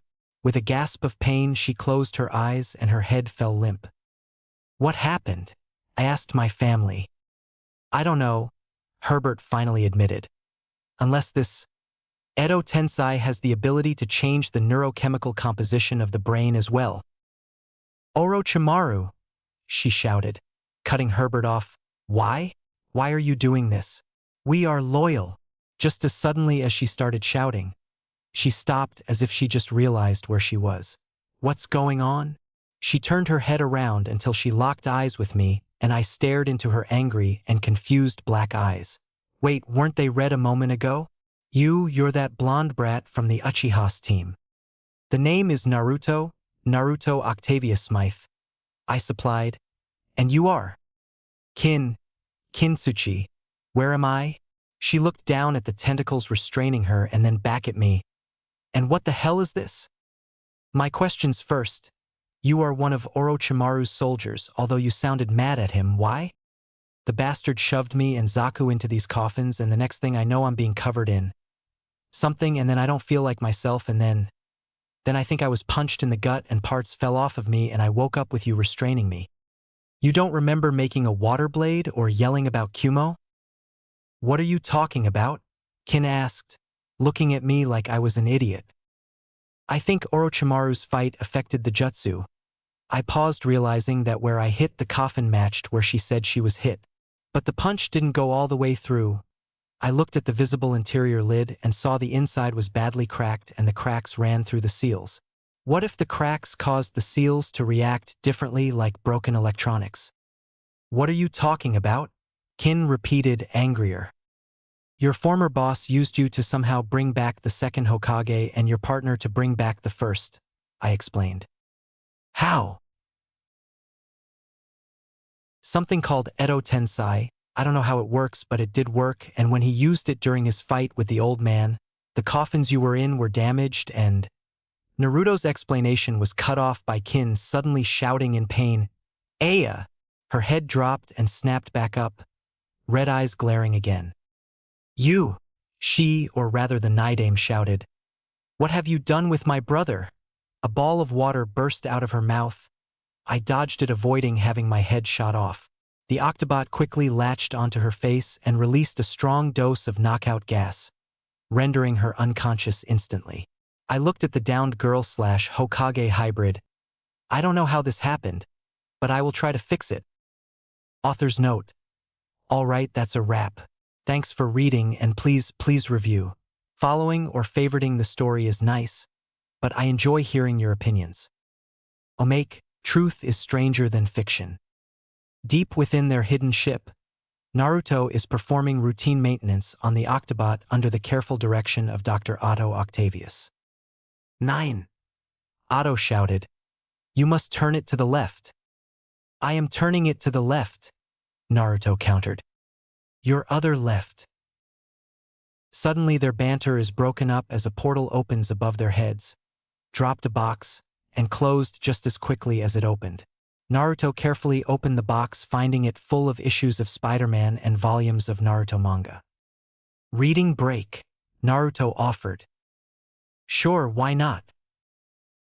One reading session later. Sasuke wants to be Hokage? I put my brain in Spider-Man's body? Both tentacle wielders looked at each other. Let us never speak of this again. Agreed. Chapter 8. The setup, you need this. It was a dark and stormy night. I've always wanted to start a chapter like that. The battle for Konoha had seen so many fire and lightning jutsu shot into the air that the air had superheated, eventually resulting in a storm. It's way more complicated than that, but hey, if Sasuke could cause a storm with one fire jutsu, why not? Naruto looked at the bank of computer monitors in front of him. The clones had made a complete inventory of what they had liberated from Konoha and had already begun construction of something he had wanted to build since his Vader fathers had shown him what they had built in the past. You see, what a lot of people didn't know about Naruto was the fact that he was actually a great planner. It's just that usually his reasons for doing something were spontaneous and he didn't really have time to plan. But when he wanted to do something, he could come up with brilliant strategies. For example, the painting of the Hokage monument took 6 months of planning plus pulling off a dozen smaller pranks to get supplies and divert everyone's suspicions on his real prank. It's a good story, maybe it'll get told sometime. You should get some sleep, a voice stated from the opposite side of the bay. Naruto turned and saw his half-mutated Uncle Herbert Landon walking toward him. You've had a long day. Yeah, Naruto agreed. But I want to finish this before I go to sleep. What about you? I thought everybody had gone into sleep mode for the night. The Kingpin asked me to do some programming for him, and once I finished that I got to thinking about your girl problems. The one with the split personality, not the ones who made out with you. That's your own problem. Naruto blushed a little and Landon laughed at his reaction. I don't think we can completely purge the foreign DNA from her, but maybe we can take it and use it to make her stronger. What are you talking about? Naruto asked. Back on our world, there was a device called the Neogenic Recombinator. The gizmo that turned Gargan into the Scorpion. Correct. I see you picked up some of Gargan's jargon. But I thought it was destroyed and there weren't any blueprints. There weren't, but shortly before the launch we were able to find Dr. Farley Stillwell and scan his mind to find the designs. Can we build one here? We have or can manufacture most of the parts, but there are some things we will need to find elsewhere. All right, give me a list and I'll get on it. I will, tomorrow. Right now you should get some sleep. Give me a few more minutes to finish this. You have 10. Yes, sir, Naruto answered with a smile, glad to have somebody around who cared about his well-being. At a prearranged rendezvous point, several of Suna's surviving shinobi gathered, tired and sore after their failed invasion. Many of them wondered if they'd ever see their homes again and if there were any of Konoha's shinobi hiding in the bushes. As each one arrived, they were studied intensely by a veteran jonin with red eyes who was constantly evaluating their well-being and how much of Suna's military could be recovered. In Suna, friends and families waited anxiously for word on the Battle of Konoha, especially how their loved ones and their kage fared. In IWA, Inoki, the third Tsuchikage known as the fence-sitter or Inoki of both scales, and feared master of the Jin-tun or dust technique, pondered his nation's place in the world. How it stood economically, militarily, its reputation among rich clients, and the effectiveness of both of their Jinchuriken, Rashi who was far outside the village and Han patrolling its walls obsessively. Okay, I'm lying. In reality, the old man was farting as he slept in his bed after taking a dose of pain medication for his bad back. See, this is what we call filler. Everything else will pay off later, but this won't, probably. And Chao, the top-ranked general of Kiri's rebellion, laid in his bed and sighed contently as he gazed around his Spartan quarters. The war had been going on for months, and all of the smart soldiers knew not to leave too many personal items laying around for fear of an attack. But all that mattered to him was the woman who was wrapped around him. She had basically thrown himself at him since the moment they met, but he didn't care. They had done things that he didn't think were even physically possible. Even for a ninja. And every single one of them was her idea. He hadn't even heard of a few of them before. Somebody's having good thoughts, his partner said, staring at him with her soulful green eyes. About you and what you said earlier. What I said earlier, she repeated. Was that before the third time or after the seventh time? She added teasingly as she started tracing patterns with her finger on his chest. Before all of that, about what you recommended your cell should do. You're right. Your cell shouldn't be put on the front lines. I'll move Nai's squad and you, Chojuro, and the rest of your cell can defend the supply depot, Mei. How can I ever thank you? Mei Terumi purred as she began kissing his chest. You don't. And began but was cut off by Mei slinking her way down his body, kissing and talking. You know, I think I can think of a few ways, and gasped as Mei expressed her gratitude. This sure as hell beats reading reports. In Kumo, the Yondaime Reikage scowled as he read the covert report his agents sent regarding the Chunin exams. They had failed in finding anybody with a Kekai Genkai who they could easily abduct and bring back to Kumo. Well, except for an Aburame kid, but their clan is creepy. However, it was the news that there could be a new Kekai Genkai in Konoha that really angered the muscular Kage. Some Uzumaki or former Uzumaki, if the change in last name was any indication, had the ability to make metal form things like tentacles and wings on him. Damn Konoha. Accursed. Like they need another batch of ninjas with special abilities, especially if they found a way to implant abilities into them.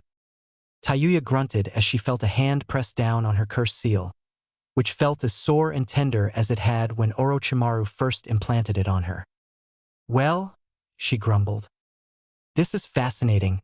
Amachi, Orochimaru's scientist in charge of underwater research, exclaimed as he scanned her shoulder. The skin around the seal is red from some sort of irritation, but the seal itself looks fine, except for the color. What's wrong with the color? Tayuya asked. It looks like something black that's had a lot of dust on it or faded black cloth, Amachi explained. It could be a form of chakra exhaustion, but I've never seen it on the curse seal before.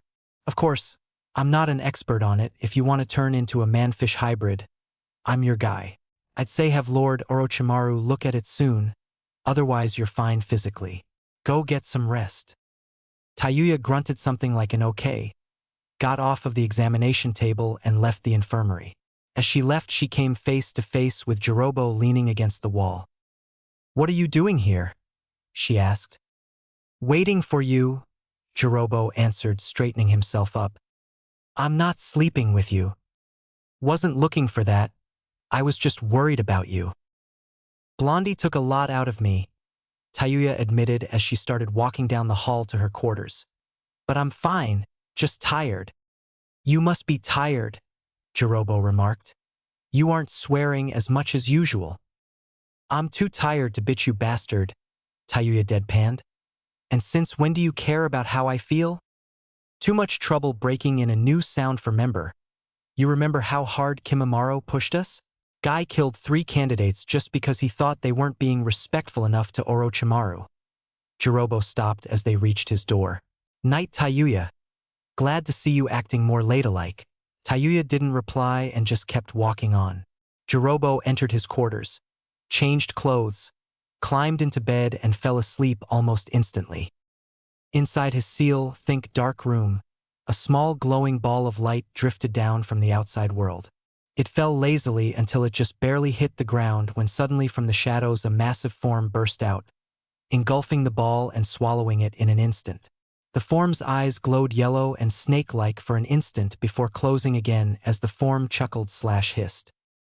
Tayuya quietly entered her quarters, changed clothes, climbed into bed and fell asleep wondering the same thing she had wondered for weeks. What happened to you, Kin? Inside her again think dark room, a small glowing ball of light drifted down from the outside world. It fell lazily until it landed on the ground softly.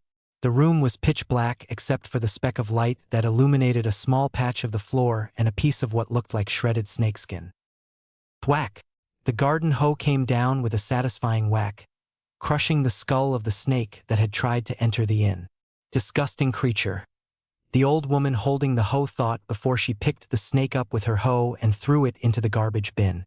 She smiled to herself as she put the hoe back in its place and resumed her job as the landlady of the Hilltop Inn, eager to count today's earnings. Every room was full, which wasn't a surprise since the Chunin exam was in Konoha this time, and the inn was on one of the major roads that lay between the hidden village and several major tourist cities. The only odd thing was the 2 gentlemen who had checked in hours earlier. One was quite handsome from what little she saw, and the other, well, just looked odd in her opinion. Although, she thought, the straw hats and black cloaks with red clouds look nice.